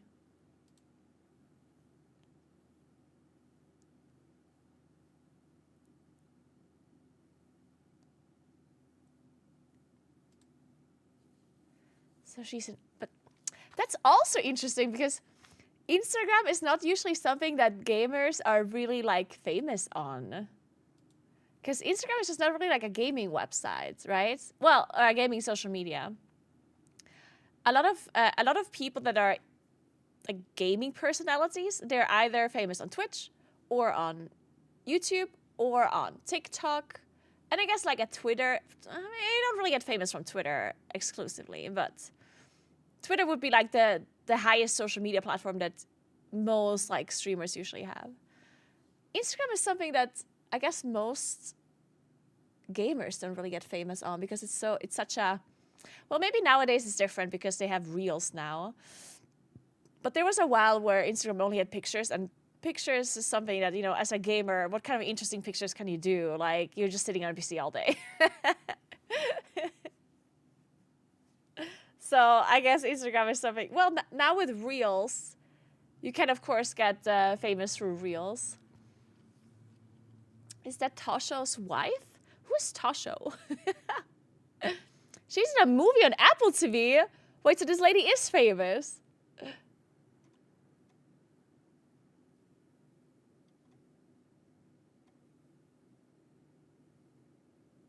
This channel blew up fast after she made it.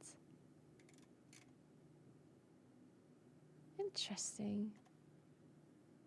We're gonna have to study this channel. We're gonna have to do what she does. I'll never have as fabulous hair as she does, though. Which is quite unfortunate. Man, I wish I had her hair. It's so beautiful. I wish I had her views. I wish I had her hair.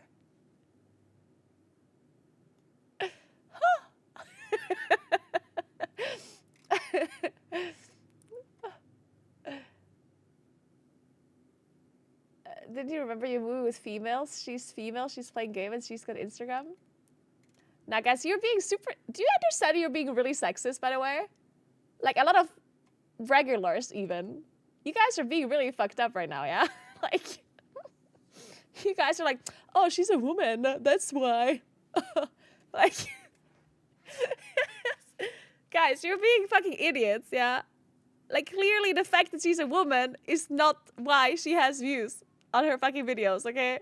Like, if it was that easy, every fucking woman would have views on her videos, okay? That is not how it works. Oh. It's just reality. If it was reality, then why wouldn't every single woman that makes content be famous and have hundreds of thousands of views everywhere? Are you using your brain? I'm gonna level with you. I've never seen a woman in real life before.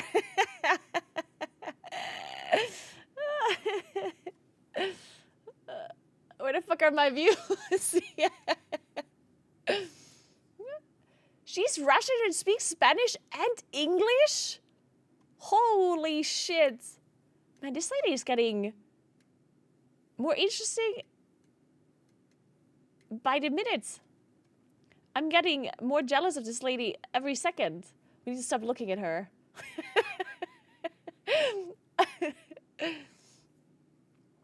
Why haven't you subscribed to her channel yet? Can't you see she's a woman?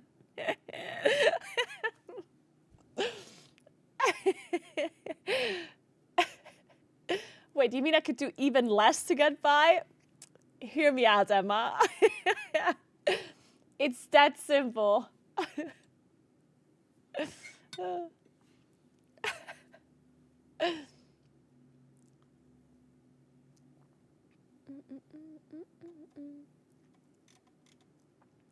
The reality is that I think the ratio of internet, especially Twitch and gaming community, is like 70-30 split man. Okay, and now you're implying that every man rather watches a woman's content than a man's content?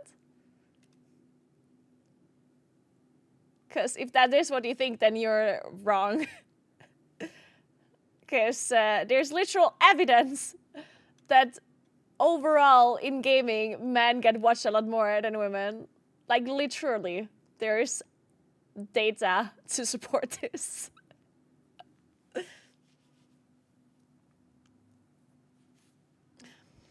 I prefer female content. Yeah, but you're not the norm then, yeah?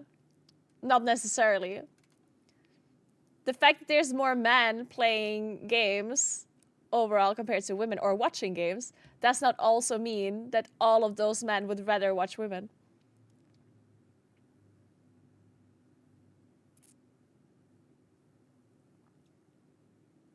Aspen Gold is the prettiest girl I follow.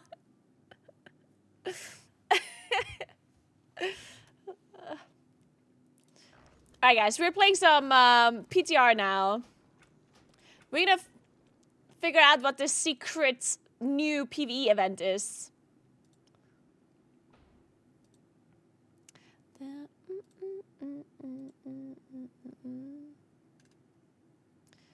And breaks like a heart. There it is. Okay, we have to update it first. Let's hope we don't get a server shutdown again.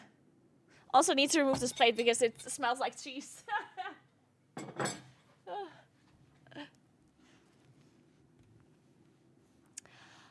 Do we need a good PC to play the new PvE adventure? I think you need a good PC for everything you do, of course. Thank you, Corals.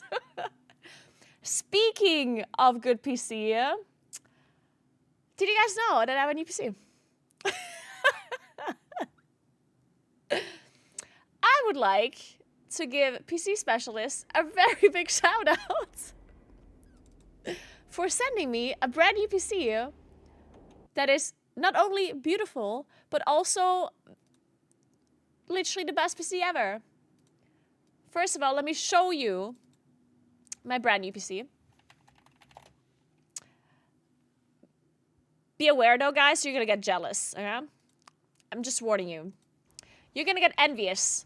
More envious than I am of this lady we just watched on YouTube. If that's even possible.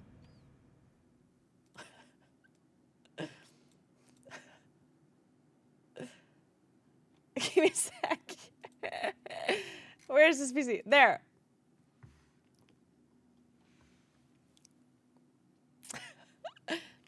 Look at this beautiful PC. Are you seeing it? If you guys, I mean, there's also my PC specs if you want to know. We all know that the only thing that really matters is the way a PC looks like. But if you care about what's in the PC, then fine. We have the Fractal North TG XL gaming case, which is beautiful. Then we have an AMD Ryzen 9. It says all, just read it. And of course, we also have a RTX 5080, which apparently doesn't work really well with DirectX 12. And then we have water cooling as well, which is, of course, required. Frost Flow 360 series. High performance liquid cooler. But yeah, if you guys want to check out PC Specialist, then click on the link that is in the chat. And if you use my code, Naguura, then you get £30 off of orders placed with the code, which is very nice. So definitely go and check it out. We already built a really cool PC before. You can get lots of cool stuff on this website, of course. But you can get very nice PCs. Maybe not as good as my PCs. I mean, you can get literally the same PCs I have on this website as well, right? But there's the case. There's the Nebula Pro.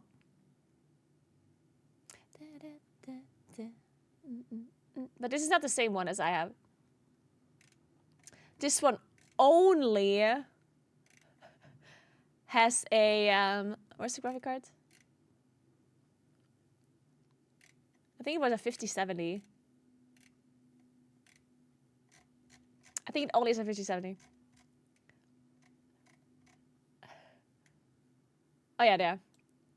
It only has a 5070, guys, but it's still, I mean, it's still kind of nice, yeah?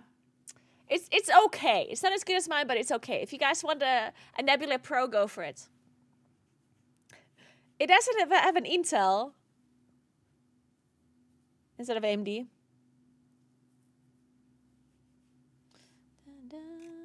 But yeah, the really cool thing about the website is, of course, that you can just pick and choose whatever it is you want. You can go between the cases. I really do love this case, though. This case is actually really, really nice.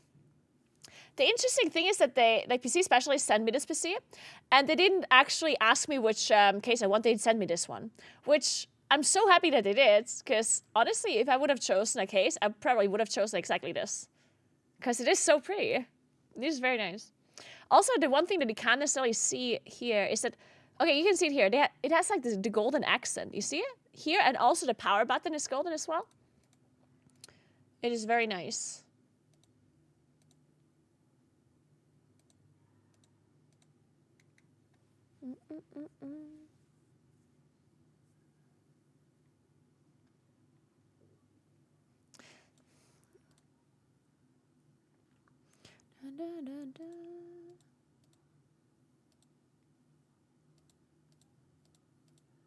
But yeah, make sure you check out the link in the chat PCSpecially.st/Naguura. And use the code Naguura if you want £30 off if you're ordering anything. Obviously, you don't have to order a whole PC. You can order individual parts. You can order whatever you want. Just go through the website and see what it is you would like to order. What kind of upgrades you need for your setup.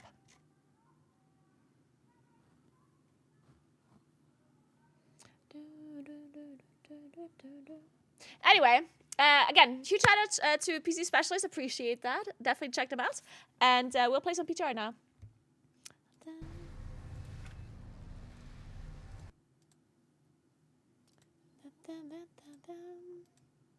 It actually is, like the PC that I do have, the PC that they did send me, that one is actually, like, I didn't have a single, like, FPS issue in the raid, in a new raid, which is such a rare thing for me, because almost always when a new raid comes out, I'm lagging in the raid. Like, I need to go through all of my weakers and all of my add-ons and see what's causing me to, like, have huge FPS issues.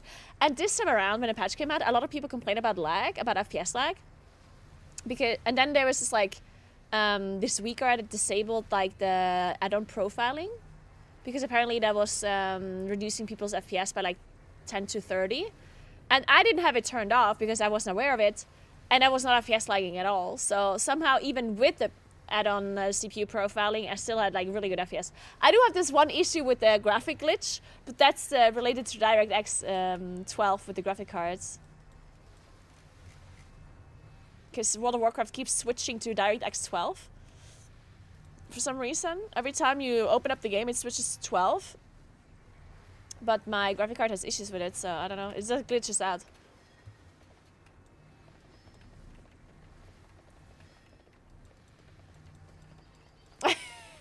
Should have made the promo get 30 salami for free or something like that.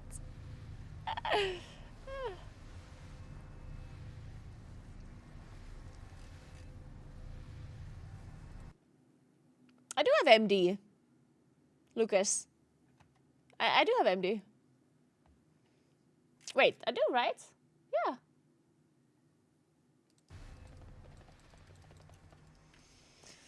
Anyway, so there's apparently a new feature that we can queue up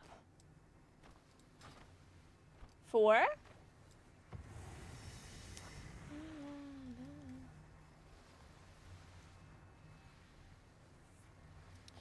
I don't know who we have to talk to start this event.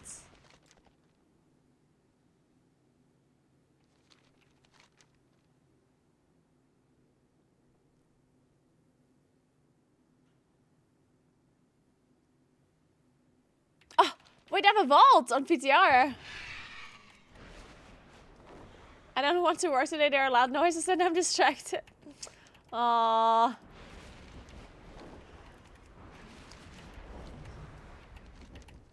Just some work then, Calandra. Fuck it, you're a woman. Fuck it, just make a YouTube video and make millions. Hey, Sal, what's up? How you doing? Hey, Aristocrat, what's up? How you doing?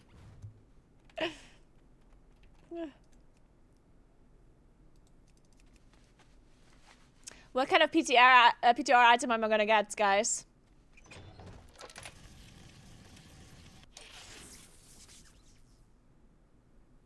Oh, I got the boots. Those are sick. We're going with the boots. On my PTR character. Doing keys.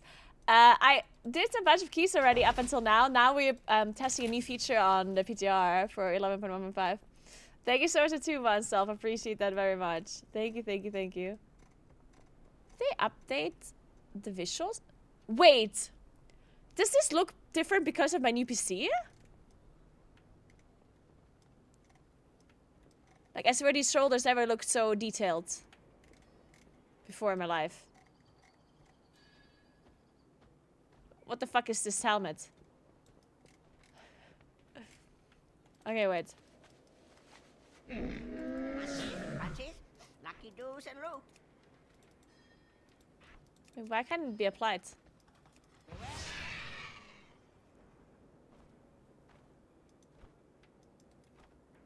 Okay. What do you have a belt buckle and a back of your hat? Shit, how do I queue up for this?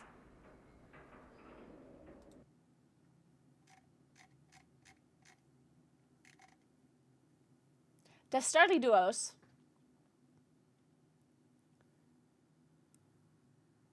Siggy.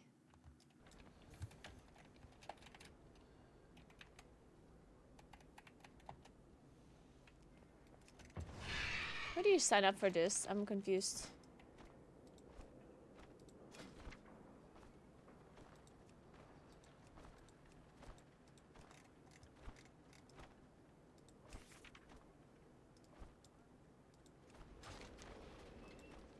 Adventurer, Anthrax loyalists seek vengeance.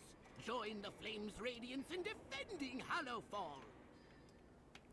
Who the hell is Siggy, guys?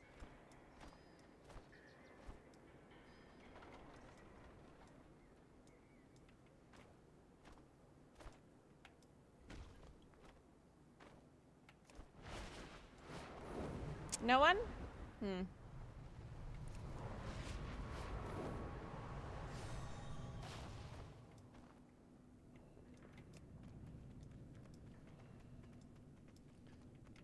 Maybe I'll find Siggy in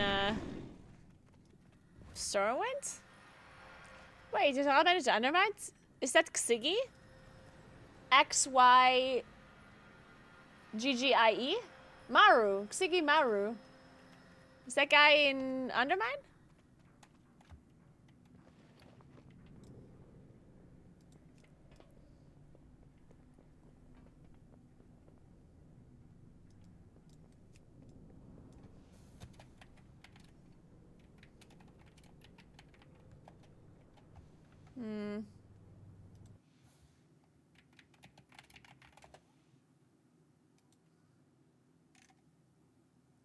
The location of this NPC is unknown. What the fuck? This is messed up.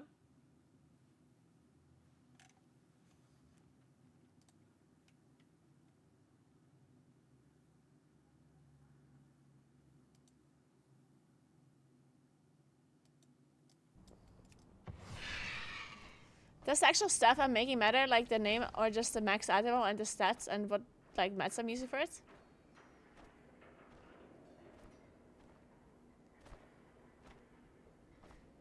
The name of the staff does matter, yeah. The name of the staff determines which staff you're crafting. Like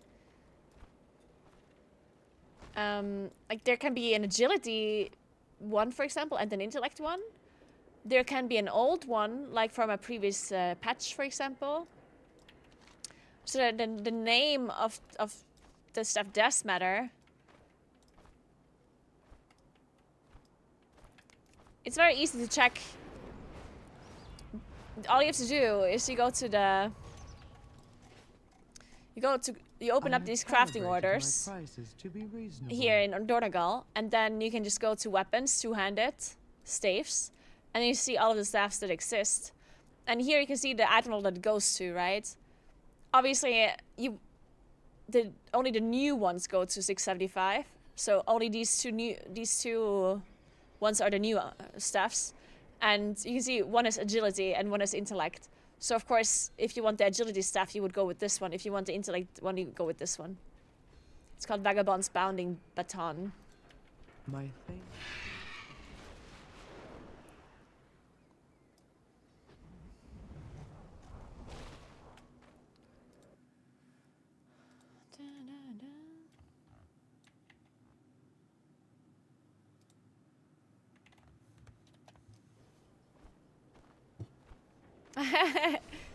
No problem, Aristocats.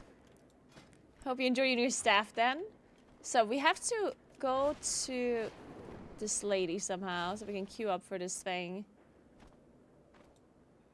Unless it's just under here. It wouldn't be a raid. It wouldn't be PvP either, I guess.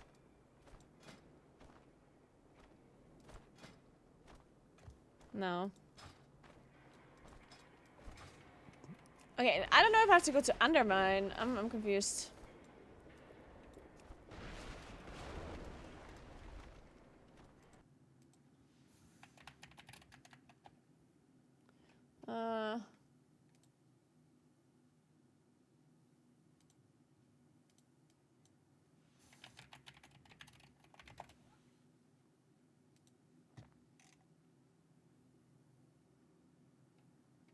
It says meet in Stormwind, Orgrimmar, or Dornogal to fight against villainous bosses from Azeroth's past.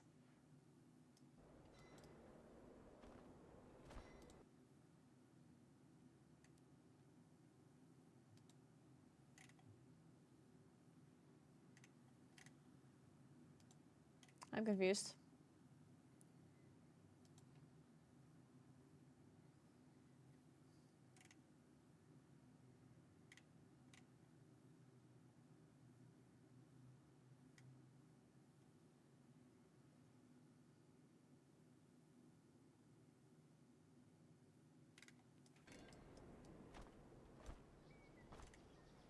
I learned a lot from your YouTube videos, by the way. You rock. Thank you so much. I'm glad you learned a thing or two.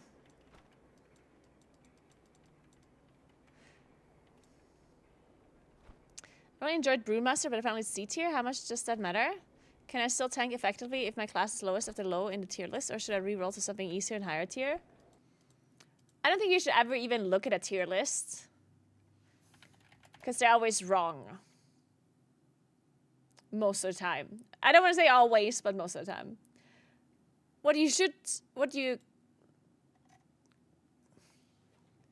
mean, one thing I would do, if you want to choose which class to play,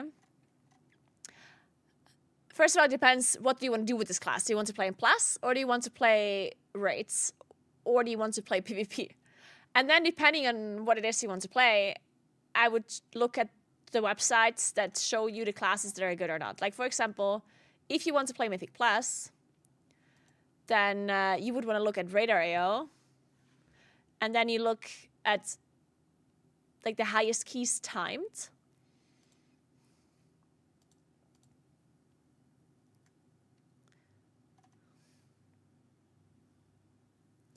And then you go to like the highest key levels that you can find, and then you see what they're playing. And that's probably the meta that will be invited as well, right?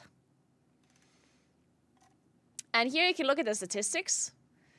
If you look at only tanks, for example, you can see 56% of all tanks above level 12 were Vengeance Demon Hunters. 4.4% Guardian Druid, 2.3% Brewmaster, 9.6% Blood DK, 3K, 19% Prot Paladin, and 1.2 Prot Warrior. So, Brewmaster does seem to be the lowest, the least used tank, which doesn't necessarily mean that you can't do M+ with Brewmaster. You very likely can. The way Mythic Plus, or generally the way World of Warcraft is tuned nowadays, is that you can do everything with every class. The problem is that just because you can do the dungeon with a certain tank doesn't mean that you will get invited to the groups that will do the content, right? So if you have a set group that you always want to play with, like if you have a group of friends that you always play with, then you can honestly play whatever you want, and you can make it work, for sure. And, like, because you're not going to be doing the highest keys possible anyway, I'm assuming, right? Like, you're not going to be sitting here doing world first keys. You're going to be doing, like, more casual key levels, right? And for more casual key level, you can play anything if you have a group to play with. You can make Brewmaster work easily, right? It's not that Brewmaster cannot tank plus 12 keys or plus 15 keys. Brewmaster certainly can do that. The problem is, if you don't have a group of people that you play with all the time, then you will need to get invited through Group Finder. And if you need to get invited through Group Finder, you need to very likely play a class that is considered meta. If people think that Brewmaster is incapable of tanking 10s, which is not true, but if they think that, then that's a problem, right? So I would probably not choose Brewmaster if I were you, if you need to rely on getting invited into random groups, personally. I would pick one of the better or more picked tanks. And if you care more about rating rather than plus, then you just go to Warcraft logs, and then you look at the statistics of the tanks that are tanking Liberation of Undermine, right?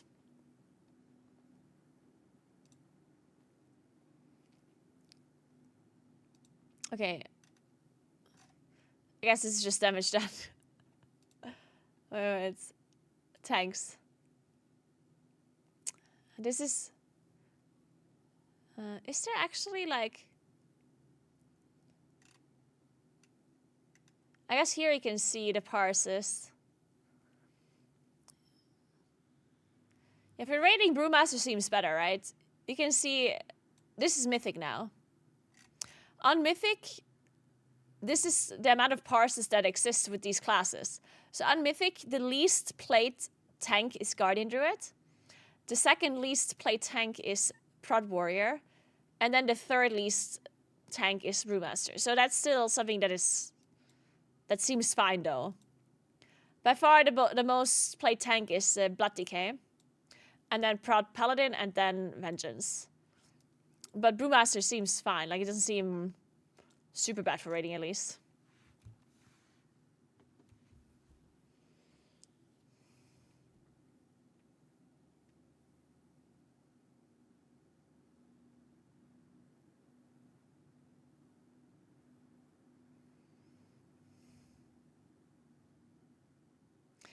Yeah, it makes sense that Brewmaster wouldn't be taken in raid as much because Windwalker and Mistweaver are so good.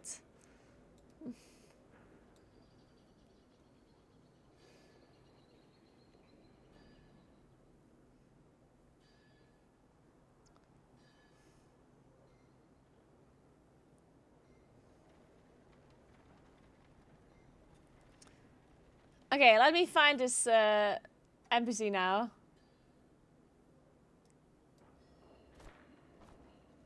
I mean, how hard can it be to find a new feature? This is actually so strange. Like, there's a new feature and I don't even find how I can queue up for it. This is so messed up. I'm going to Stormwind now. It says I can queue up in Dornogal, Stormwind, and Orgrimmar. But I have no idea where I would have to sign up in Dornogal.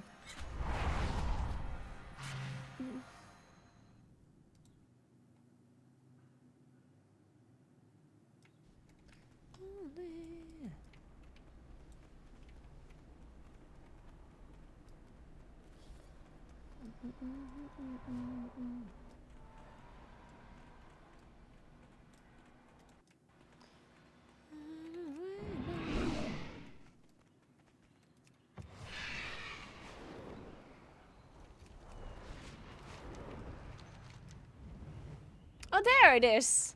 So it's just wrong that he can queue up in Dornogal. I mean, here it's pretty visible.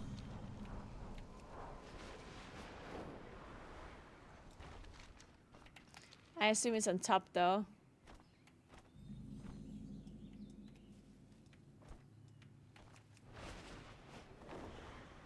Uh-huh. Oh, how cool. Winner's podium. High score 0. Oh, if you go here, you can see your score. Wait, that's cool. Ever consider a career in the ring? Here's how to find out. Talk to Siggy Maru and sign up to the fight to starting duels. Give me a list of their daily tasks.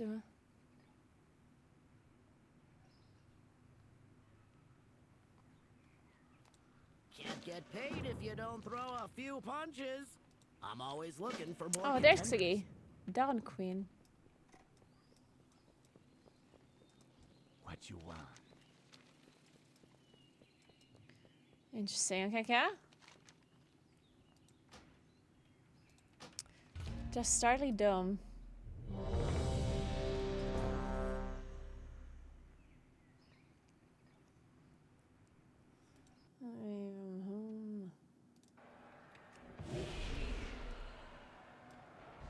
Some help. Talk to me if you want them gone. Ash.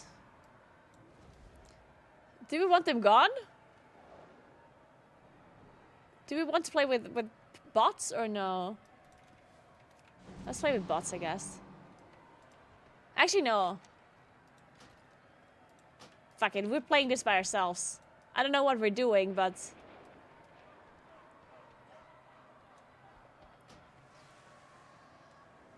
I don't know, okay. What is this? Kill all trash. Kill all trash to summon the boss. Wait, this is so cool that you can mouse over this. That's actually so helpful. So instead of a quest objective, you just get the thing here when you mouse over and you see it. That's kind of fun. Wait, this stuns you! I'm dead. Oh, yeah, I'm so dead. Well, well, well.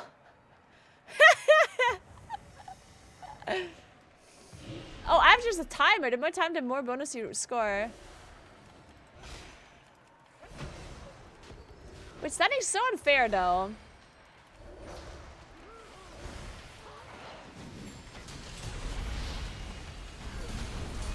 I don't like this. Oh, this tree is attacking me. Wait, the fucking palm tree is attacking me. That's messed up. What is this? Time remaining widgets? Okay, no, this is some sort of UI issue, I guess.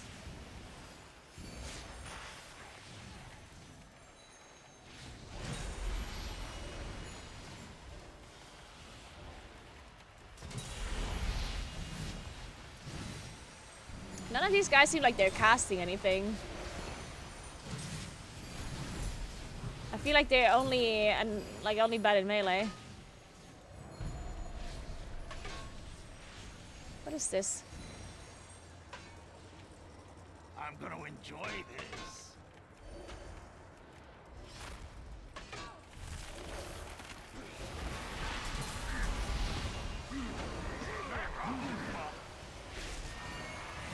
Oh, these guys cast.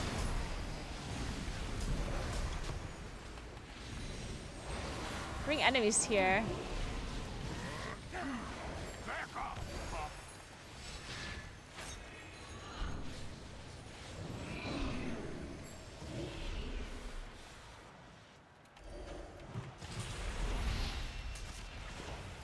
These guys have a lot of HP.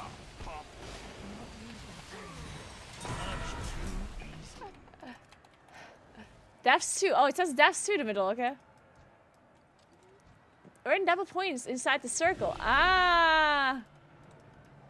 So if you're like contain your movement within the circle, then you get more points.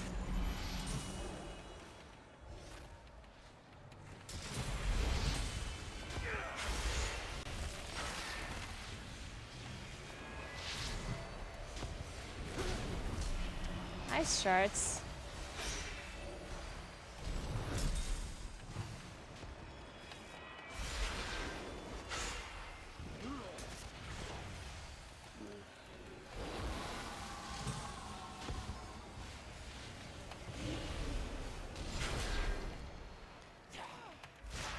Promise you can't see these guys. I don't think I like that.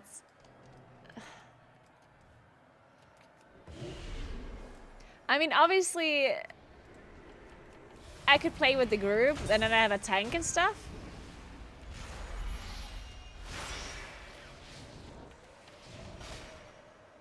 But I still don't like it when you can't solo things. Because they're like CC immune, you know? I always think that's a bit stupid. Because there's only so many things you can do when they're CC immune, right? Like, what is this, like, it's a, like they'll just kill you. Enjoy this.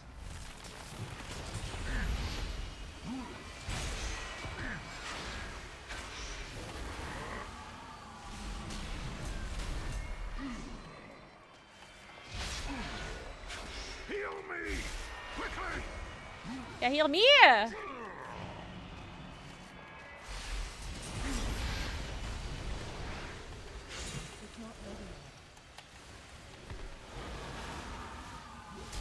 Wait, why does my cooldowns reset all the time? I keep getting CA back.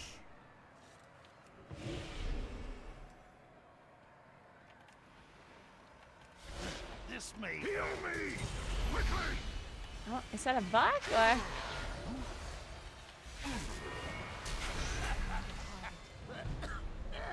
That was wild now for the next round. Oh, this keeps going.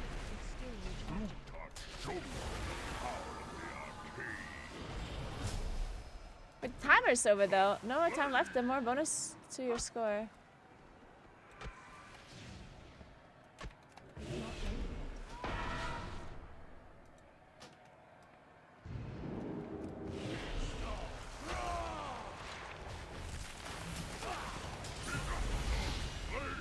Am I supposed to still be in here, or?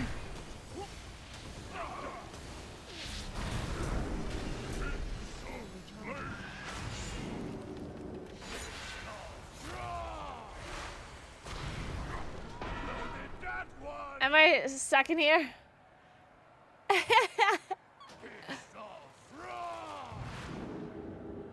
The more time left, the more bonus to your...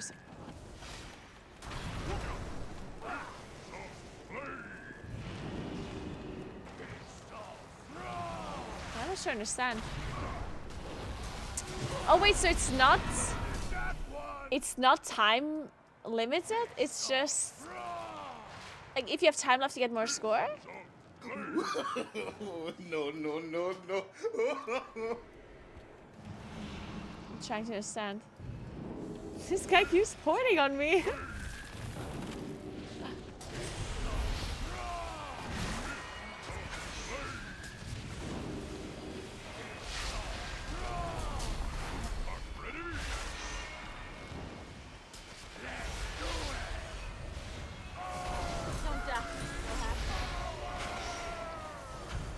Creates a moving firewall. Well, not around here, I guess. Oh, it's like in the arena. I assume this boss is not supposed to be... I assume I'm not supposed to be out of the arena.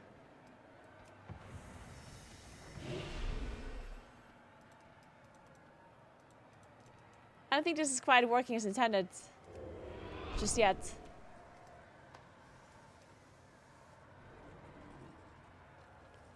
What did I just pick up?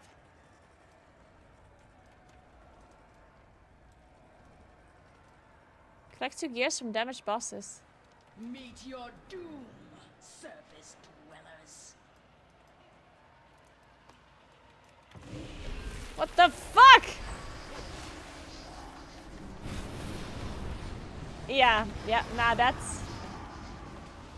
No, that seems like, a 5-second stun, yeah. I mean, that seems about right. No, that seems about right. Yeah. Goblin Sapper. What the fuck is happening? Baron Silverlane. Pyro Machine. Let's fight this guy.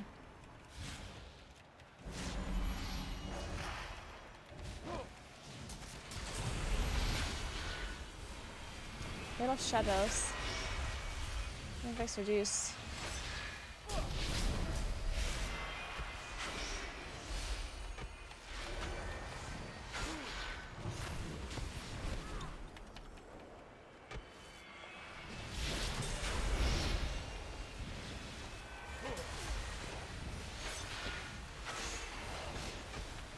Wow.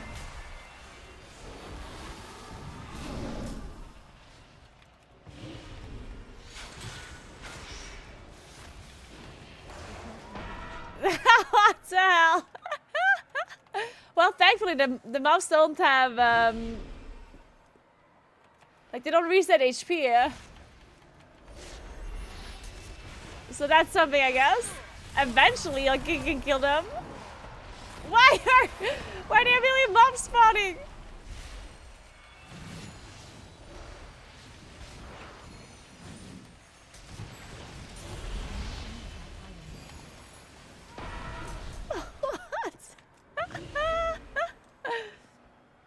Sapper. Sapper. This guy's evading. Rathelgore. Oda the Blind Watcher. Oda the Blind Watcher. What do you have 2 Odos and 2 Rathelgores? How do I leave this place? Leave instant group. Oh my goodness.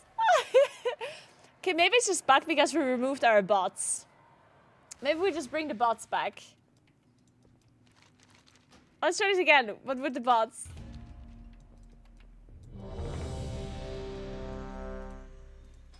I think that was a bit unfortunate. I think the fact that I removed the bots bugged it out a little bit. Potentially.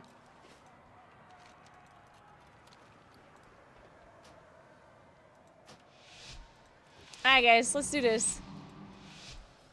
Earn double points inside the circle.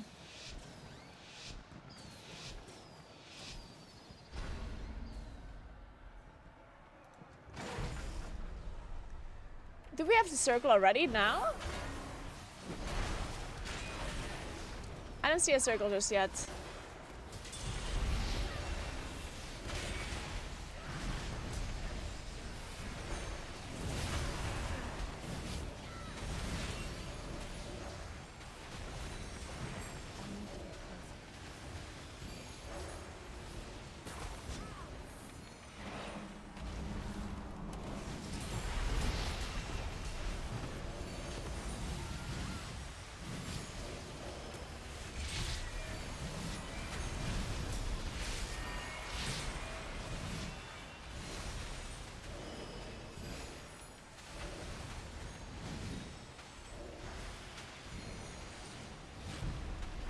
And now the main event, okay?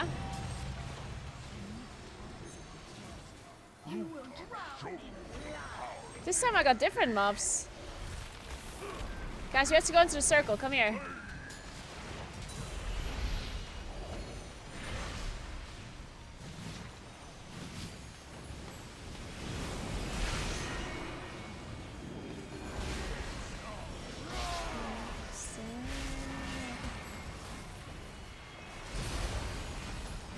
Cherry bomb collected. I don't know how to collect this.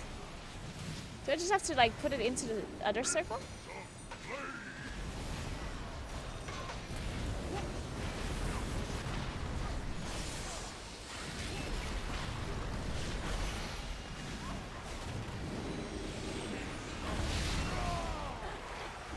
Right? Like I had no idea this was getting added either. Until I recently looked up the patch notes and they said something about this, and I was like, wait, this sounds like fun. This is very interesting. I like this. Oh, there's the firewall now.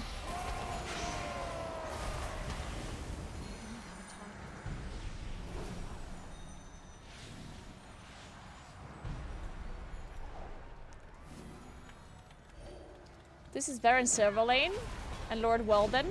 So you always get 2, that's why it's called duos. I guess, that's why it's called the Starly Duos. You always get like 2 bosses.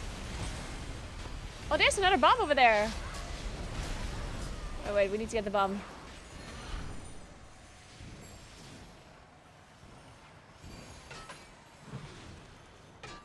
No, no, no, no, come here.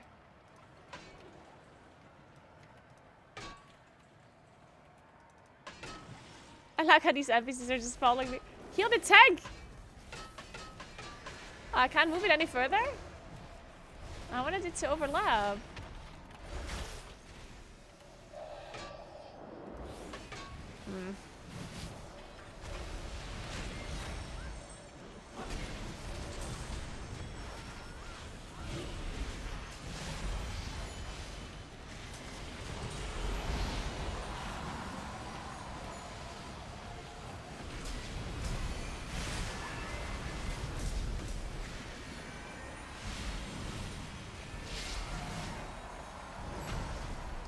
Enter the dome. Oh, we're done. Okay. Damage. So, okay, this is the score then. The base score, damage bosses, trash, and props. Bonus score, damage enemies inside the ×2 zones. Finish the match quickly. Use burner clocks. Avoid a lot of dying. Use challenging foods. What are challenging foods? Use burner clocks. Burner clocks. Veteran loot? Oh, add 30 seconds back to the Destiny Duos. Ah, you can get these items. Okay. Interesting. Okay, that was it.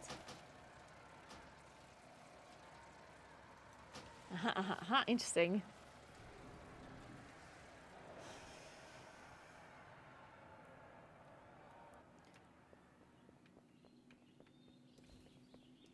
Hello, man.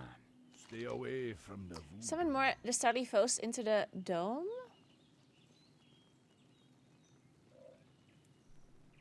Drive a nearby unoccupied deadly duo vehicle. Wait, these are all items in my inventory? That's a bit, it's strange, I guess, to have a bunch of bindings. You ready for our rumble? I want to be famous. If you get a high enough score and pay me a little, then famous in your future. Alright, here's the payment. No, make me famous. You want to compete? You know where to find me. Wow. Looks That was like it? you're itching for a fight. You know what fans love? An underdog. Okay. Let's try this again then. So I can make this more difficult by using these items. Summon more deadly foes into the dome. And then I can add time. Okay, this is interesting. Yeah, I definitely want to go with a group.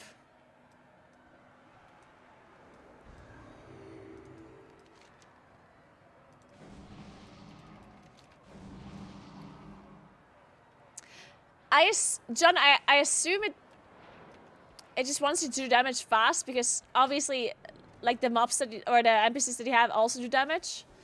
So the faster you kill them, the less reliant you are on like the NPCs killing them. So if you just wait a long time, I guess the NPCs will kill the mobs for you eventually. And then you get less score because you didn't do a lot of damage to them compared to the NPCs. At least that's how I assume it works.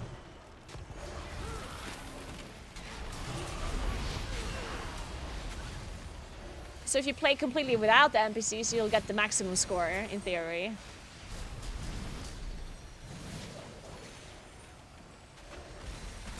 Because then you do all of the damage that you can do yourself.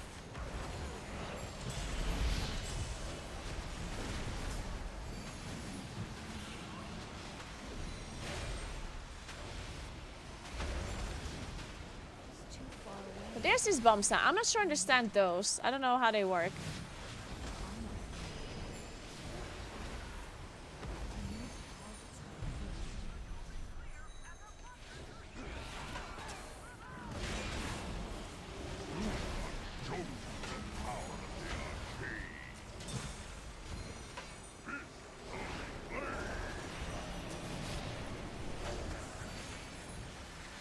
Like, I think it has something to do with mobs being incited while you fight them. But I'm not 100% sure.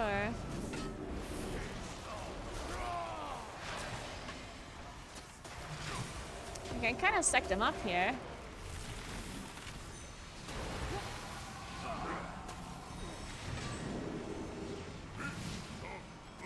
Guys, come in here.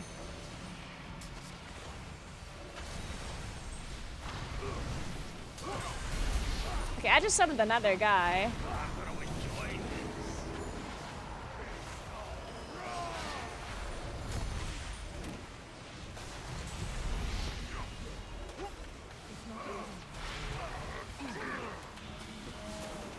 Hello, tank?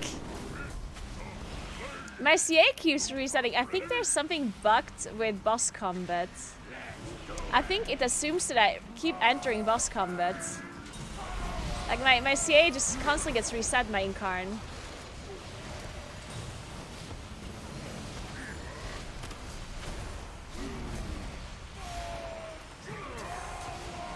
Why is my tank not tanking this mob?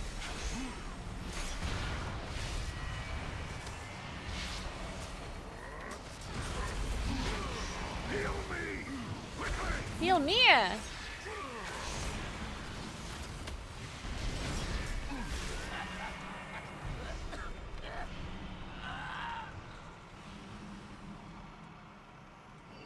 The depths will consume you.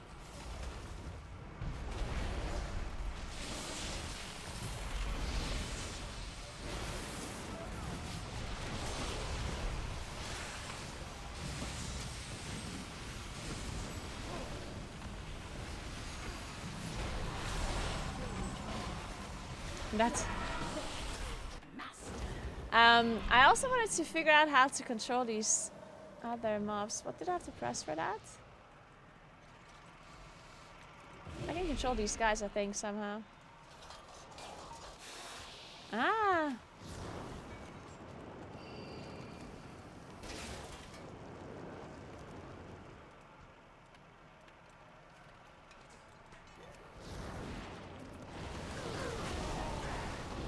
What the hell? Okay.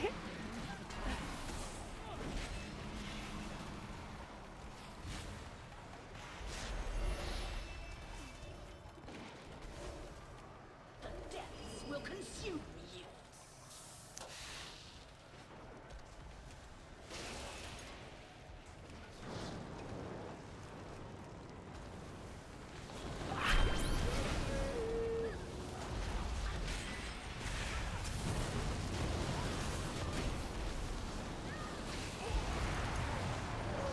What other things can I control here? Only can I control this too?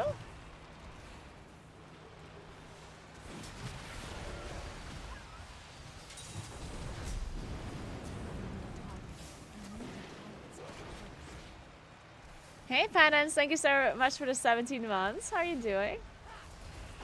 Thank you, thank you.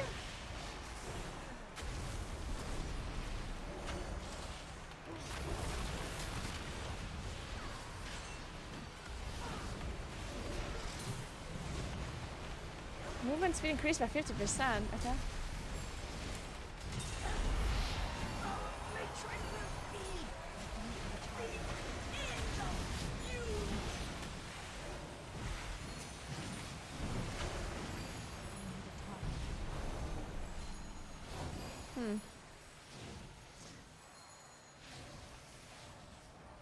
Total score. Like, the thing is, I see the score, but I don't know what it means, right? Like, I don't know if the score is good or not. I mean, it's just a number.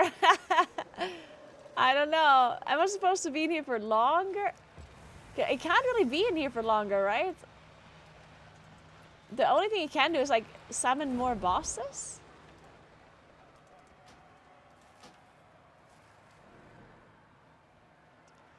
Just incredible for farming alt gear? No, like you can go in main and farm. Yeah, yeah. I guess. Yeah, they're all warbound items. They're getting all veteran gear. I think you can get. Wait, am I making this up? I think I read somewhere that you can get up to hero track gear. No.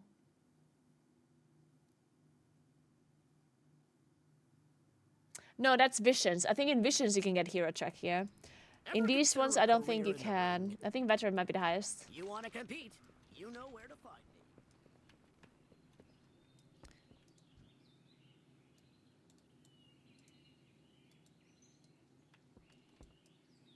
me. Last score, highest score. Okay. Greetings, man. I'd like to order food delivery.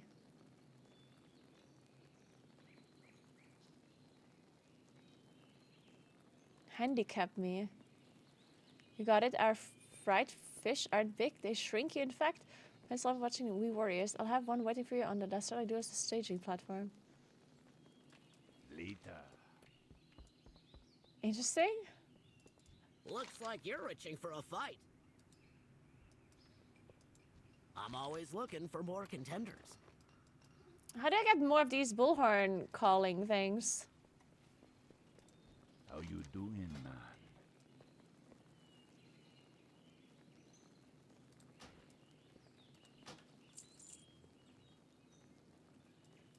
Lovely seeing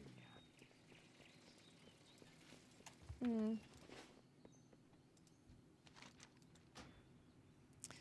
Maybe champ, since it's a huge, can just have an out leveled and instantly have it at 632 in raid. Yeah, that's actually a really good point.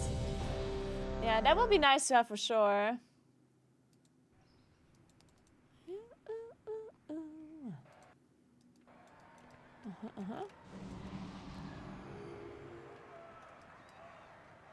Tony should be fish. Where did the Sally do us? Eat the Sally food. Damage increased by 20%. Wow, okay. Beefy burger. Oh wow. Let me do it with the... And what's the shrimpy fish? Interesting. Okay, so you can like... Oh, and there's potions and stuff too. Bell of healing? Gain instant health every 2 seconds. Bell of invisibility. You're invisible, okay?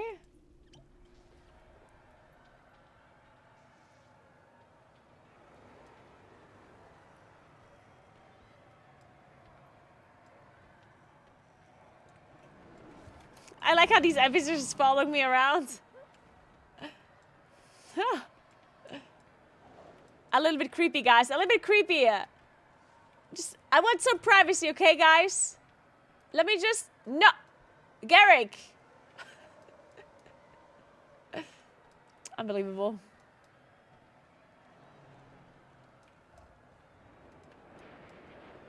Alright, let's do it.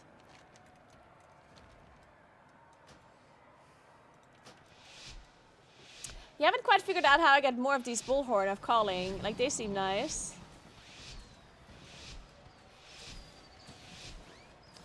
I did get another burner clock.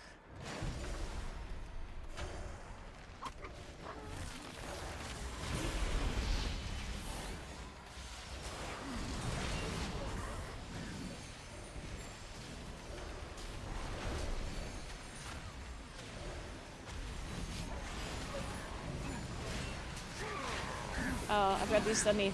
Tank!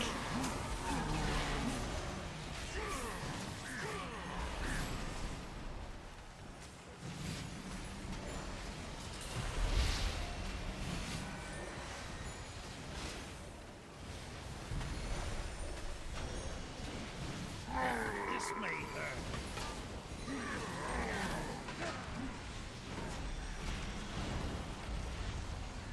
Wait.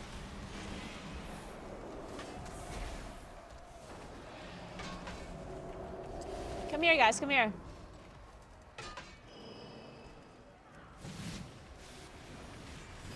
Don't kill them. Idiots.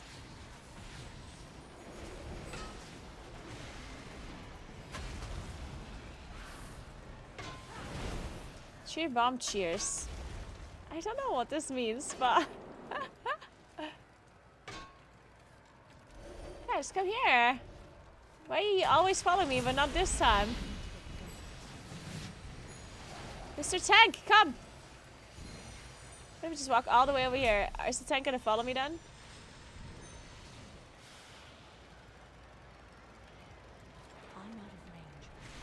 Man, I'm gonna taunt this guy. He keeps taunting back. Mister! This is stupid. Heal me! Quickly! I can't taunt. Oh man. I'm being sabotaged by my team. This is very accurate, by the way. This is just like real players. The AI is getting so realistic that they're emulating real player behavior. This is just like my Plaskies.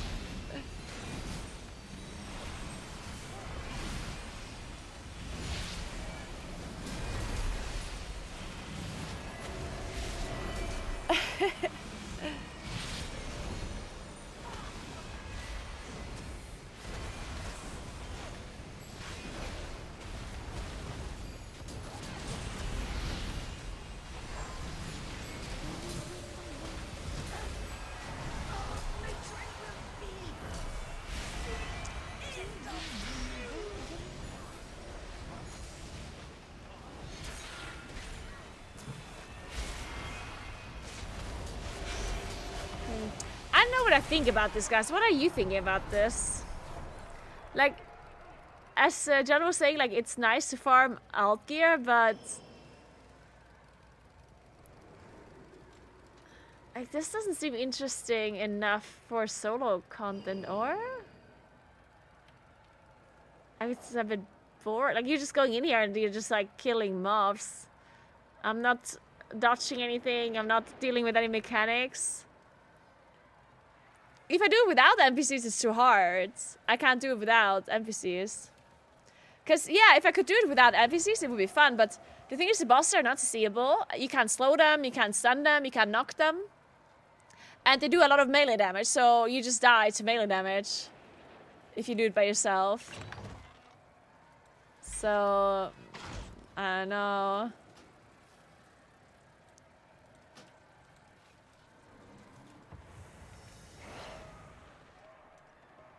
Unless I'm missing something.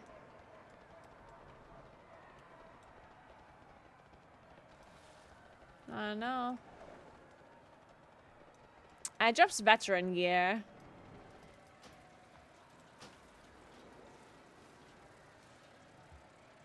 Because when I initially heard about this, I thought it would be like a actually challenging thing where you can farm score, because here you have like a high score, you know?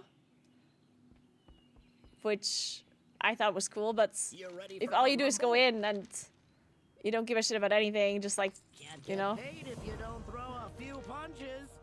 I'm always looking for more contenders. Unless it's supposed to be harder eventually? Oh, here you get champion loot.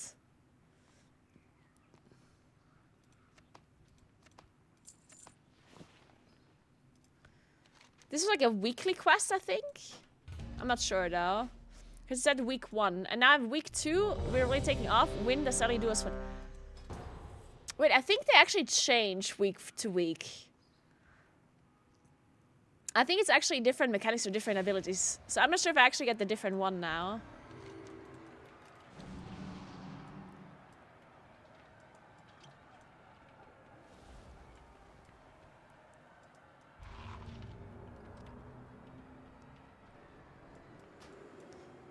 Okay, let's see what happens now.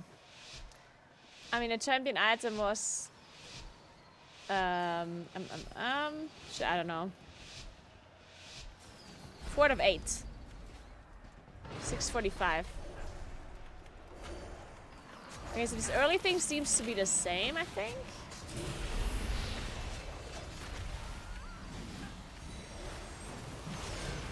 What?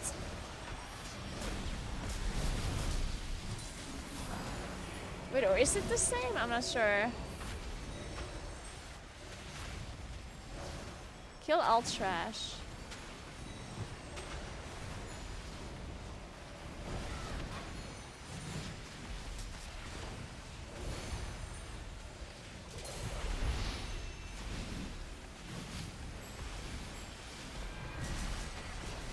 The enemies here.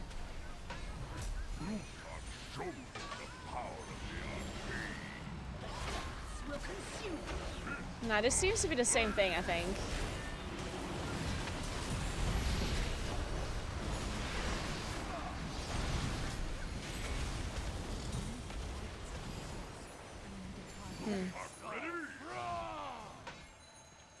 Let's do it!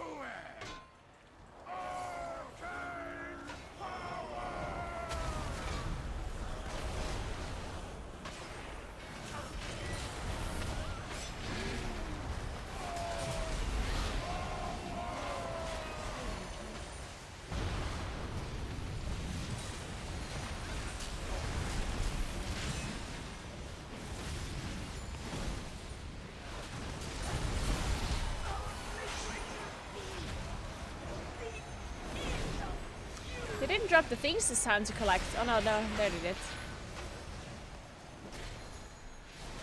I still didn't really know exactly what happens when you collect these like animatronic gear. Like 10 gears from damaged bosses.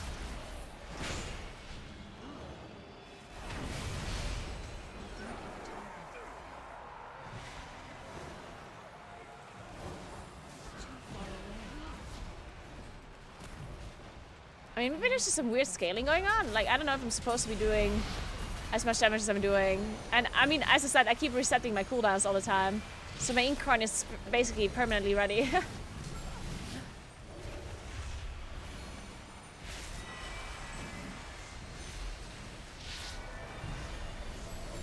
That was wild now for the next round.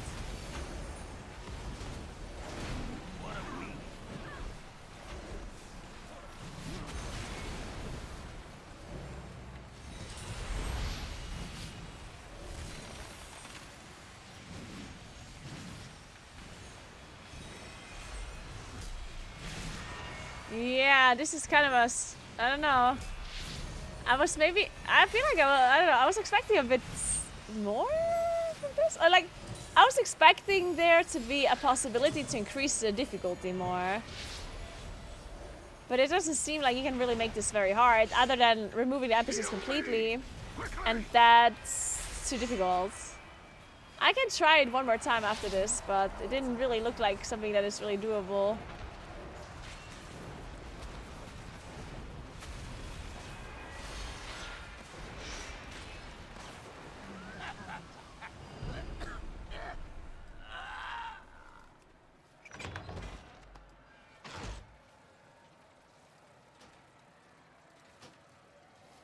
Maybe it's not added yet. I mean, I don't know what they should be adding. Like, what is it they would do to make it harder? Looks like you're itching for a fight. Okay, so now I'm getting another purse. You want to compete? You know where to find me. With another champion item? That's toy. So now there's no more quests. So now I can only play without any more quests.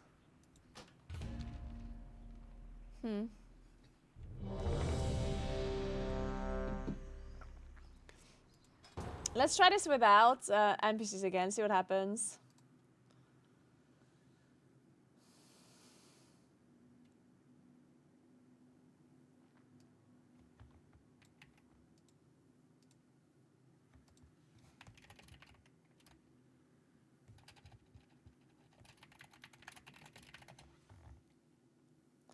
One second.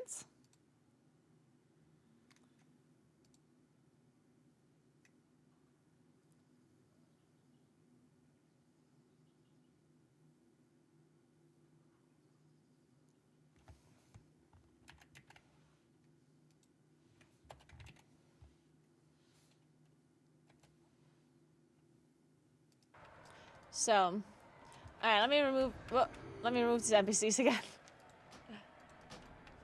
Maybe if I can do it, maybe I can do it with this beefy burger. I doubt it, but let's see. I just got some food buff. Maybe with trees? But I think they might be immune to... No, wait, they can't be immune to taunt. Let's try Keeper.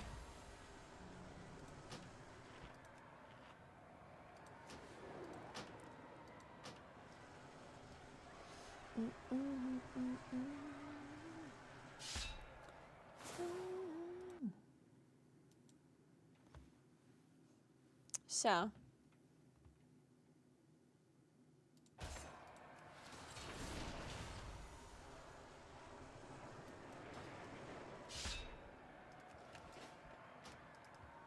Okay, let's try this.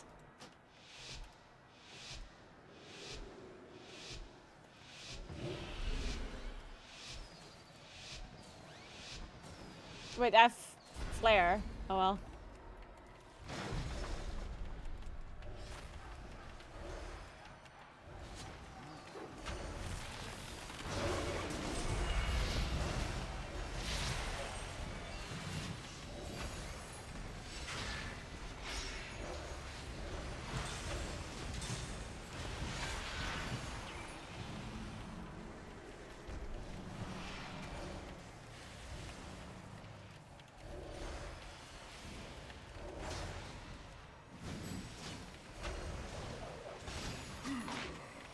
Yeah, see, they stun me and it just kills me.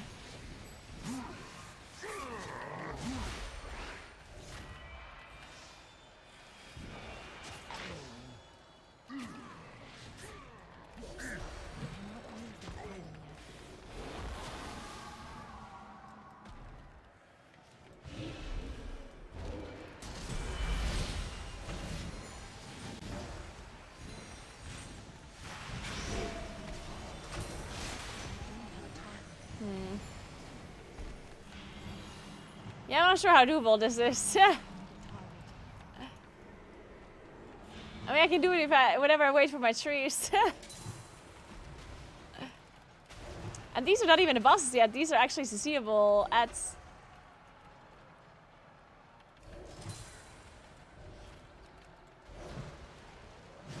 Like, these guys you can actually CC.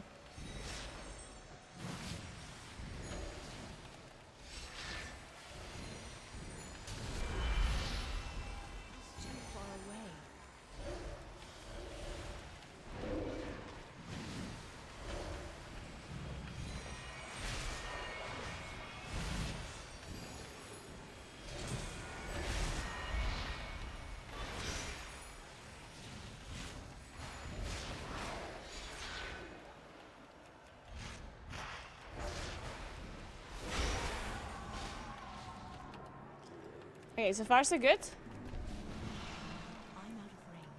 Probably it's also a timed event, so I only have 3 minutes left now, and I haven't even gotten to the bosses yet.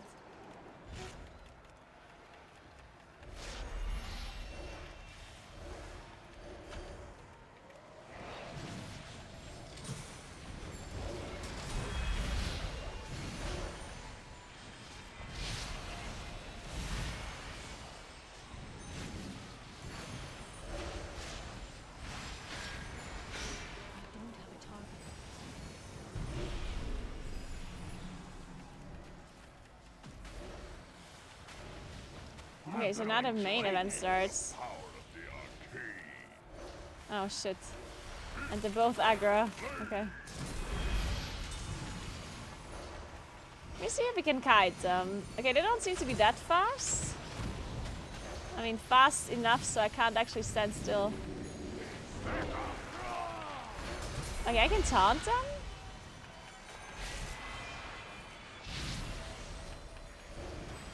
The trees? That's something.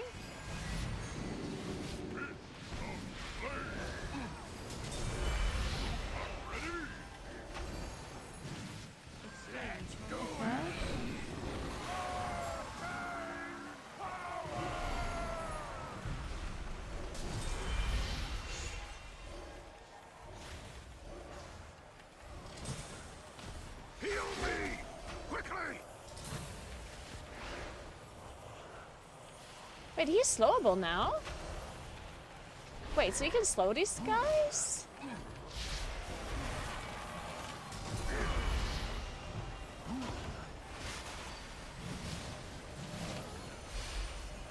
Like, I don't know what this guy's doing. He's just spawning a wall in the middle of fucking nowhere, like, doing nothing. And the other guy hits me for half of my HP every melee attack. Like, what is he doing? He's standing there, guys, doing nothing. Like, this stupid wall that doesn't even reach the whole arena.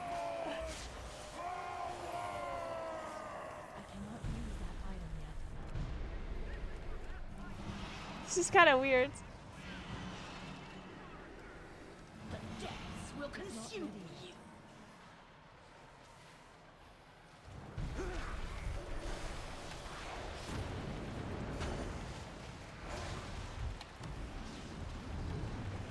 Yeah, I'm stunned for an hour.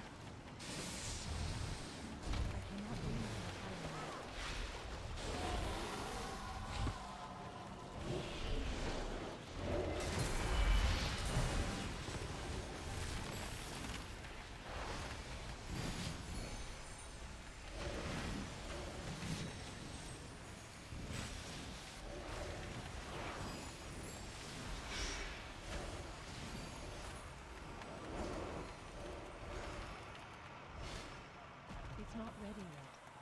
Where's my clock? Oh, here.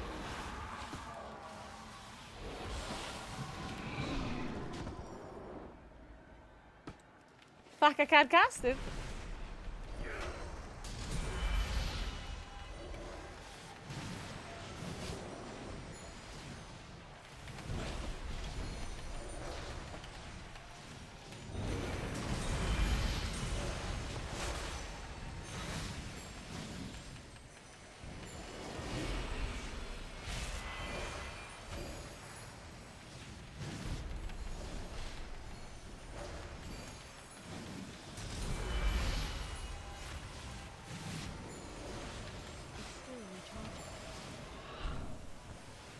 Shit, guys, I'm smurfing this. I'm smurfing this.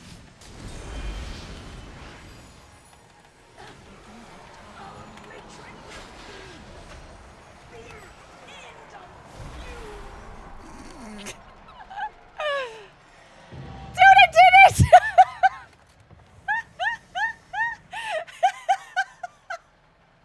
Oh my god. Dude. Oh my god, that was actually so fucking close. Holy shit. That was so close. I had to like somehow at the time, so don't run out of time. And then my health pot was ready and I managed to somehow heal myself to full HP after being almost dead. Wow, and I'm getting like 0 score. I did this by myself. What is this? What the hell? Where's my triple score for this one?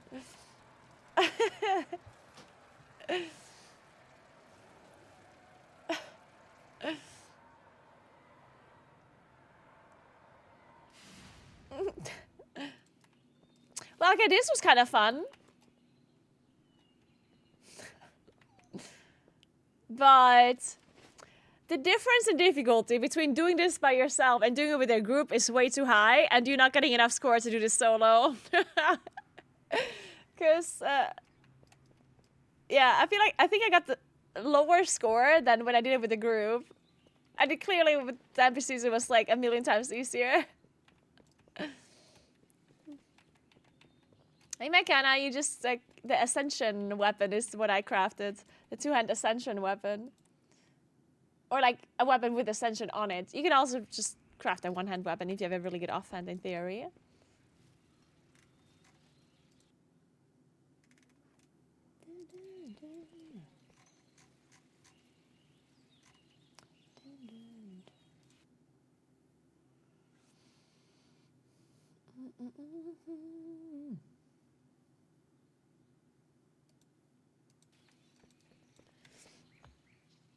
All right.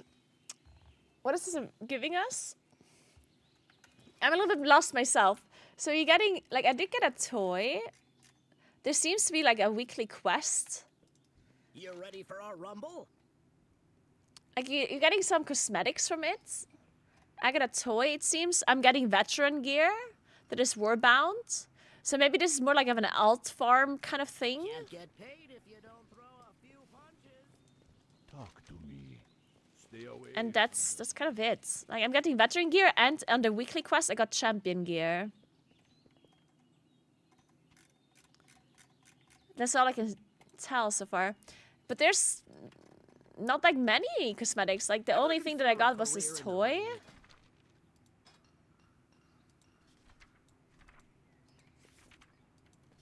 Where is it?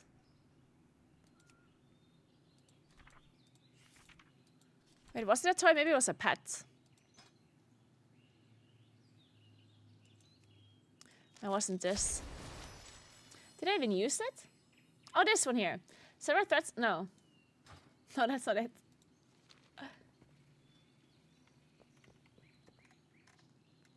Oh my god, where was it?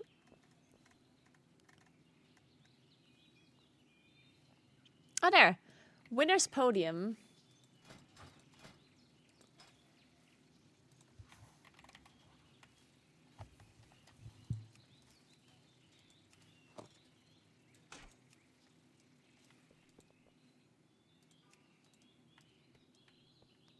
There's a winner's podium and show off.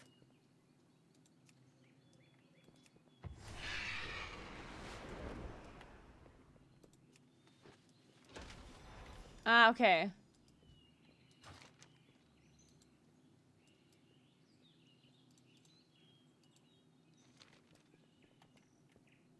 Has been scored nothing to us. I mean, wait, so if other people go on this, do they actually get placed in the correct thing? Like, if somebody else uses this and they have less score than I do, then would they be placed second? Because that would be kind of cute. So I got this. That's it. There's not much else so far, from what I can tell.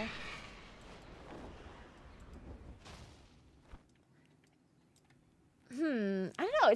It seems like an interesting concept, but I feel like it seems a little bit like unfinished, or that there may be something missing.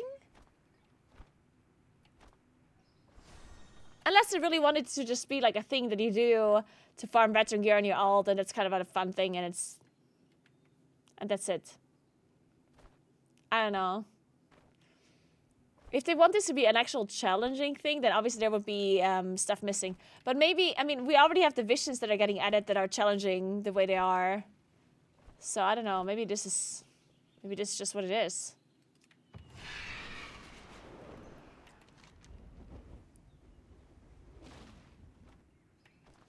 I don't know. Yeah, maybe just a nice thing to gear your alts and like a little bit of a variety thing. Like, why not? But let's do some visions again. Visions are fun. I'm actually really looking forward to the visions. The only thing is that I don't think there's anything I can get from visions that I would actually want. So I think I would only do visions for fun and not because I have to, which probably means that I'm not going to do that. But let's see, maybe.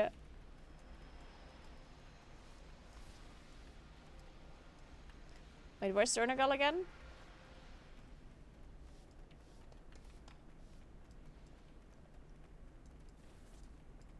Why would you need a challenge for a 632 item level? I mean, I don't need a challenge for... Like, I'm not saying that they should make a challenge to get the gear. I'm saying if there's a score that they're adding to it... Like, cause like the score to me, a score means there's a competition. But then there is no competition, right? So like, what's the point of the score? Like, I feel like it's, I mean, I don't know, maybe the score is just for fun, but as soon as there's content that has some sort of scoring system, then to me that seems like, oh, that should be a competitive thing, or that will be a competitive thing. But clearly it's not. I don't know. I mean, I personally always enjoyed visions, actually. And I don't want to say always. I did enjoy visions when they were new. I remember when it was actually really hard to clear the visions. Like, when it was possible to clear them, but it was still hard. Then it was fun. At some point, you just, like, overgeared the visions, and then it was kind of like, whatever. So I didn't like it at the very, very start, because then you were so weak that you couldn't get anywhere, really. And all you did was, like, kill Thrall, and that was about it. But it did become very interesting, in my opinion, when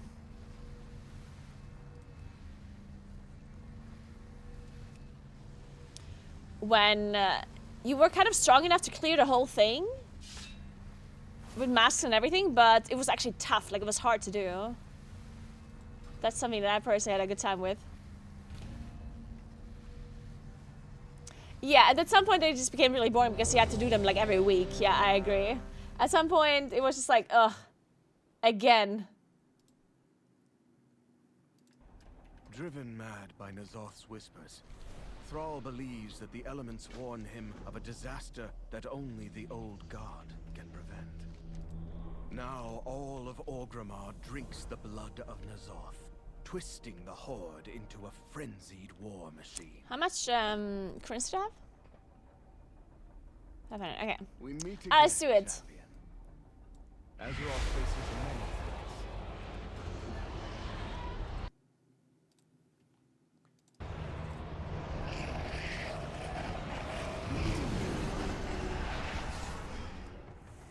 Alright, let's go. Let's just clear this place here.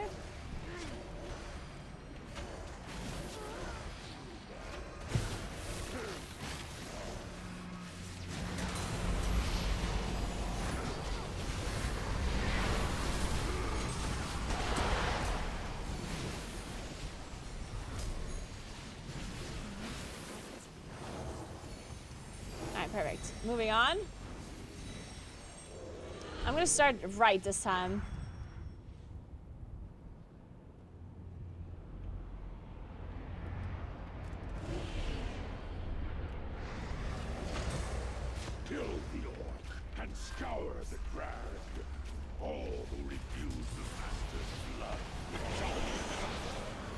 Oh, I didn't lose 50 sanity. What happened there?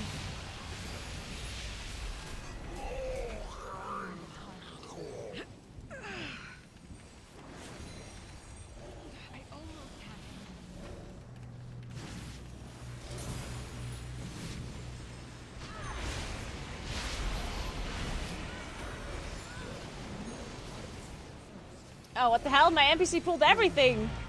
Let's search the drag for My NPC's dying. I'll conceal any we find while you keep the enemy at bay. What the hell? There's a teleporter on the other side of the drag. I just hope it's still We're not works. supposed to kill something in here?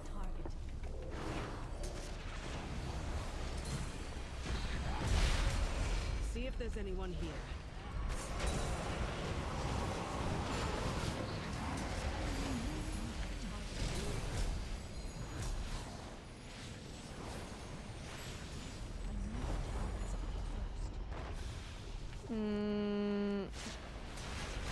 Oh, there we go. Check the tailoring shop and orphanage for survivors. I'll keep watch. Oh no.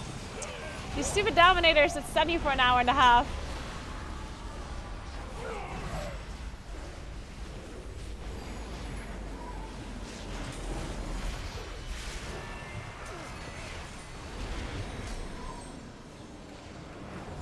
Okay, what now? Corona, what's up? More blocked off buildings. Check the leatherworking and engineering workshops. Careful around those explosives. No, wait. Oh, you can return to the entrance here. Wait. Wait, I forgot about that.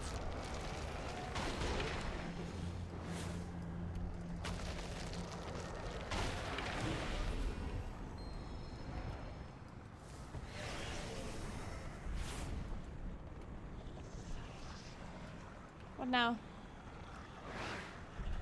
Strength and honor.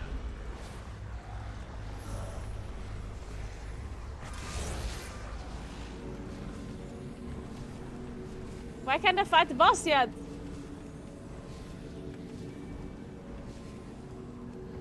What else has to do?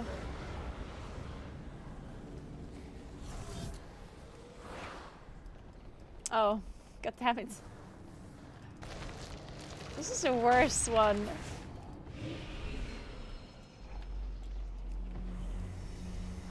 Maybe I should have just continued in the meantime. This isn't good. Yeah, because you won't let me fight the boss. Okay, there we go. I forgot what this guy does. Break the shield to interrupt. Ah, okay.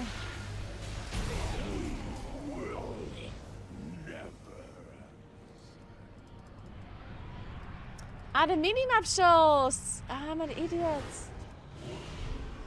Let him foot. Wait, I remember there was something weird going on here. Wasn't Misha like very difficult or something? There was some... No, wasn't there like a poison dot? No, it's a disease.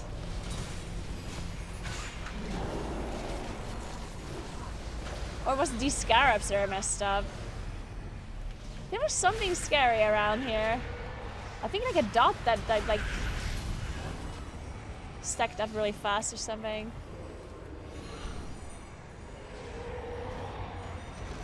Oh shit.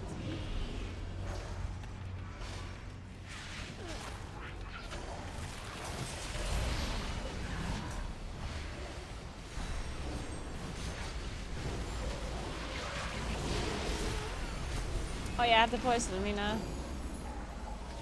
Do I have the spellbound?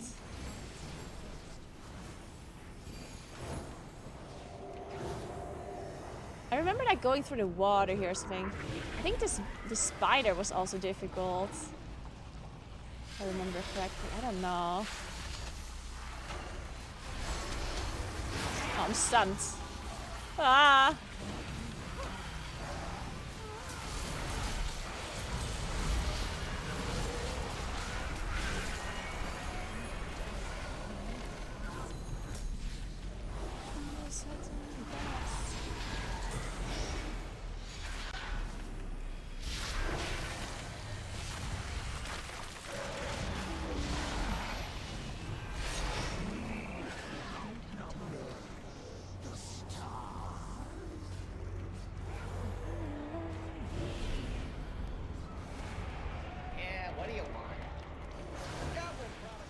Okay.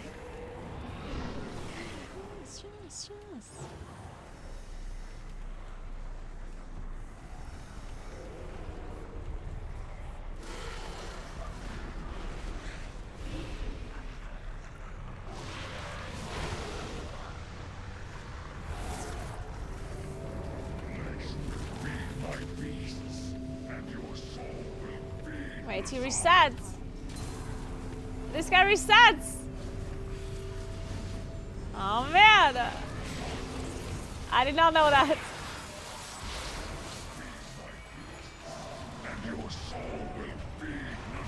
Stop resetting.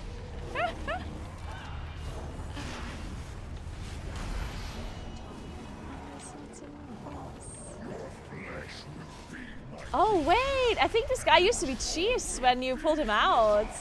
I guess that's why they make him reset now. I remember this actually being kind of difficult.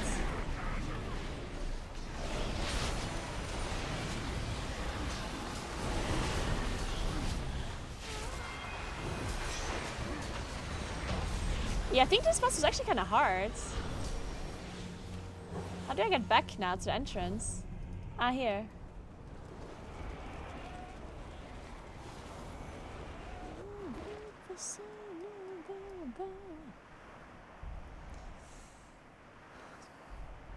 Tuning seems easy. Well, this is without masks though. This is just like the basic version of it. And I already have some points, yeah.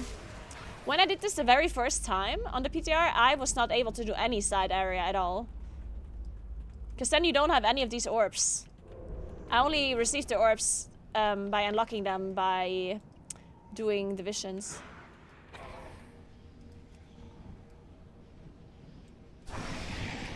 Oh. Well.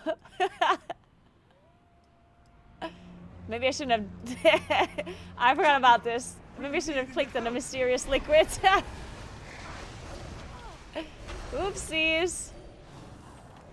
You be here just in time. My brothers and sisters in the Valley of Spirit be in danger.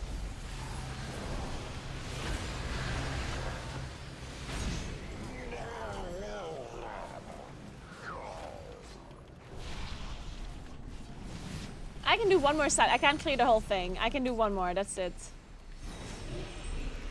Open!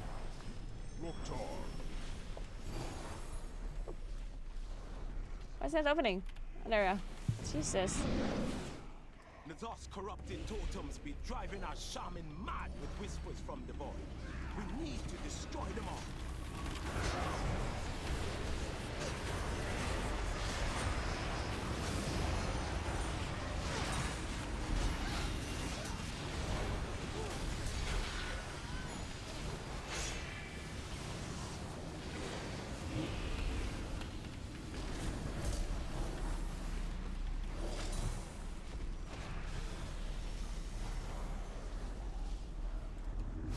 Stop throwing me around.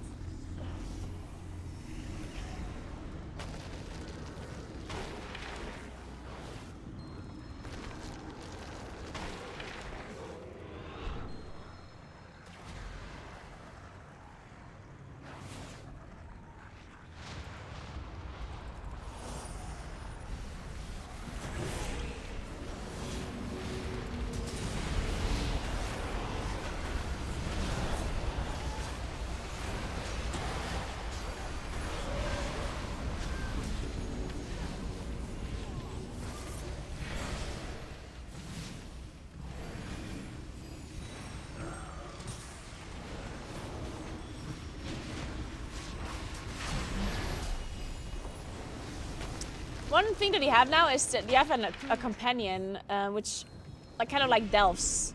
So if you do it by yourself, you get like one extra, like one helper that either heals or DPSs or tanks. Can I do the last one? What do you think? I don't think so. Fuck, I don't think so. I don't think I'll have enough time. Or?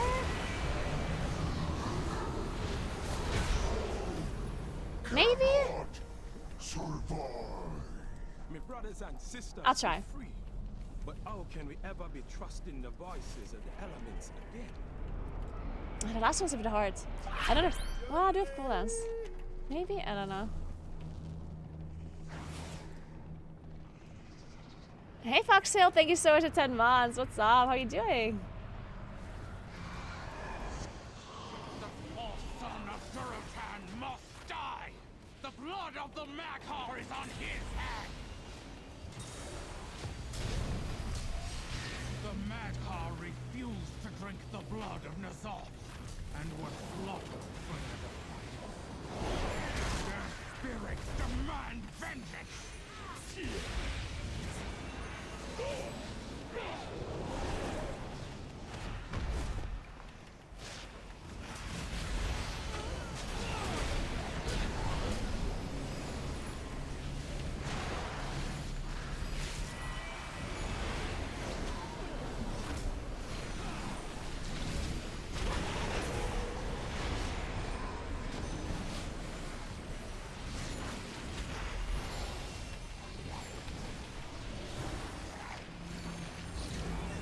Nice, okay, we got a little bit of sanity back.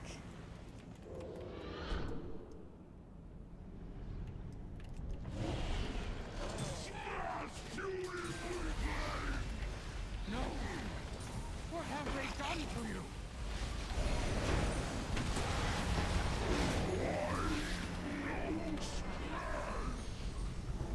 Okay, I don't know coolness for this last guy.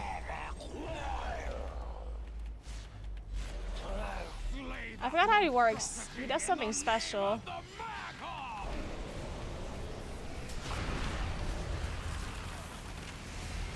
Like some silence or something. Okay.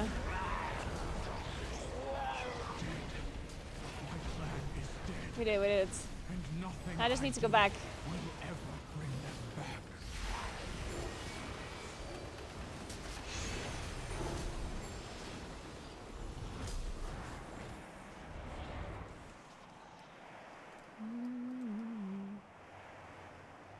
I want true visions, give me 250 haste.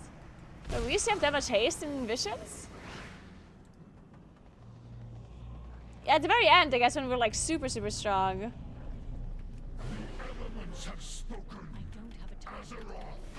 Oh, I forgot that this guy, like, he has the axe now. Sure, I forgot about that.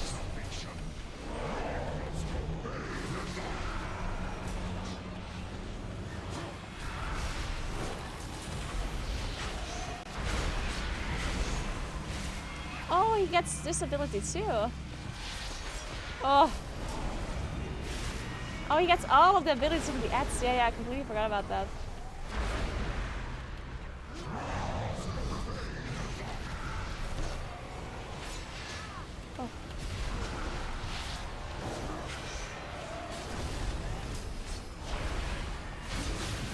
Oh. Okay. Yeah, true, I forgot that he gets more difficult. I only get 480. Like, I do remember that you would get so much from doing like all the masks and everything. Vision exploration concluded. But I did all the side things now. Nice.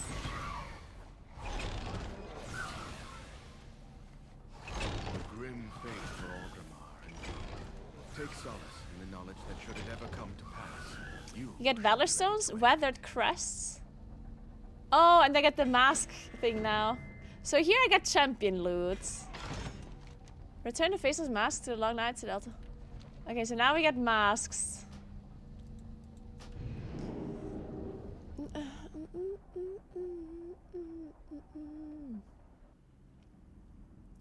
So.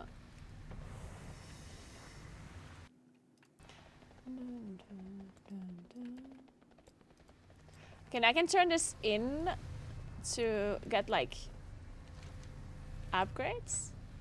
No, wait, I need to turn this in here first. Waters flow again.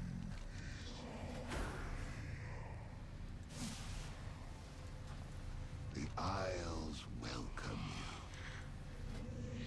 Oh, nice. Aspects Okay. grace. So where do I turn in the mask? Return the faceless mask of the altar within a heroic vision. Okay.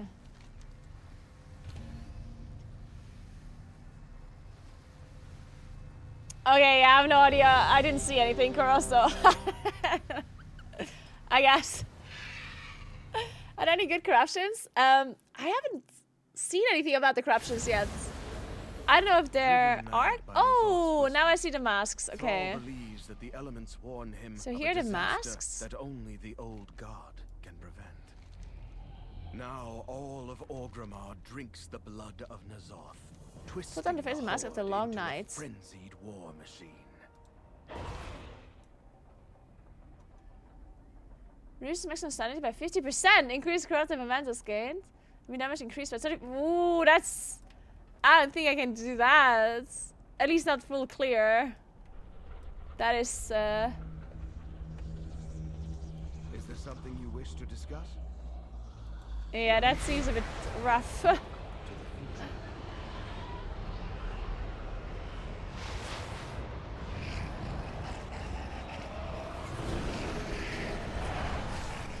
I can't believe Circuit would say that.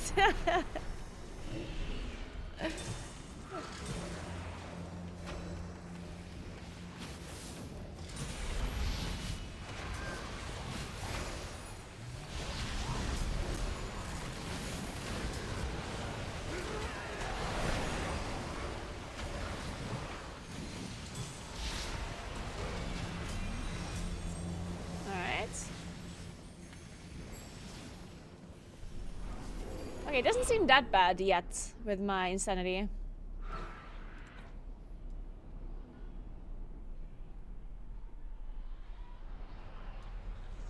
Champions, we've been needing your help.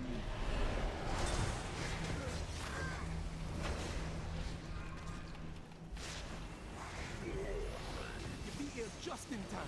My brothers and sisters in the Valley of Spirit be in danger. We got to kill that one first.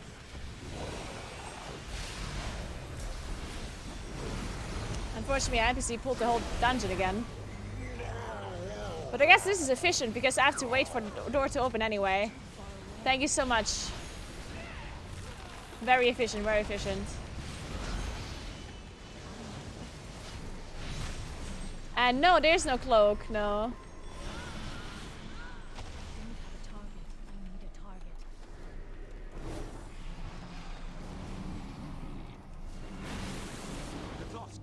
Totems be driving our shaman mad with whispers from the border.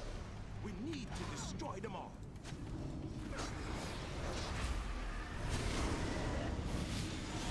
I wish my NPC would be clicking the totems. That would be so convenient. But this hurts quite a bit.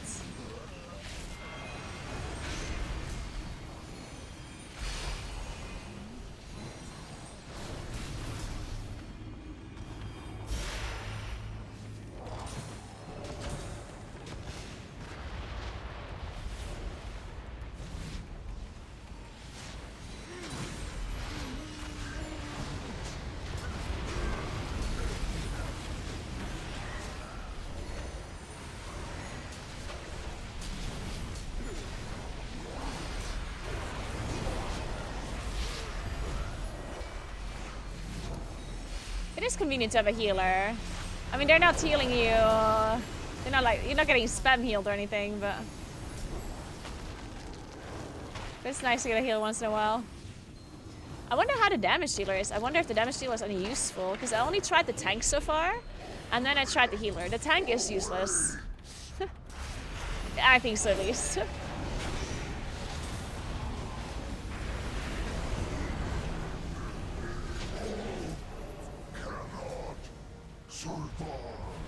My brothers and sisters be free. But how can we ever be trusting the voices of the I wonder if the increased... Oh, it doesn't drain more sanity, it just reduces my overall sanity. Ah. Understand now. The false son of Durotan must die! The blood of the Maghar is on his hand!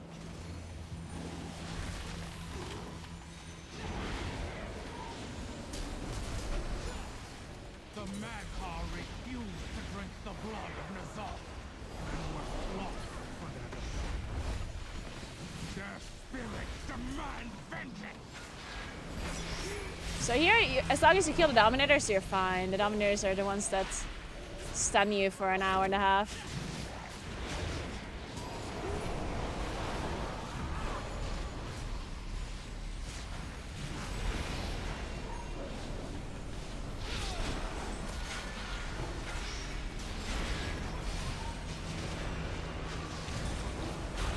Ow.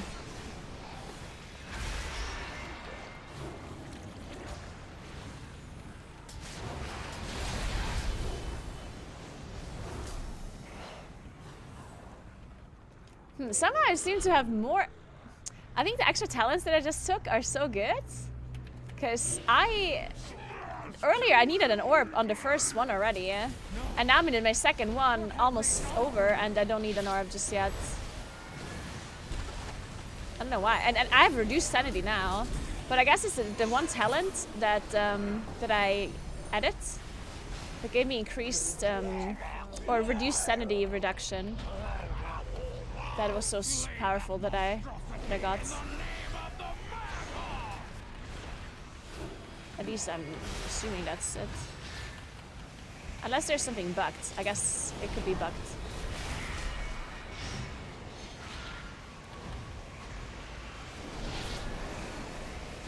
Oh shit. No! Rest me! Wait, is she actually gonna arrest me? She did! Thank you, lady! Wait, actually, I think then there's no point to use an orb. I feel like then it might just be better to die if the NPC rests you. Or? Maybe.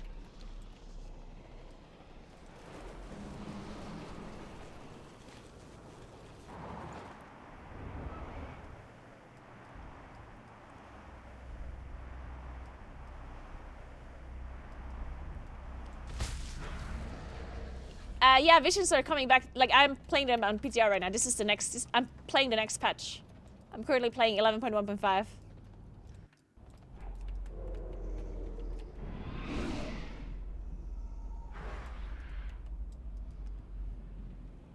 It's the same vision, yeah?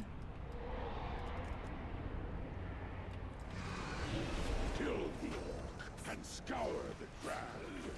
All who refuse the master's blood shall suffer.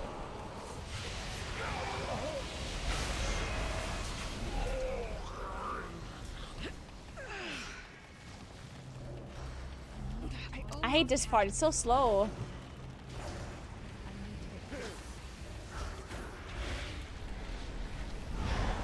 Oh fuck, I forgot. Oh, there was a down. I'm dead. No!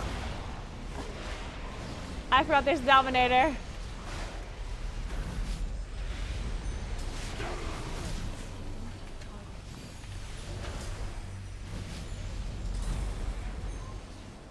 My knives. Let's search the drag for survivors.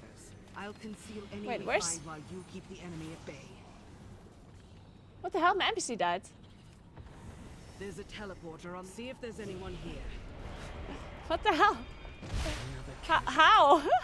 Let's move along. No, there's no crafting gear. Guys, it's just the visions that come back. It's not the whole expansion that returned, yeah? I'll keep watch. We don't have like BFA back. We just get the visions.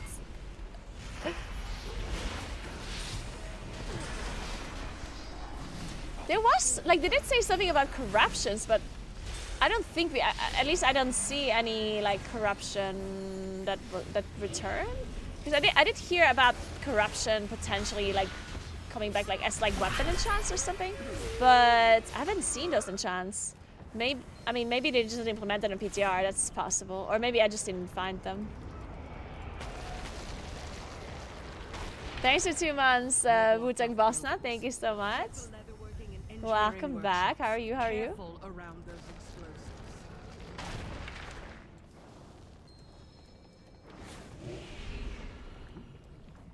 My NPC is... I don't know where my NPC is. Dying somewhere. Your screams shall echo echo in the Master's Hall!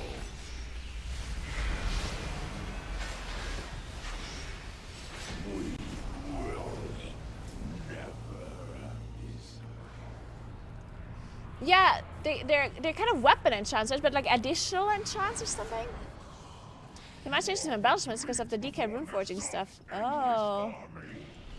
Yeah, currently I don't see them anywhere on the PTR, but I'm gonna double check after this run. I mean, because I didn't actually look everywhere. I mean, it's possible that I just missed it somewhere.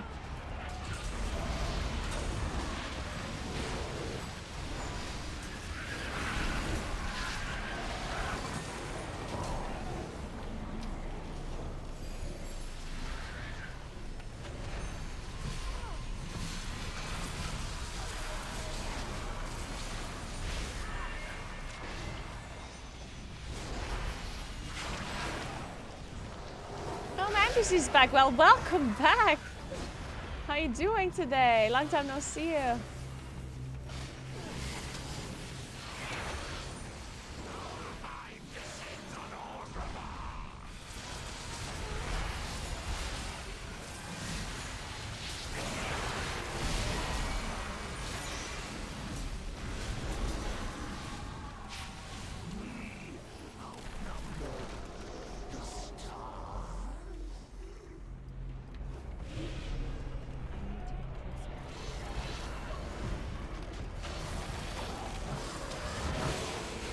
Oh.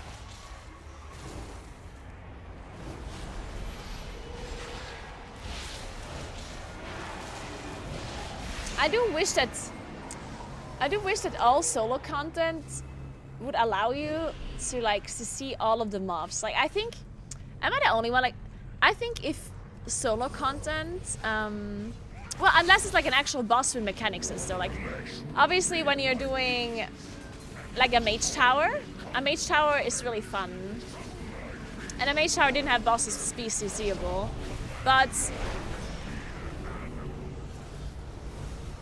unless the boss has proper mechanics that you can somehow deal with, where the boss doesn't like melee you for half of your health. Because whenever you do these like solo things, and there's bosses that are completely immune to CC, but then they just auto attack you for 60% of your health, and you can't slow them, you can't kite them, you can't do anything. At that point, it's just like, like that's just boring because you can't do anything about it, right? And a lot of mobs here in this mission are CCable, except the actual like bosses themselves, and those bosses don't do anything. Like they don't hit you for like half your health or something. What does the Quills cast do again?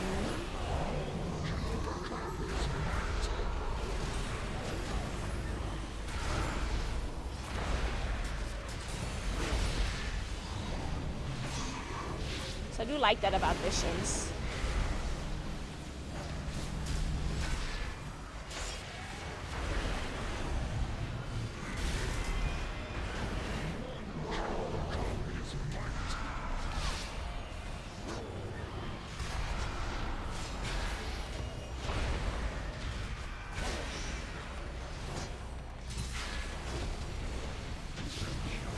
Nice.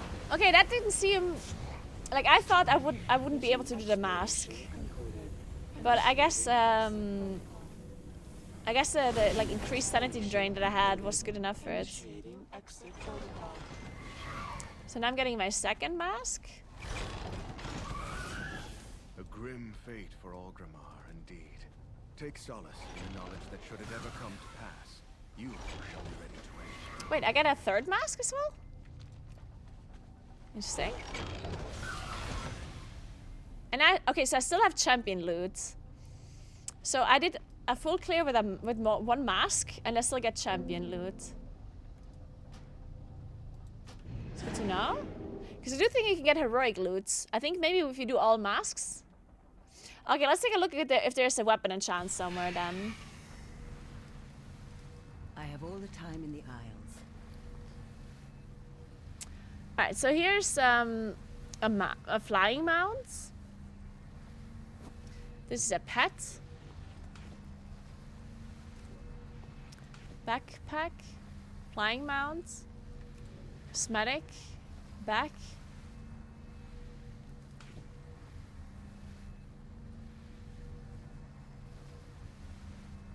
A lot of like cosmetic stuff here. So all of this,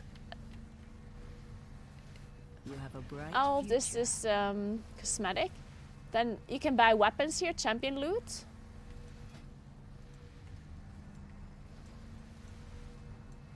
Okay, so you can buy all of this champion loot here. Be mindful of your time, hero. Fair skies and strong winds. Oh, this is hero weapons. Complete achievement Symphony of Masks, finishing a complete horrific vision with at least 5 faceless masks. So you can buy these only when you have done a full 5 mask clear. So you get a heroic weapon. Unique equipped void touched. So I assume that these weapons have effects that they are just not added yet. Because it says unique equipped void touched.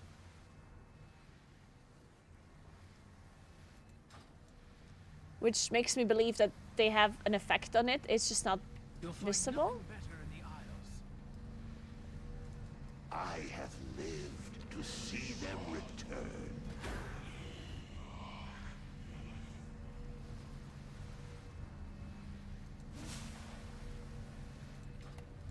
The Isles have awakened.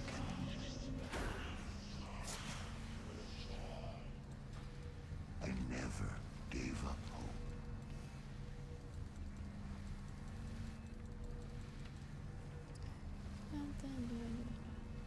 Have you watched the pre-video? No, can you link it? I have not seen a video, no. We can take a quick look.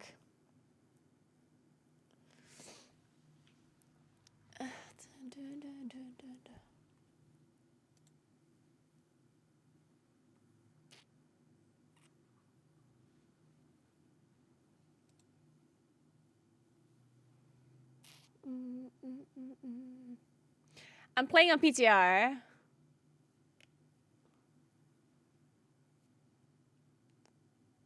He deleted it? Preach deleted the video?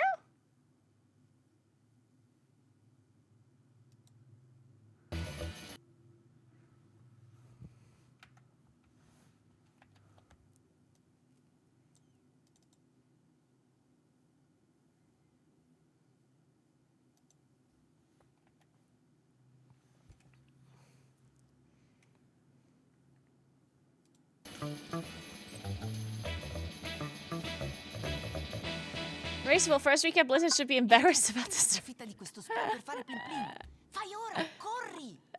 That's a good title. I don't want to talk too much about the race, because I need to do a video on it. Let's just say it was better that I didn't go on the cast the day of the kill. But this is a 1-hour video. We're not going to watch a 1-hour video, yeah? Until much later, I had to be kind of talked down. A little bit. There was a lot of words being thrown around by me in the morning when talking to Roger and Scripe and things like that. Words like incompetence, embarrassing, complete fucking calamity. Yeah, a lot of words like that were being thrown around. I was furious, I'm not gonna lie. I'm literally furious with what they did during that raid. I don't think we'll ever get an answer as to what the hell happened there. There is a million crackpot theories running around about what happened. But ultimately, embarrassing is the word I will go with. Absolutely embarrassing for Blizzard. I have never in my life, and I really racked my brain. Did they forget a phase? I don't know. He calls the liquid power outage scheduled? Scheduled? He says Echoes had 0 chance of winning? I don't know. Like, if I run the fucking gauntlet of crackpot theories. 1, they didn't turn on the triggers for whatever was supposed to happen. 2, they deliberately didn't turn on the triggers for what was supposed to happen so the race would end. 3, they legendary ringed us and literally didn't come up with anything at all. 4, they somehow ran out of time to create whatever the mythic phase is going to be. All of those theories may or may not be true. I have no idea. Oh, that one was Scouts and Santa Monica, and they weren't them. Oh, yeah, okay. Yeah, okay, well, I mean, like if there's a power outage that is scheduled, like that was actually like supposed to happen, like that you get a warning, that doesn't mean that you can do anything about it, right?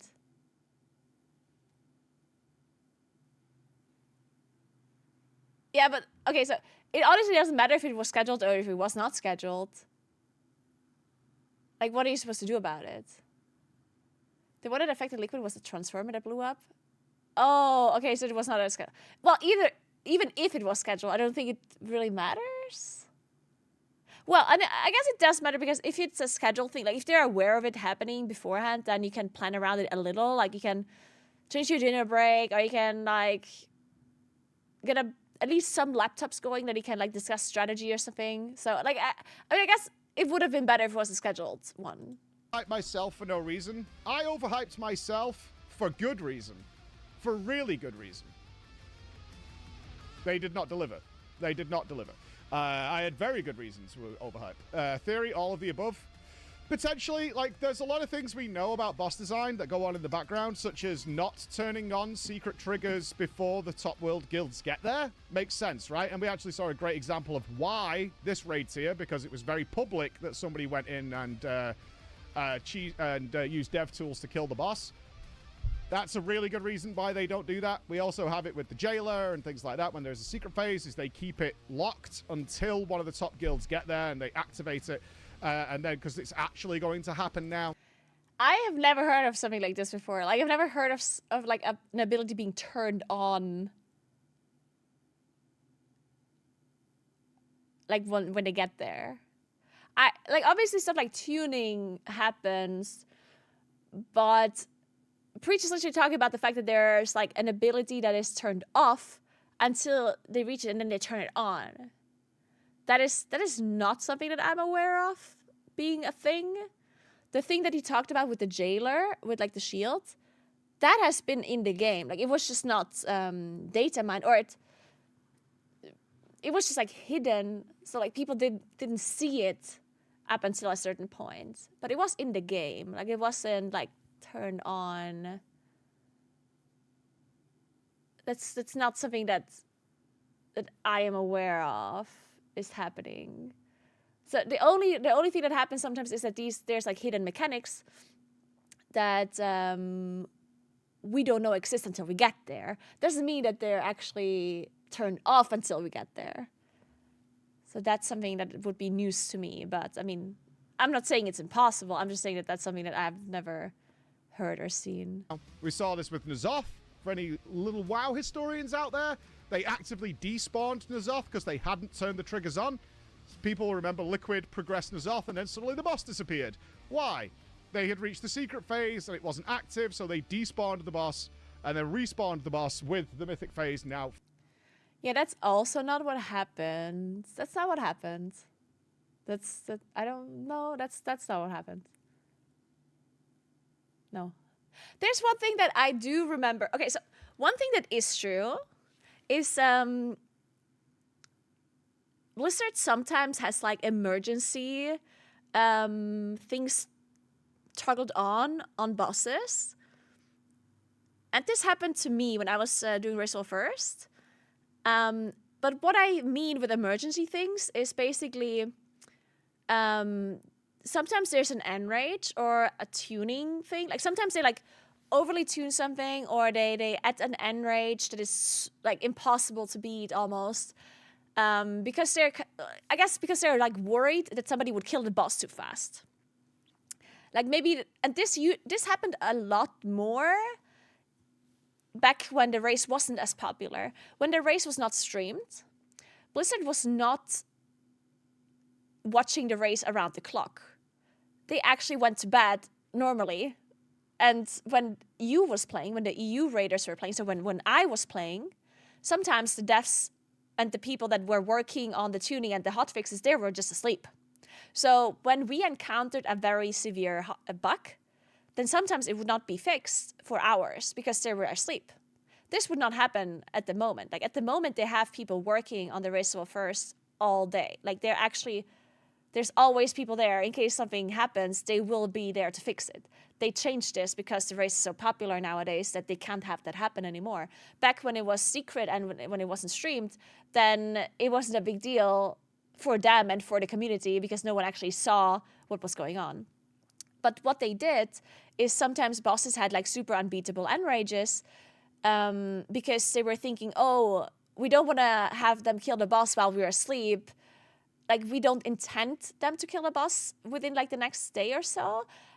So let's put like a really harsh end rage on the boss to make sure that they're not killing it while we're asleep, right? I assume at least that's what was happening. This happened to us on Archimond, for example. Archimond has a secret mythic phase, and we reached the secret mythic phase, and we were progressing through the phase, and then all of a sudden the boss enraged, and we were not even close to killing it. Like, it was not even close. Like, we were so far away of killing the boss, and the boss had hard enraged. And we were like, what the fuck? Like, we can't kill this boss. Like, this is impossible. So we, like, messaged them. We were like, we had an email address. So we messaged them, and we were like, hey, guys, so, like, we just reached enrage, and this boss is not killable. And then we didn't know what to do because we knew the boss is unkillable with this enrage. So we just stopped raiding, like, because we did do a few tries for practice to get there again and stuff, but we just knew it wasn't really possible, so we just stopped. And then we got an email back of like, oh, maybe you should just try again or something. And then we did the boss again, and we reached that point again, and then the enrage was gone, or like the boss didn't enrage at that point anymore. So I'm not sure if it was a bug that they had tuned the enrage wrong, because it's possible that instead of being sometimes the enrage timer starts at a certain phase, or it starts from the start of combat at the very start. Like, the enrage timer can always be a little bit different, right? And I'm not sure if that was a mistake by them, that they had the enrage start at the like wrong time, or if they purposefully put the enrage there to make sure that we don't like all of a sudden kill the boss, right? Like, I don't know that, but that is something that did happen in the past for sure, where they would overtune certain bosses and certain abilities to make sure that guilds don't go there and kill the boss out of nowhere, right? But those things, I don't think they happen anymore like that often. They do sometimes tune a boss like a little bit high to make sure that it doesn't just like get one-shot by somebody or cheesed, but they don't usually like make a boss unkillable or something like that. At least not in like a super insane way or something. At least not that I'm aware of. But what Preach is saying about like certain abilities being completely turned off and then them turning them on, that is not something that I've ever experienced. Fully active, right? So that's how they do stuff.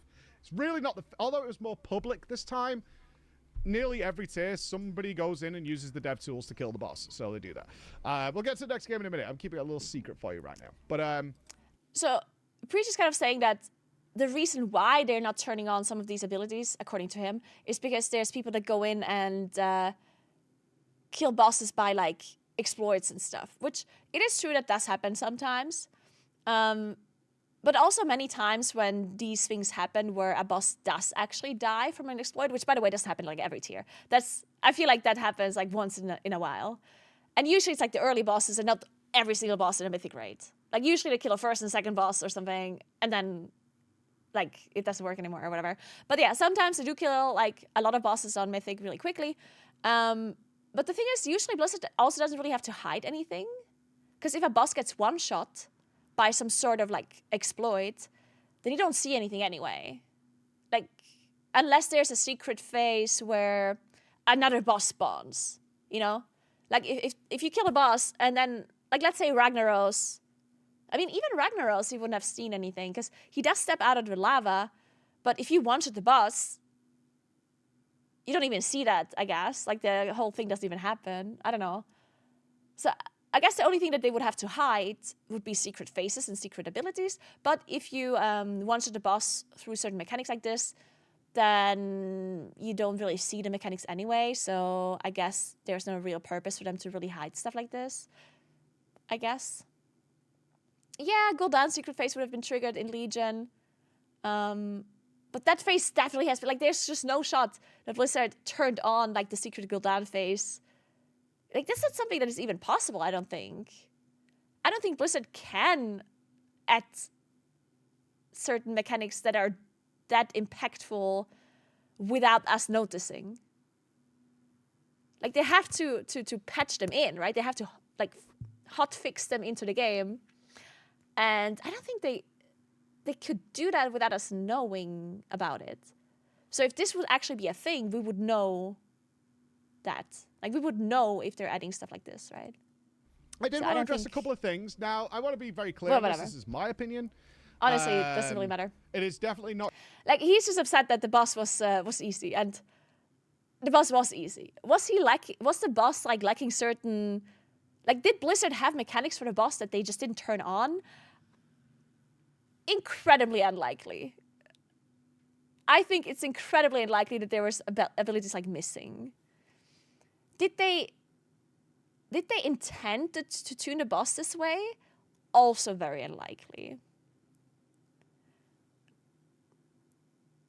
I mean, again, I'm going to post a video about this soon, but about my opinion about the race, or about the last boss tuning.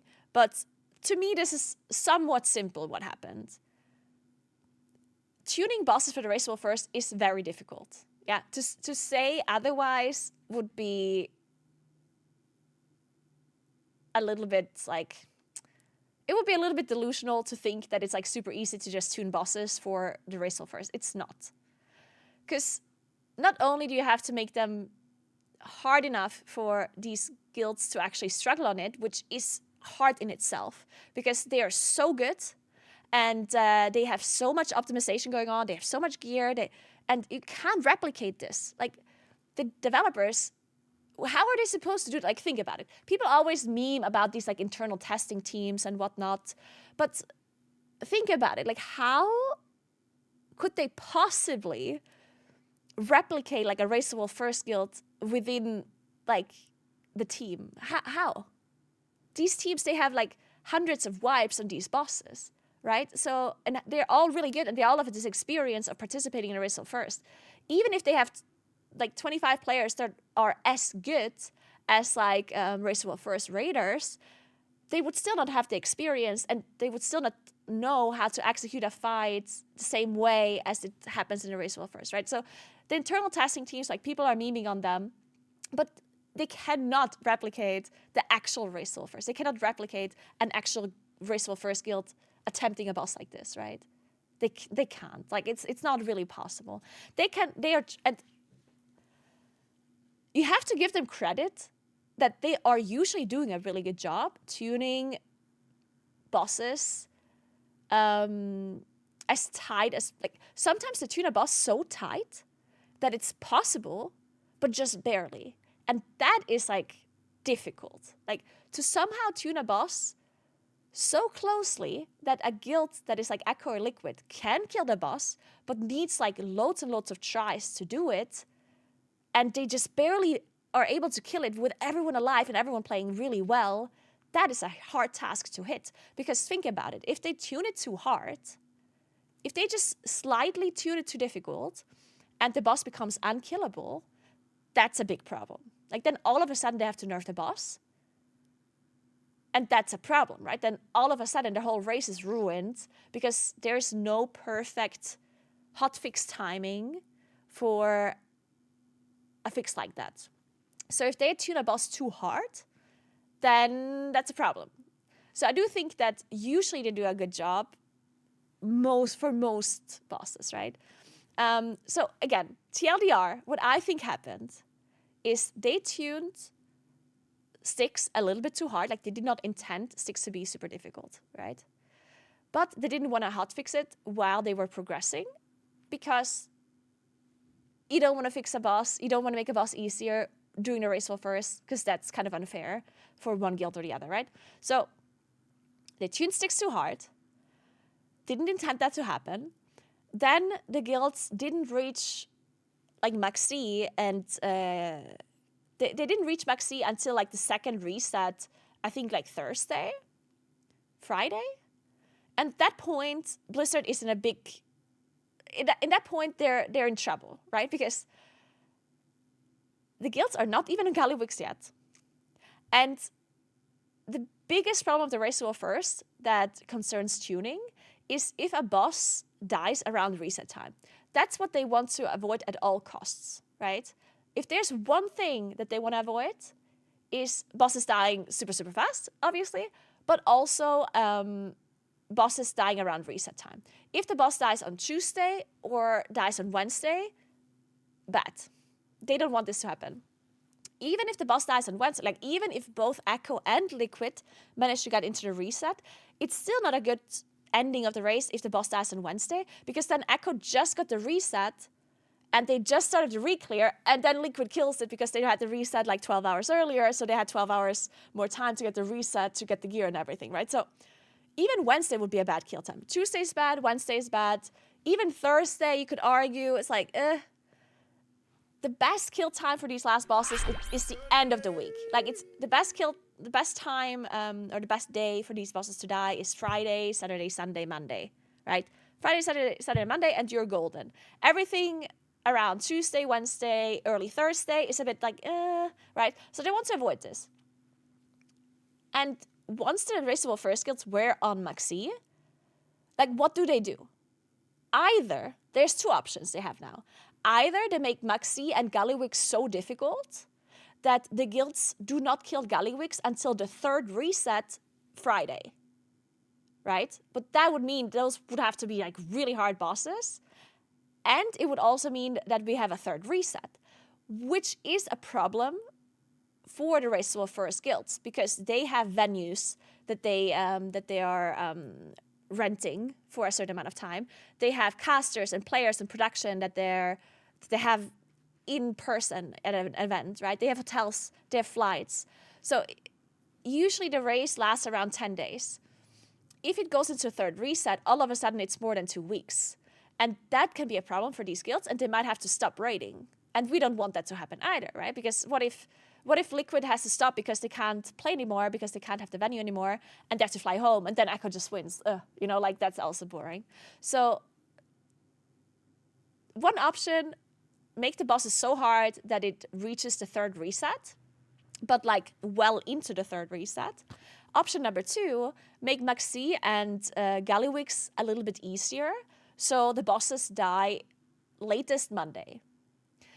So what I think happened is Blizzard decided to go with option 2. They want the boss to die before reset, so latest Monday. But what ended up happening is that they unfortunately tuned it too easily, and the boss died too fast. So I don't think it was Blizzard's intention for the boss to die this fast, because it's not in their best interest for this to happen, right? And whenever you think about why is Blizzard doing this or why is Blizzard doing that, you just always have to think, what's their best interest, right? Like, just think a bit about it in their point of view. The Race to Evolve First is really lucrative for them. Like, it's a very good marketing tool. The closer the Race to Evolve First is to the last boss, the better it is for the Race to Evolve First, because the guilds are going to be the last boss, battling back and forth. It's going to be super exciting for the viewers to watch. There's more people watching it, which means there's more attention on the Race to Evolve First, which means there's more attention on World of Warcraft, which means that that's more marketing for World of Warcraft. That's more people getting the itch to play World of Warcraft, more money for Blizzard. Simple as that, right? So it is in Blizzard's best interest for the race to be close. So did they intend the boss to be this easy and just fall over for Liquid without it being a proper race at the end?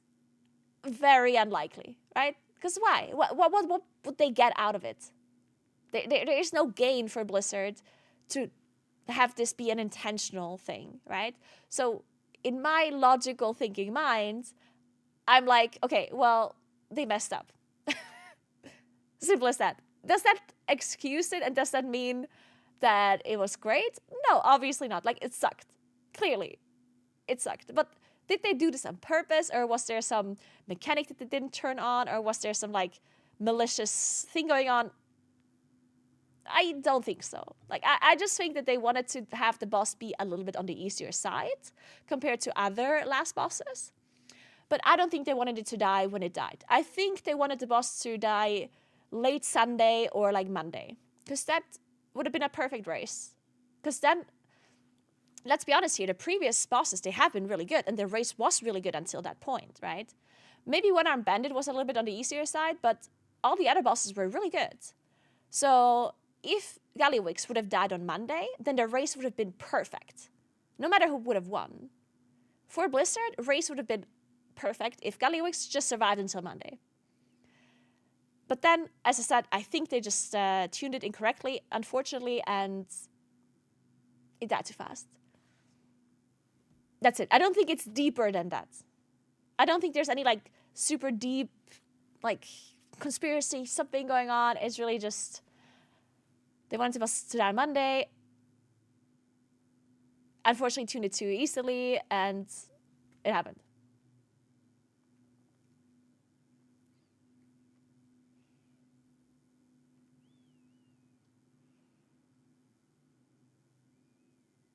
How did they miss their mark by that much? Imperfect tuning is completely understandable, but sub 50 pulls for a world second is crazy. Well, the thing with sub 50 pulls, like it's hard. I think for Blizzard, it was hard to judge how long this boss would take. The one thing that I do think they missed the mark quite a lot in is the boss HP, because the boss did have a hard end range, right? And the end range clearly was not hard at all. So that's a thing where I'm thinking, well, come on, like you could have at least made the end range hard. And that's something they could have tuned. Because if they see, oh my god, like they wipe into the end range when the boss is at 30%, like obviously then they're like, okay, well, they could have hotfixed it a little and it would have been fine, right? I do think that the end range is something where they kind of messed up quite a bit in. And the other mechanics, they were just like, I guess you could argue, because here's the thing, like a lot of bosses seem easy if the damage check is easy and if the healing check is easy. Like a lot of these bosses, like think about something like,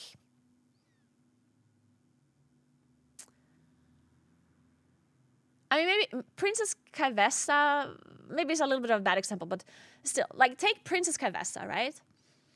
That boss mechanic-wise, I mean, it's hard-ish, but it's not like insane, right? Princess Kavessa, if the end range of that boss and the healing check of that boss wouldn't have been as hard as it is, then that boss would have been easy, right? It turned out to be a super difficult boss.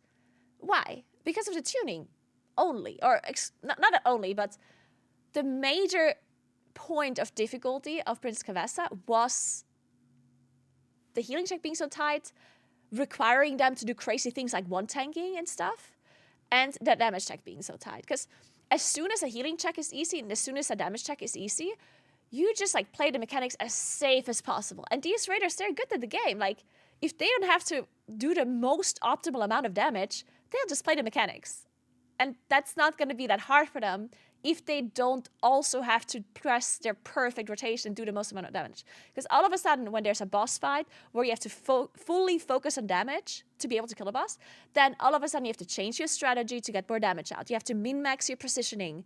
You have to like use evokers to carry people around to different kind of spots. You have to drop a healer, you have to drop a tank, and you have to immune this ability, do this. Like all of a sudden you have to do these super like tiny little optimizations that makes the fight difficult, right? So I think with Gallywix, and I'm not gonna pretend as if I know how Gallywix works exactly, because I didn't really pay attention to the boss fight that much. I just watched it once and that's it.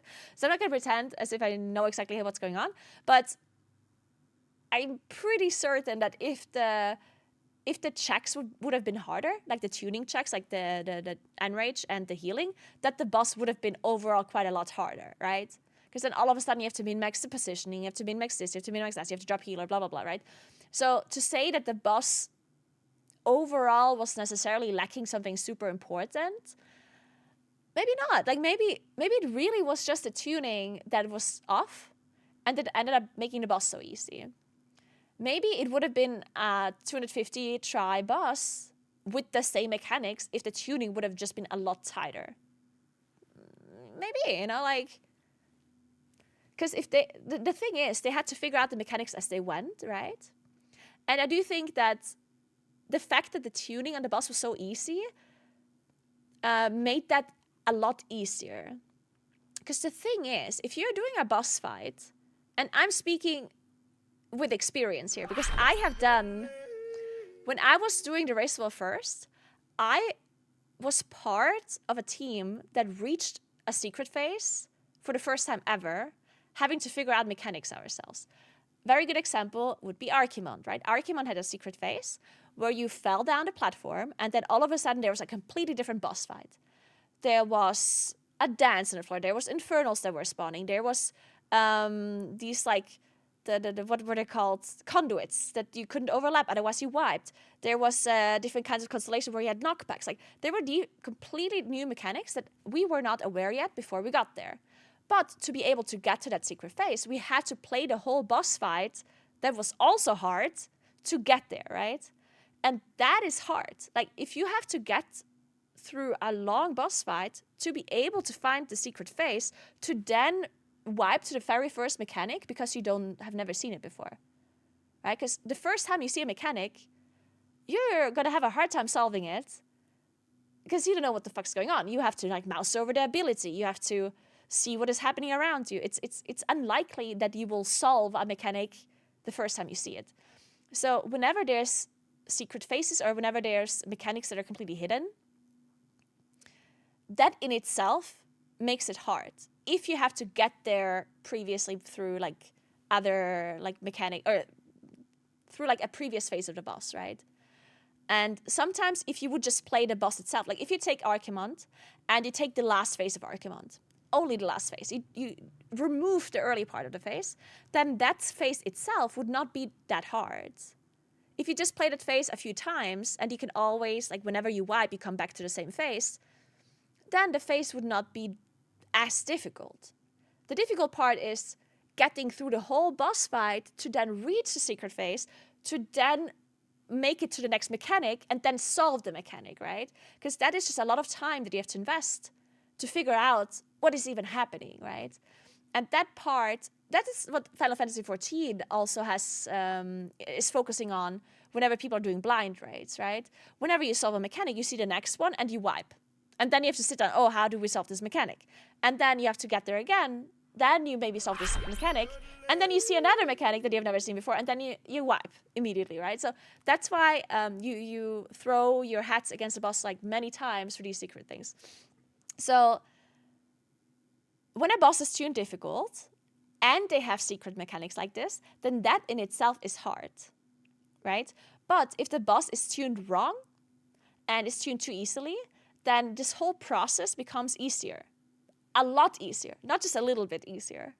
It becomes a lot easier, right? Because then all of a sudden, you can maybe solve the mechanic as you go without wiping to it immediately, right?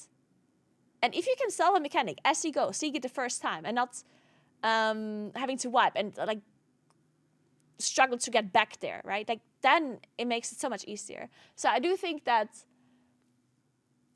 I personally do not think that the boss was missing something like majorly important. I think the boss was just tuned too easily. And that caused kind of like a chain reaction of like the combination of mechanics being too easy. Like, because Blizzard is a tough spot, right? If they tune the boss slightly harder, maybe it adds another 50 wipes. Because if the mechanics are secret, the tuning works exponentially, right? Because not only are you making the boss itself harder, you're also adding more wipes to every time they get to a new mechanic, because they have to solve it, and for them to be able to get back there is much harder, right? So tuning the boss a little bit harder on a secret boss with secret mechanics is for sure a little bit more difficult. Right? Because if you have a boss that is already solved, like if you know everything about a boss already, and you tune that a little bit harder, then the tuning is a bit more straightforward. Then you know, okay, if we tune this boss a little bit harder, they have to optimize the boss more, and they have to just like optimize the positioning more and optimize the execution more. But if they tune a boss a little bit harder that has secret mechanics, as I just talked about with Gullywix, then all of a sudden it might not just like add a few more tries and optimization, it might also add a bunch of wipes for them to get back to a phase that they haven't seen before, or to like a mechanic they haven't seen before, to be able to solve it, and then they might not get back there again, and then they have to wipe 5 more times to get back there, and then they see the next mechanic, and then they wipe 10 more times to get back there. You know, like, tuning a boss that is fully secret, I think, is just a little bit harder than tuning another boss. And as I said, in addition, they had a big problem of not wanting to reach the reset. And if they would have tuned the boss too hard, then that would have happened. And that would have been unfortunate, and they really just didn't want the whole incident to be a thing. And then they just missed their mark, right? I don't know. Hey Chris, what's up? How you doing? And thank you so much for 95 months, Carton. Welcome back. Thank you. And Tatsu, thanks for 72 months. What's up? How you doing? Sorry, I'm yapping a lot, but... Not shared by everybody on the Echo team, and I haven't spoke to anyone at Liquid yet. I kind of want to see if we can get a chat with Dratnos going, something like that. My personal feelings are that this is possibly one of the worst designed raids of all time. I don't like that he is referring to the whole raid as badly designed, because I very much think it was only the last boss. And, I mean, I guess you could argue that 6 was tuned too hard. But that is more of a problem for a normal raider and not for the racer first, I think. Right? I think you have to look at this differently anyway. Like, there's 2 opinions you have. One opinion is, how is the raid for the racer first? Second opinion, how is the raid for everyone else? The tuning of 6, horrible for everyone else. Horrible. Bad.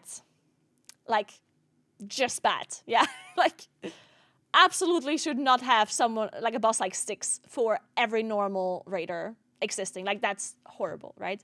For the racer first, I think 6 was good.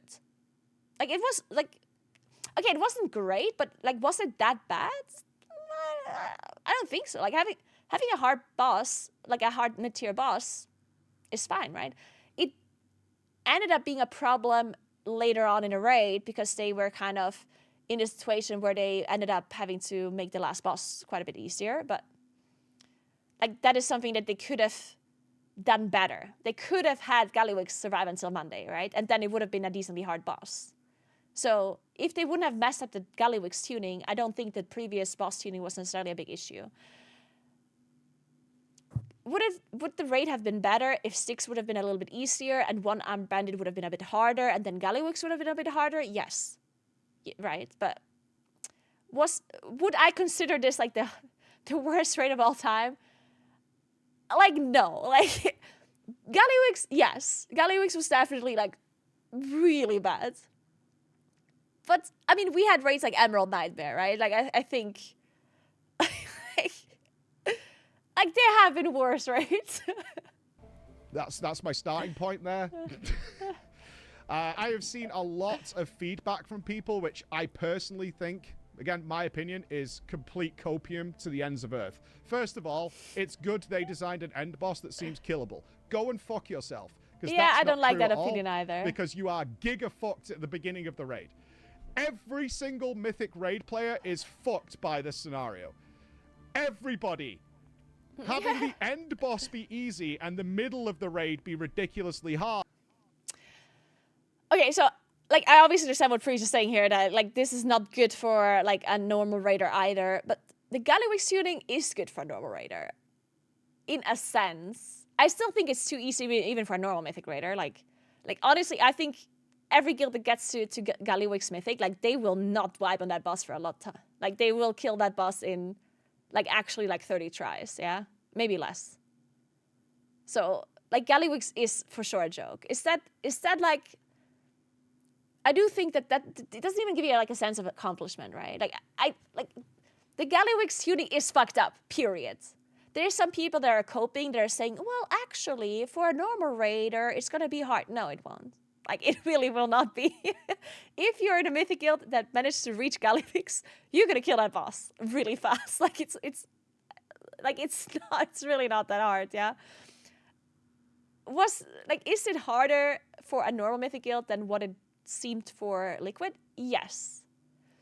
If a normal Mythic Guild would have reached Gallywix and they would have had to do it without any strategy, they would have wiped a lot longer than Liquid and Echo did, right? But they don't have to. Like, whenever a normal Mythic Guild reaches Gallywix, they have a strategy, they have videos, they have all the information, they can kill the boss, they have better gear, they have renown buffs. Any normal Mythic Guild that reaches this boss, they'll be able to kill it super fast. So,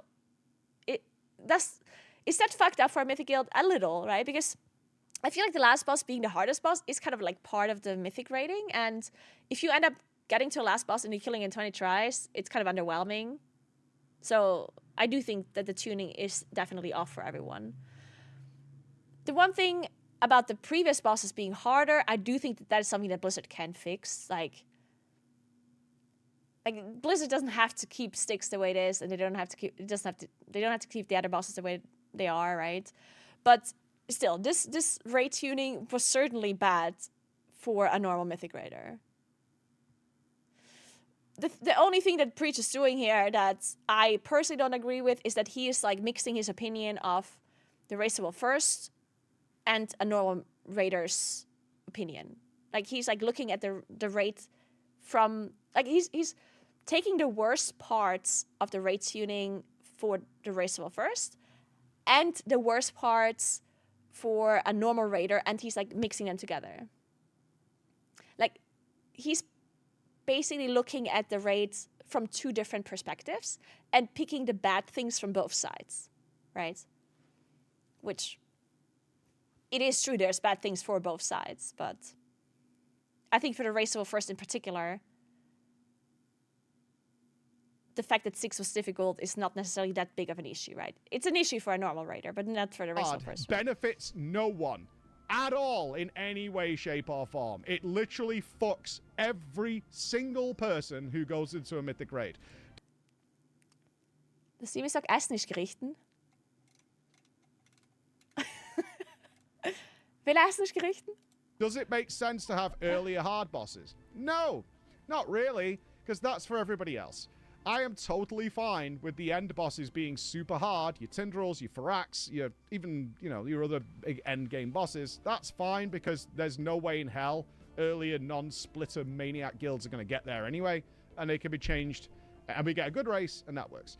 Last two raids have had some really weird tuning for some fucking reason. Amirdrasil was kind of perfect. They got it close with that, and Sepulchre, besides Halondrus, which was an anomaly, was also pretty perfect. It was close to it, but whatever.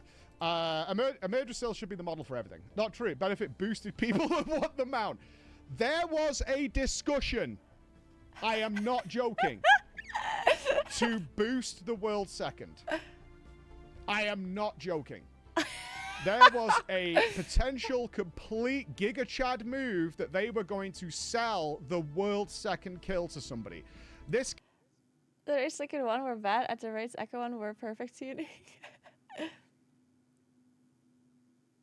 Yeah, I wouldn't necessarily agree that the last raid's tuning was bad. Like the one before this one. I forgot the name. What was it? Like the Ansarek raid. I don't remember the tuning of that raid being bad necessarily.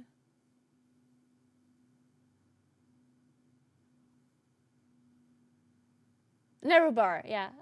Was Nerubar? Did Nerubar have like weird tuning issues? I don't think so. Actually, I think Nerubar was pretty good. I think they had like, there was some tuning stuff, but they did it at like a good time, if I remember correctly. Yeah, I think it was actually pretty good. Yeah, I think it's a little bit disingenuous to say the last raid was tuned badly. I think. Came up because Perfecto was starting to get a very...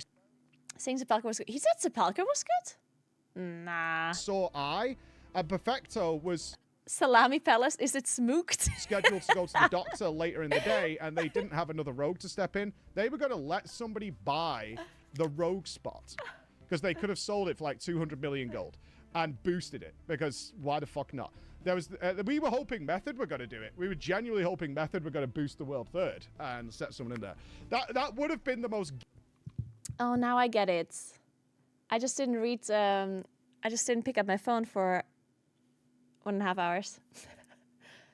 I was invited for dinner. Well, it's too late now.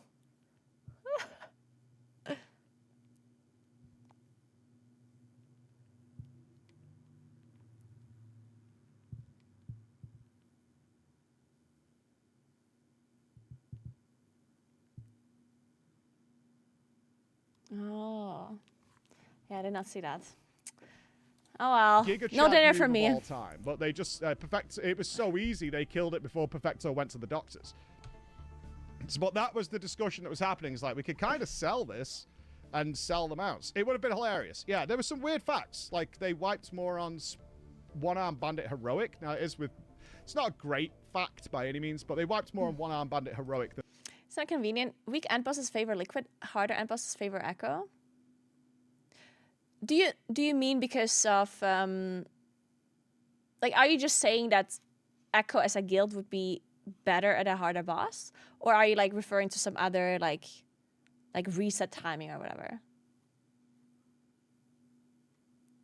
But either way, no matter what it is you're referring to, the last boss, like Ansurak, is arguably the hardest boss that has ever been created, and it was killed by Liquid first.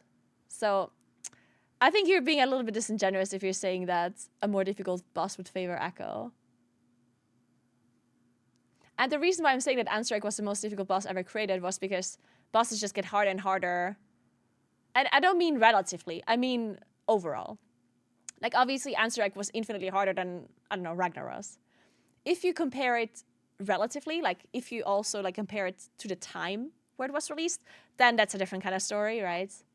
For sure, then probably, like, something like Kill Jaden was harder, right? But if you look at the boss overall, like, if you compare Ansurak now to, like, bringing back Kill Jaden now, then Ansurak is going to be harder, right? And I think most players that played Queen Ansurak and played previous bosses could probably agree with you that Ansurak was probably the hardest boss that was ever created. Still up until now, because there's no boss harder in the current raid, right? So, yeah, I do think it's a bit disingenuous to say that Echo would just win like a really hard boss. Than they did on Gal. As it favors for a reason, I mean in terms of the time it takes. Yeah, but like why? The longer it takes, the easier it is to catch up. The shorter it is, the more valuable it is to show it earlier. So you're saying because of the reset time. Yeah, but you're not logically talking about this, because you're saying you're talking as if the previous bosses do not matter when they do. Like, even if Gallywix is a one-shot, if the previous bosses took 500 tries, you know what I mean, right? So to say that the difficulty of only the last boss matters, like, it just doesn't make sense, right? Because obviously this time the last boss was really easy, but why did Liquid get there first? Because they killed the previous bosses first in the second reset, right? So, like, did it suck that the last boss was really easy? Yes. But did it have anything to do with the reset timing? Not really, right? Like, it was so late in a reset already that the reset time doesn't matter anymore.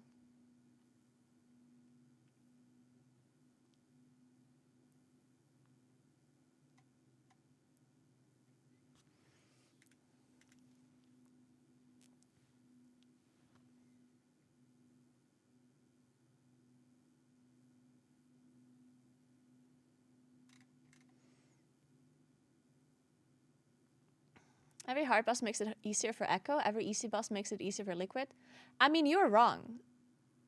You really are. Like, you're thinking about this the wrong way. So you're thinking that a harder boss automatically means that it's easier for Echo to catch up. But this is not true, because we have a reset every Tuesday and every Wednesday. Right? So the thing that really matters is when the bosses die in the reset. The difficulty of the bosses itself doesn't actually matter as much when it comes to reset timer advantage versus disadvantage, right? Like, imagine there's a boss. Like, imagine there's a raid, and there's 10 bosses. And 9 bosses are all one-shot. Like, all 9 bosses die instantly, first try. And then the last boss takes 1,000 tries. That doesn't mean that the first 9 bosses were favorable to Liquid. It makes no difference. It really doesn't matter at all. Because Liquid is going to go in, one-shot every boss, and then Echo is going to go in and one-shot every boss. Because in the end, the only thing that matters is who kills the last boss first. Right? So the fact that the previous 9 bosses were all one-shot is irrelevant to the outcome. It only matters when the bosses die. Of course, if that boss that takes 1,000 tries, if that boss dies on Wednesday, that would be really favorable to Liquid. Because then Liquid gets a reset on Tuesday first. They manage to re-clear, get all of that gear from the 9 bosses that are one-shot, then manages to try the last boss that takes 1,000 tries with their better gear for 10 additional hours compared to what Echo can try them on. So that does matter. But again, like, the amount of difficult bosses or the amount of easy bosses is not what matters. It's literally like, when does the boss die? It could be a 500 try boss, it could be a 200 try boss, it could be a 50 try boss, it could be a 1,000 try boss. It doesn't matter. What matters is, does the boss die around reset time, or does the boss die at the end of the week, or at the end of the reset? Because if it dies at the end of the reset, that's what favors Echo. Well, not favors Echo, actually. It's more about, or yeah, you could say favor Echo. It's definitely something that Echo would want the boss to die later in the reset. While if a boss dies early on in the reset, that's obviously clearly where Liquid has the most advantage for having the reset earlier. Galliwix, which is also really funny. Things like that. Do you think Echo had any chance? Personally, no. That is no shade at Liquid. I do not think... I ran the numbers in my head. For Echo to have had a good chance at winning this race, you would have to have, one, had foresight as to what was coming. They would have had to have killed Galliwix in like 50 pulls, realistically. They would either have to have killed it the night before, or killed it within an hour of starting their next day, to have seen Galliwix worked on the strat before Liquid woke up, because Liquid correctly went dark, and killed it that night, probably late into the night, in order to have won. That is unrealistic. Not to say Echo didn't make mistakes. They did. I think a blunder was One-Armed Bandit. They got the full advantage week 1. From what I understand, again, Scripe and stuff might change this a little bit. It's the information I've been getting from the players, is they did science pulls on One-Armed Bandit instead of pushing for the kill. That may have given them a bit more Mugsy information, whatever. I don't know if Echo's going to release how many wipes were caused by bugs on Mugsy. They didn't play well. No one's arguing that at all, but a lot. A lot. I've had varying reports of how many wipes were, or potential kills is probably a better way of saying it. Potential kills were down to bugs. Let's put it this way. After they figured out how to fix the main bug, they killed it in 2 pulls. I'll just put that out there. They figured a way by accident of how you fixed the bug, and then they killed it 2 pulls later. That's all I'm going to say. That's all I'm going to say. They did not get the god pull they were after. He's saying not enough salami. Liquid had more salami. I think that is what he's saying. I'm trying not to be a biased person here. I obviously have a bias. I saw more of Echo than Liquid by a long way. They play when I'm asleep. It's the nature of the beast. Echo were phenomenal week 1, like absolutely unstoppable. If they carried on that performance into week 2, maybe, but even then, I'm like, how would this have worked? Like, in order for them to have won the race, they really would have had to have killed One-Armed Bandit in the last 3 hours they had after killing. So one thing that I guess... Okay, so to say that Echo couldn't have won, I think is definitely wrong. Like, Echo could have won. It is true, though, that the fact that Galliwix was so easy, like, if that was something that Echo did know about, then they would have for sure played differently. Right? So I do think that is not like cope. Like, it is the nature of the Race of First reset, the way the reset works, that Liquid usually gets to the last boss first. If Liquid does not get to the last boss first, they probably already lost at that point anyway, right? It's almost always the case that Liquid reaches the last boss first. Unless, you know, the bosses die very late in a reset and then Echo somehow managed to kill a boss, but Liquid didn't, stuff like that. But most of the time, Liquid reaches the last boss first. That doesn't mean that Liquid wins. It has happened quite a few times that Liquid managed to reach the last boss first, and then Echo did kill the boss first. That does happen, right? So this is not uncommon. And this is not something that Echo is necessarily worried about if the last boss is difficult. If the last boss is hard, then Echo doesn't have to worry about Liquid reaching the last boss that much. They don't have to like try their hardest to somehow reach the last boss first. In fact, it would be stupid for Echo to try their hardest to reach the last boss first. Because then you're optimizing for killing a boss that is not the last boss. Like, you definitely want to optimize for the last boss, right? The one thing that they should have for sure known, and I would like to, like, I very highly doubt that this is not something that was in their minds, is the reset time.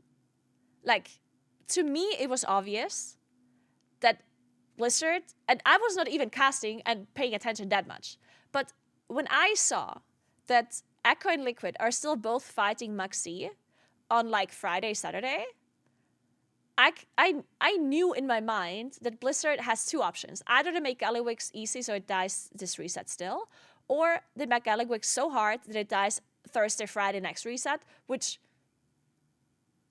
the option to make, or the decision to make Gallywix easier is by far the better option. So I think that Echo definitely, and Liquid, were thinking that Gallywix is going to be easier. Did they think it's going to be as easy as it was? No. Like, I don't think either Liquid or Echo did expect Gallywix to be that easy. But was it likely that Gallywix would have been a boss that does not take 400 pulls? Yes. Right? Because that would have not worked out with reset time. Blizzard couldn't have made the boss 400 pulls. Like, that would have been too much to kill within the reset, and then it would have died on Tuesday, and it would have been bad, right? So I definitely think that Echo and Liquid were aware that Blizzard was in a situation where they had to make the last boss a little bit easier. Does it have to be a 100 pull boss? No. Like, it could have easily been a 200 pull boss, and it would still died before Tuesday, right? So I'm not trying to say that Echo should have been aware that it would have died so fast, but it was definitely on their minds that it would die a little bit faster than Ansarak, or a little bit faster than Firak, right? So I think it was definitely on their mind that it was like a boss that was probably going to be on the easier side because of what happened with the previous boss tuning, right? So I do think that Echo could have approached things a little bit differently. Maybe not on Wednesday, and I think that's probably where I'm thinking where the biggest problem happened. So, in my opinion, and I'm not sure if this is true, I'm just like, assuming things here, right? But what I think happened was that I think Echo played a little bit too much chicken at the start of the second ID. So what happened was that on Tuesday, Echo managed to kill... Echo managed to reach One-Armed Bandit, but Liquid did not kill... what's the boss name? I keep forgetting. Like, these boss names are so weird.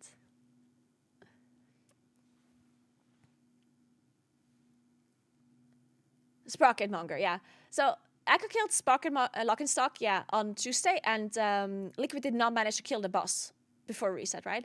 Which created a situation for Echo that was very favorable, right? So what happened was that Echo got information on One-Armed Bandit before the reset that Liquid did not get. This is really valuable, and you want to make sure you play into this advantage, right? So if you're Echo, first of all, you go dark, which they did, which makes a lot of sense, to not show any information on One-Armed Bandit, right? the one thing that maybe happened then, though, like, and I'm not sure if this is true or not, but potentially Echo assumed that one-armed bandit is a little bit harder than it actually was. Because one-armed bandit was not as hard as like lock and stock and sticks, right? Like it was kind of on the easier side. But maybe Echo didn't correctly identify this on Tuesday when they reached the boss, and then kind of overestimated the value of playing chicken. And when I say playing chicken, it means not showing the boss to the other guilds. So obviously when they went dark, that was all good. But then like on Thursday when they had the reset, they ended up spending a lot of time doing other things that was not doing one-armed bandit, because, and again, I don't know if this is actually true, but I think what they wanted to have happened is that they wanted Liquid to reach one-armed bandit themselves before they are showing it to them, because they didn't want to lose their advantage of having information on one-armed bandit that Liquid did not have. So instead of trying to get back to one-armed bandit fast and getting their splits done a little bit quicker, they kind of like took their time a little. But then what happened was that one-armed bandit really wasn't that hard, and then the whole like secret information that they had wasn't really as useful to them in the second reset. And instead they just quote unquote like wasted a bunch of time playing chicken, and then they lost their advantage because one-armed bandit wasn't that hard. And then they also didn't play that well on Maxi. So I think those two factors is what caused them to lose. They didn't play so well on Maxi in comparison to what Liquid did. And they may be, and I'm not sure if this is true, maybe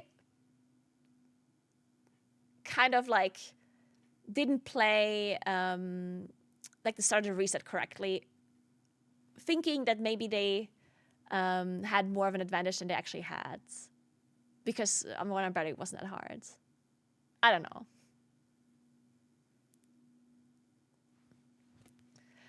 Would all of this been a different story if Styx would have traded places with Maxi? Probably, you know, but I mean... in Sprocken. Then they would have had to pull Muggsy probably a few times. Then they would have to have killed Muggsy the next day far quicker than anybody even came close to. Then they would have had to have killed Gallywix within the same day. That's the only way they could have won. Realistically, it's the only way they could have won. But that's my feelings on it. The Echo players might have a different mindset. It would have been a different story if Echo won. Is Blizzard dumb as rocks for talking up how they wanted to really watch the race? I don't know.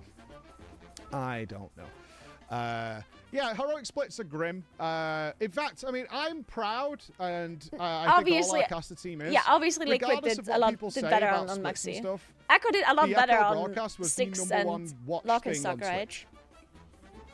Over everything else. We had that award in week 1 of splits. Like, I am ultimately proud that we put on the best show on Twitch.tv during splits and the race. In addition to this, hi Chris. Echo had higher viewership during the second part of the Mugsy than Liquid did during the secret phases of Gallywix. Yes, we had higher... Yeah, it's interesting. We had higher viewership during Muggsy fails than Liquid pulling Gallywix. Like, all those are... From our side, I said this to Roger, we got our world first. Like, we put everything Max Liquid has said as soon as they saw Echo on Maxi when they woke up, they knew how far ahead they were. Yeah, what can we do? Ideas, strategies, all... The amount of times I could tell you, you won't really see it on the cameras, the casters running to the casting room because we've got an idea. Like, we can make this better and do all sorts of things. So, yeah, from our side, yeah, like Cruella especially. Rook has got a lot more experience than Cruella. Cruella was phenomenal. A wonderful addition to the team. Somebody who came in so nervous. I'm so proud of her. And then found her feet very quickly by talking to us. It was the same thing I say about Jordan. When Jordan was very nervous her first cast, she asked questions. She had no fear about, okay, what shall I do here? How does this work? And then when we got to Mythic, Cruella started to fly. I want to give a special love to Cruella, who was really, really anxious and nervous because her accent is very strong and her English isn't perfect. She genuinely thought that would be an off-putting part of the cast, and she was super nervous about it. Where I think every single one of us individually, it wasn't a collaborative effort. When she spoke to us about it, I was like, that is your strength, because what you're saying is very important and it's good information. And the fact that you have the accent on top gives it a little spice and a little flavor. I said, stop looking at it as like like a disability, but as a weakness. We do love it's Cruella. actually She's a the strength. best. And if you think about it that way, you'll have more fun. She went straight into it. When she found her feet, and she's got Cruella raid Medicare was bands. absolute peak, really. She's got raid bands, because she actually asked me afterwards, like, is it okay? She actually stopped mid-broadcast on our first shift. She went, is it okay if I'm like a little mean to you? They're only jokes. Oh, Cruella's so Bro. cute. I love her. Bro. She's the best. Bro. I'm like, if you don't, I will be pissed. I will legitimately be pissed. I'm like, I need that. I need something to fire up. Right? I need something to get going with. If you just sit there and just like... Hey, Kin. Thank you so much for the sub. Appreciate that. This about... Ooh, I would love to cast you're a with raider. Cruella. So we're all raiders here. We're all raiders here. So get it going. We're meaner than she was. Yeah, but she didn't know where she could talk like that on a broadcast. Like, very, in a professional environment. She's like, can we do this? It's so 'Cause easy I was to firing cast at with her. Preach She's too. "Can I do Like, this?" I don't know. Do you there's get some away with casters more? that Like, make no, it no. like a lot easier to cast with. Yeah, it's and I unfortunately mean, the obviously ending Preach is stuff. It's amazing great at to hear she's been casting, and playing he's since she was amazing at 9 bringing years old. energy. Yeah, I always think it's important so it's really to- easy to like when we have a new caster, play we need off to of get his that energy, history, right? 'cause a Like lot of people sometimes might, when you're 'cause there's a lot of casting and dickheads you're on the really internet, and I think, you're like pretty shy. girl, that's why she's on the Like if you're shy and you're self-conscious about like a bunch of stuff, then you're not necessarily the one that brings a lot of energy. But if there's another caster that kind of like has this like ability to do that, then it's very nice to like just like not think about your anxiousness, right? Like so that is always like super nice. There's casters that have really good personalities, but they're not good at bringing in other casters, and that is something that I personally like. I'm sure they don't do it for like a malicious reason, but there's sometimes, well, maybe there's some casters that will try so hard to focus on their casting skills that if they have a caster duo that maybe is new at casting and that is shy and anxious and whatever, then they're like, instead of trying to help out the caster and to like lighten up the mood and like help them get into it, some casters will take this as an opportunity to be like, see, I'm the better caster than this person next to me. And then the fact that they are shy like plays into their kind of like, you see, I'm gonna be the one that like carries this broadcast, and I'm the only one talking, and I'm so good at this, And I hate when casters do this. Then you can like, it's such an uncomfortable thing when there's like a super shy caster that is like new at the job and like a super experienced caster next to them, and then the experienced caster is just like drowning them and like not letting them speak, and I hate it. It's so uncomfortable to listen to. I hate that. So a really good caster will try their best to like have the other person shine, because that's what you want to do as a caster. You want to make the broadcast overall a better watching experience. And if the viewers are uncomfortable because clearly they can tell that the other caster never manages to speak and never gets to say anything, then it makes the broadcast bad, right? So I hate when people do this.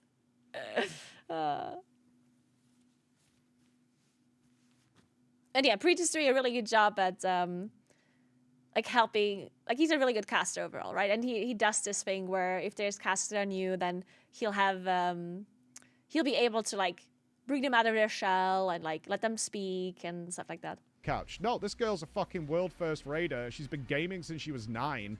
She's fucking brilliant. She knows everything that's going on. She was spotting shit going on with the plays that was way better than some of the other things we spotted. She brought wonderful elements to it. Like this whole she's a girl is no good.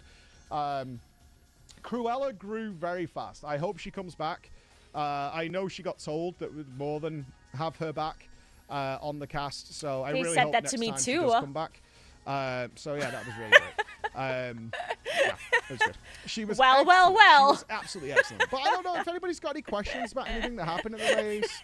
Can I get this link to G2A? Oh, the WoW Gold thing. Yeah. So I'm more than fine to talk about this. So the G2A. I know some of you were pissed because G2A has gold selling on there. I want you to understand that the way I can influence. Oh, wait, were people mad because G2A was like sponsoring Echo? I mean, I get called an influencer. Honestly, really? Like, ugh, I don't know. I mean, I get the concern behind it. Like, I get it. But, like, that would not be crossing. Like, I do think that the Race of First orcs, they kind of have to, like, I think sometimes you have to, like, close an eye here and there when for like certain stuff that they take sponsor money from. You can't, like, not quite everything, yeah? Like, obviously there's lines that you're not crossing, right? Clearly, right? But I think sometimes, like, the Race to First is such a niche thing, and clearly they have a hard time finding sponsors, and this costs a lot of money, and, like, the whole production costs money, and you can kind of tell that, you know, like, they're struggling a bit to find sponsors. It's always the same sponsors. Those sponsors probably are not necessarily willing to pay the same thing every time either. Like, if you're a sponsor that's like a returning sponsor, then you probably pay a little bit more the first time. And then the second time, maybe like, you know, like the value that we're getting out of the sponsorship this time might not be as high as the first time. Because obviously, like, let's say I advertise for, I don't fucking, like a coffee brand, okay? Like, if I, for the first time, make advertisement for a coffee brand, then I'll be talking about the coffee brand, and then some of my viewers, they will never have heard of the coffee brand before, and then that was a successful advertisement. If that brand is in your minds, and I advertise them to you, and you now know the brand, perfect. That's valuable, right? No matter if you buy anything from this brand, if you do, even better, right? But if this brand was something that you didn't know before and I told you about it, that's perfect. That's really a successful advertisement in most people's eyes. But if, like, a year later, or maybe not a year later, but like half a year later, I would get the same sponsorship again. If I talk about that same coffee brand again, there will be a lot of people that watch my stream that already know about this brand because they know it from the first time they watched me do the advertisement, right? So there is definitely, like, diminishing returns when it comes to the value of advertisement on a singular, like, event or content creator. Obviously, there will be new people that have not heard about it before. It's not that every single person watching my stream is always the same person. Like it's not that all of you are always the same people, right? But obviously, it's more valuable if none of you have seen it before compared to if a percentage of you have seen it before, right? So it's similar with the Race to First, where yes, of course, there will always be new viewers as well that have maybe not seen the first time, the race last time, but there will also be a decent amount of overlap of viewers that have been there the first time as well. So a lot of the sponsors that the Race to First is getting are very much the same all the time. And I'm assuming, I don't know this, like, I have absolutely zero information about sponsorship deals when it comes to Echo, none, right? But what I'm assuming is that some of these sponsors that are reoccurring sponsors, they probably, like, don't pay, like, the same every time, probably pay a little bit less next time and so on, you know. I think so. Right? And that's not just to sell things to you guys. I also get to influence the back end. I'm not happy that G2A sells gold, obviously, right? That's not fucking crazy. They have the thing with G2A with the keys, so that's the first thing we dealt with G2A.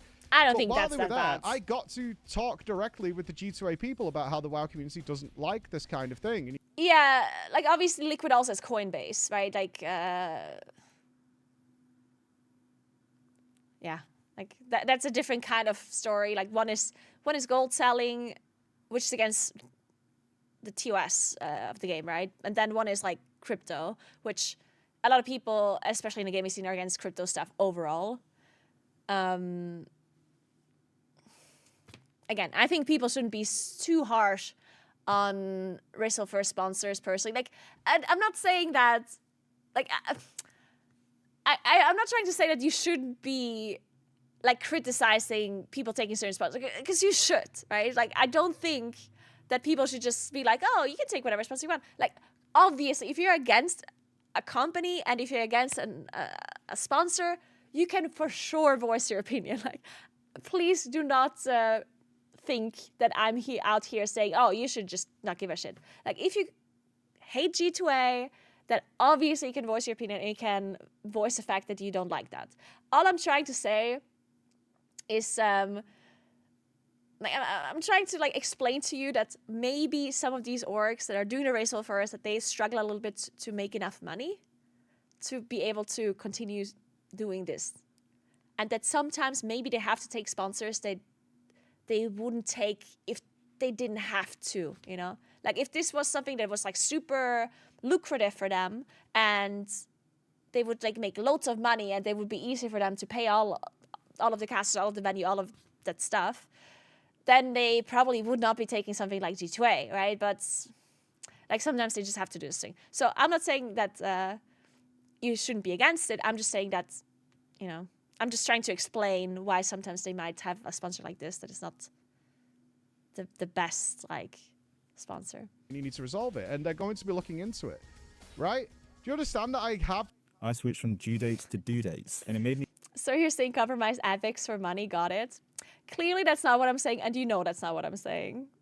go from weeks behind to weeks ahead of my deadlines. You see, I used to just bed rot all day getting nothing done. And you know that feeling of anxiety where ticking off items on your daily chores and to-do list is quite overwhelming? That was me. That was... Doesn't change that it's sketchy to take sponsors like this? Yeah, I agree. You see, it's called time blocking, and it changed As my I said, life. I There agree. are loads of articles. That ability. It doesn't change the fact that it's sketchy. And that's a great way of doing it. Like this, just we because had a big discussion with a lot of people. Just because they might struggle with sponsors doesn't mean that they have to take this. Like, they don't, like, you know, there's always, you can always say no, right? Were they in a situation where they couldn't have done the Race of War first without G2A? I mean, probably not. Right? They probably could have done it. You just said that they have to take some sponsors even if they are against it because they don't have money.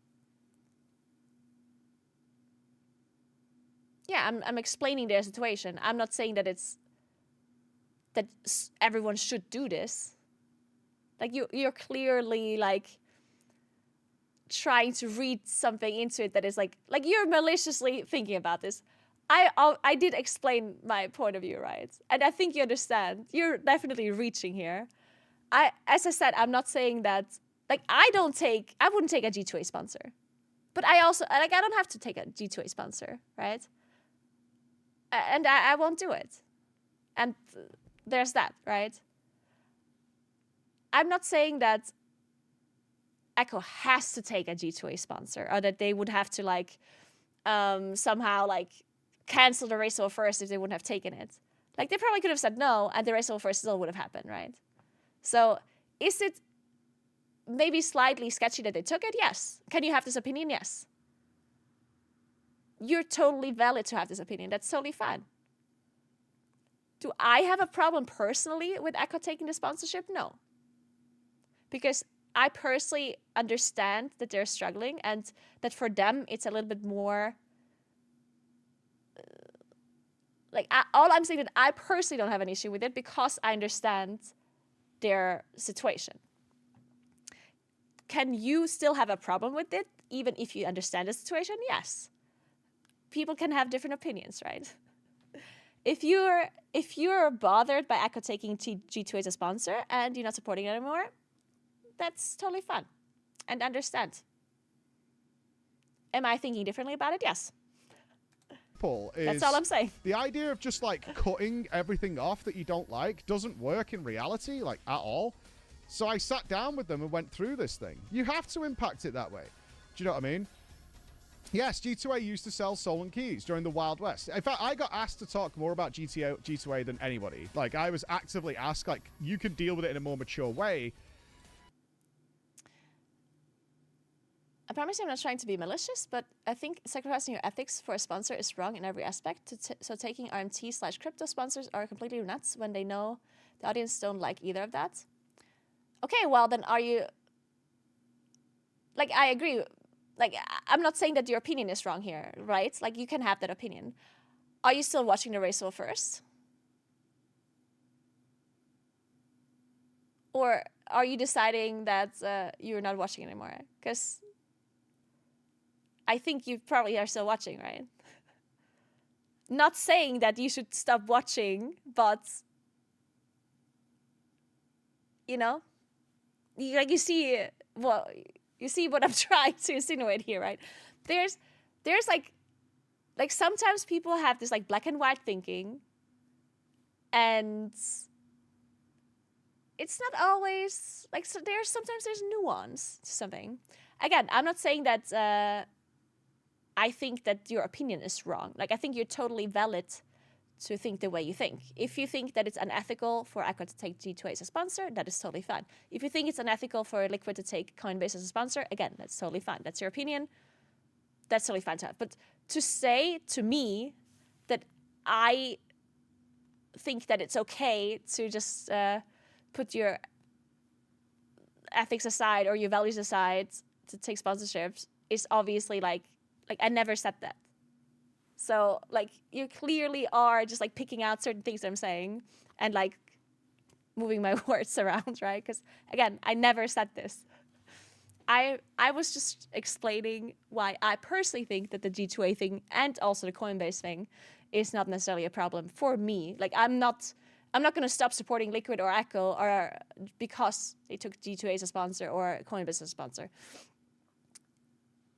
That's what I think. Would I take these sponsors? Probably not. Well, I don't know. I would have to. I never got an offer from either G2A or Coinbase, so I wouldn't know. I'm also not a person that is like super against crypto stuff. Generally, I would probably not take a crypto sponsorship because I know that the gaming industry is kind of against crypto stuff overall. Like, I know that the opinion about crypto is bad in the gaming scene. So I probably wouldn't take a crypto sponsorship because I know that. Because it would be like... Because people immediately have like a bad opinion about it. But I personally... I mean, obviously it depends what it is. Like, crypto is like a big like thing, right? It's not just like all bad, right? I do think that there's like parts or like things that are related to crypto that could potentially be a thing that I'm not against. There is also things in crypto that I am against, right? Like, for example, like obviously like I'm against NFTs, for example, right?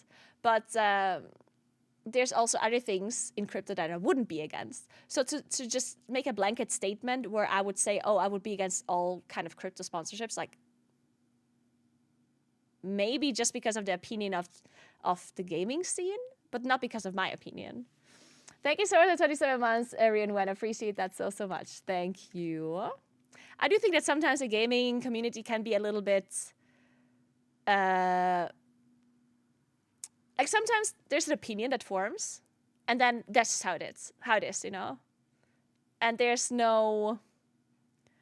like... there's no way around it, right? So sometimes I personally might have to like sometimes I would not take a certain sponsor or promote a certain game, not because I personally am against it necessarily, but because I think that the gaming scene is against it. Which, to be fair, is a valid point to not take a sponsorship, right?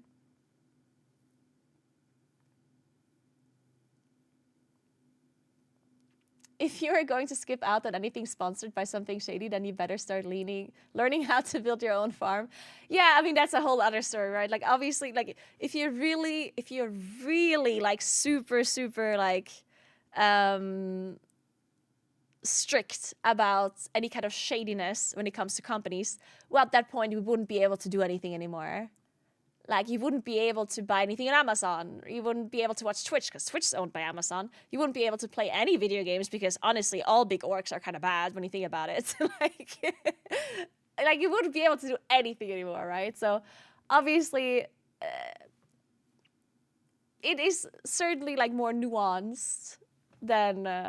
it's not like it's black and white thing, right? Because if you're going to be super strict about it, then at some point you really are just, like, building your own farm somewhere out in the woods, and you're not like, you're literally doing everything yourself at that point. I think the point is that Echo has the choice to say no to the sponsorship, but they like the money. No, but like I'm making the opposite point. Well, not quite the opposite point. I'm basically saying that I think that the Race War First is not as lucrative as it might seem. Like, think about it. Think about it. Like, think of Echo as an organization. What makes them money? How do they get money? The Race War First. That's it. How many times does Race War First happen? Twice a year. So somehow they have to make so much money with those 2 broadcasts to like pay all of the people that work for them throughout the whole year. Obviously, like, the broadcasts themselves require more money because they need to get the venue, they need to pay the casters, they need to pay the production, like, blah, blah, blah, the hotels, the flights, blah, blah, blah, right? But then on top of that, for the rest of the year where there's no Race War First going on, there's still people that are, like, working for them. They have to pay them, right? Like, they still have social media, they still have websites, they still have stuff to do, and people that have to be paid, and raiders and whatnot that they have to somehow, like, do. So all I'm saying is that sometimes when you have a broadcast and you're so reliant on this broadcast, like, you need to make money from this broadcast for, like, the next 6 months. Like, all I'm saying is sometimes they might actually have to, well, not have to, but again, I'm not trying to justify that kind of sponsors that they're taking. Like, if you're against C2A, it's fine, but I'm repeating myself. Oh my god, this is so dumb. You know what I mean? Like, all I'm saying is sometimes when they take a sponsor that maybe is, like, a little bit shady, obviously there's a line, right? But if they take a little bit of a shadier sponsor, then I personally am not going to be mad about it because I understand that there's 2 broadcasts in the year where they can make money from, and if they don't find sponsors because I don't know why, and then they kind of have to take something that they maybe usually wouldn't take, then yeah, I'm personally not going to be mad about it. If you're mad about it, I understand, and you're cool.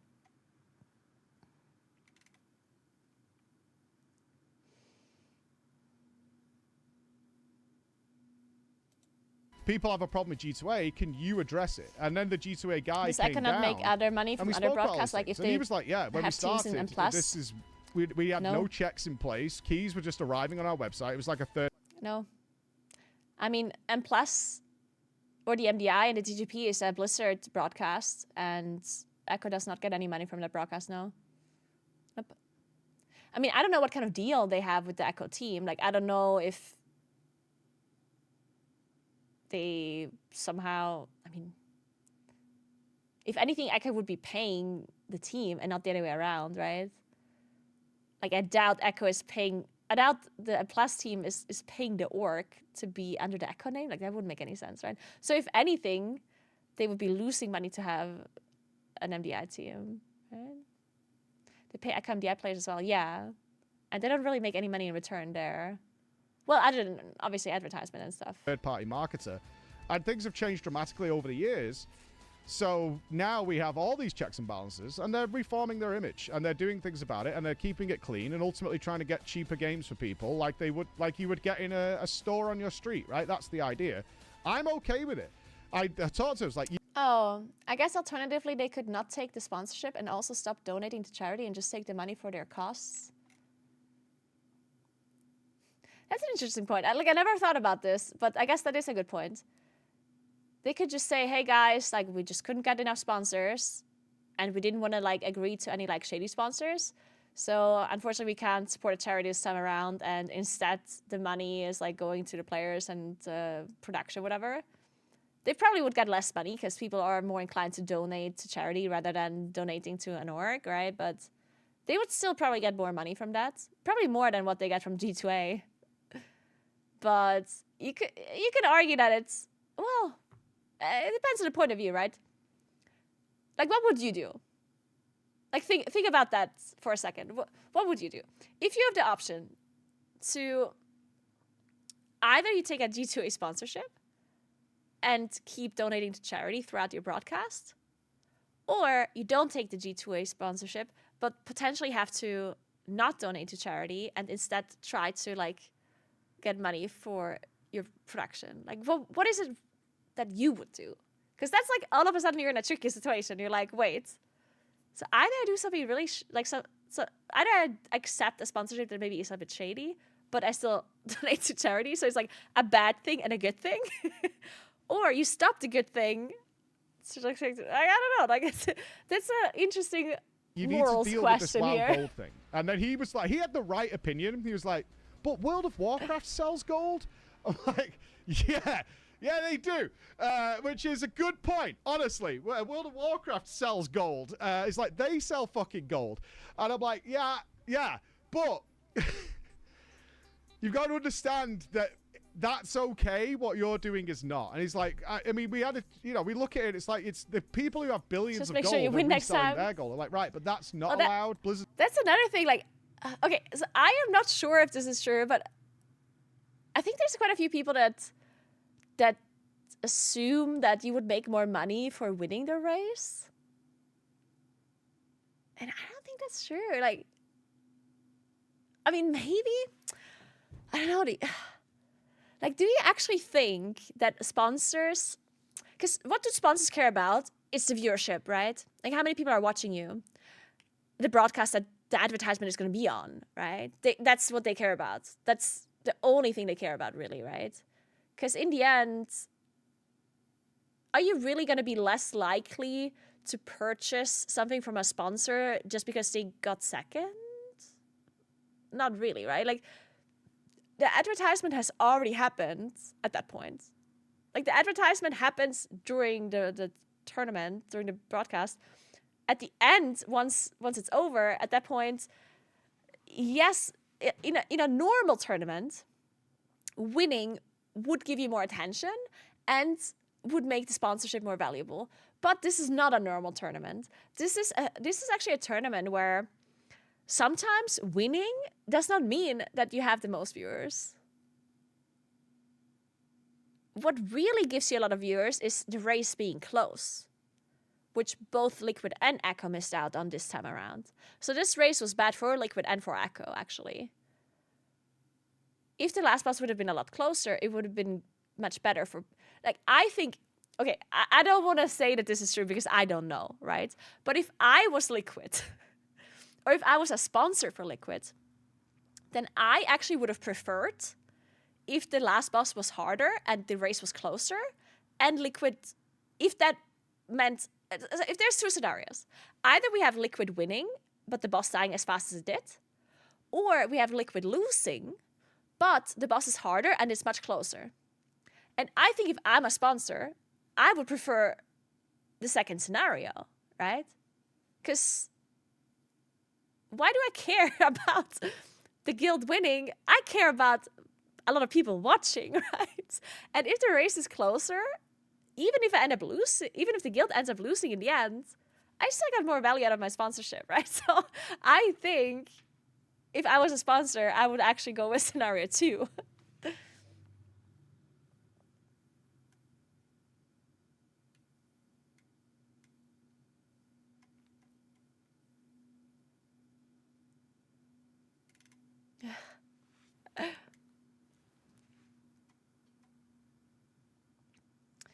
They would have clearly won if the shares were any good. Oh man, yeah, the hot seats, yeah.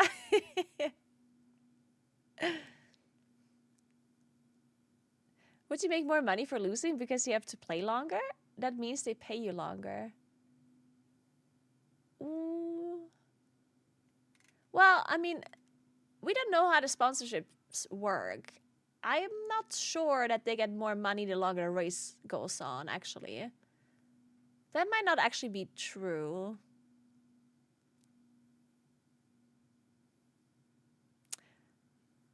I think it's probably just like a blanket amount that they get. Mostly. I don't think it's like broadcast hour based. I think it's very much per event and not per hour. It's possible that there's some sort of like minimum hours required that they do because of, you know, them going dark and stuff. Like maybe the sponsors say, hey, we're gonna pay you this amount, but the broadcast has to go on for at least X amount of hours in total. But I don't think the sponsorships go off of hours overall. Like that would be strange. I would doubt that that is true.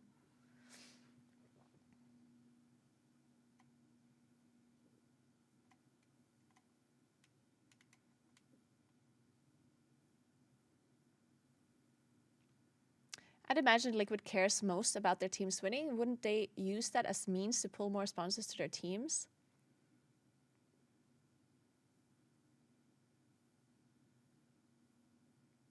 Yeah, I'm not sure. Like, yeah, it's hard to tell. Like, I do think that there might be some sponsors that do care about sponsoring like the winning team. Like, that might be something that some sponsors care about. It's possible. But then it's also possible that some sponsors literally just care about like the metrics and then the numbers, no matter what like the outcome is.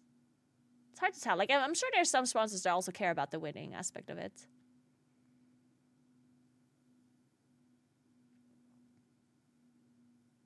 But that would be more of like a pride thing rather than anything else. Like maybe there's a sponsor that really just wants their brand to be related with the winners, you know? I mean, that is possible, right? That would be more of a principle thing rather than a value. Like, I don't think that will actually give them that much value in the end, but I think so. Well, anyway, guys, I'm gonna have to leave. We did get through 15 minutes of this video. Honestly, more than I expected. It's like, I am so great at reacting to content, guys. Damn, I just, I watched a 15-minute video and I can yap for 3 hours. Anyway, maybe we finish this video someday. But yeah, tomorrow, guys, I'm doing a IRL stream. Tomorrow, I'm gonna go to, we're gonna go sledding. And we're gonna find a salami. Yes, you did hear that correctly. We're, it's a long story. Anyway, tomorrow's our real life stream. We're trying to find a really big salami.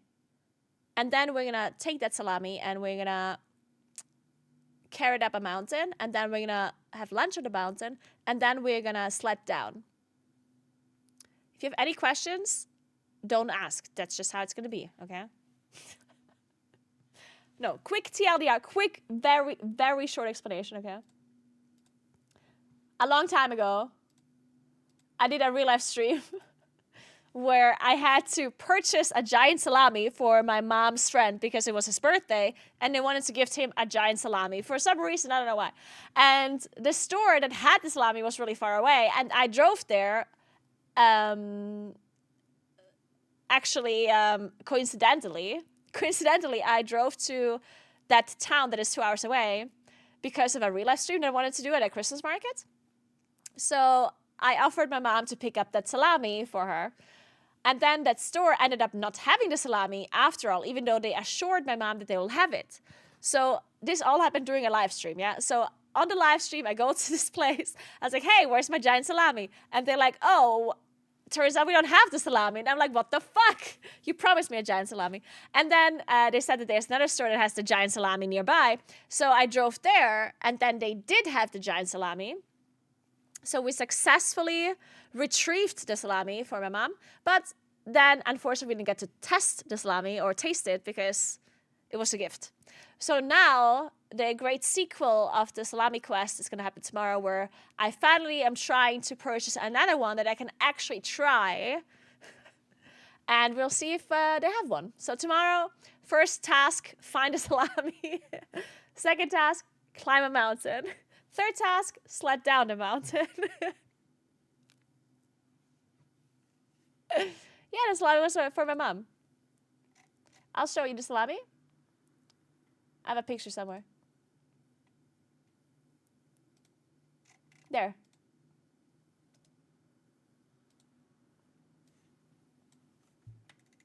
Look at it. This is my car seat. Isn't it the prettiest salami you've ever seen? It was a big salami. Do you have the clip again, girls? This is too much Tyrol.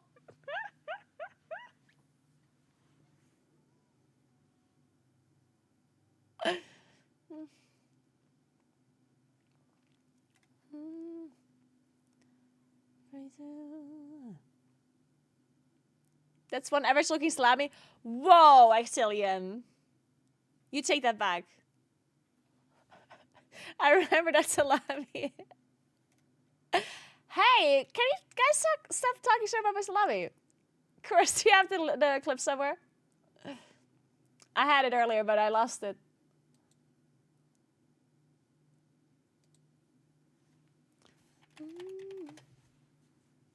Oh, I found it. Ah, perfetto, grazie. Grazie.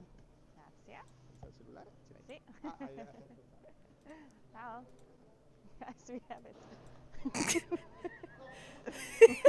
We have the salami. The salami has been secured. Wait, the salami is secured, guys. Camera angle. Perfect.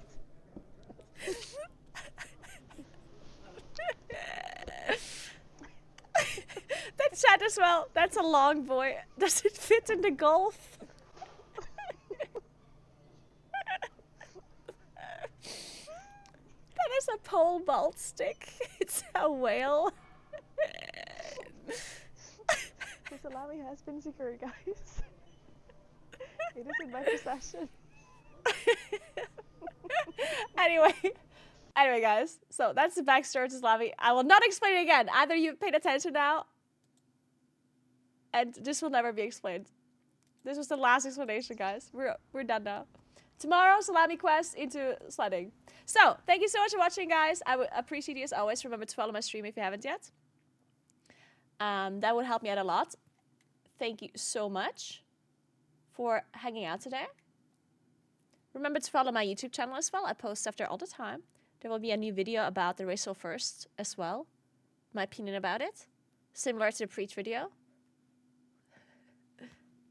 Maybe not quite similar, but... Well, actually, it is similar. I'm sharing my opinion, just like Preach did. Maybe I'm not sharing Preach's opinion, but it'll be a similar video. So... who are we hosting?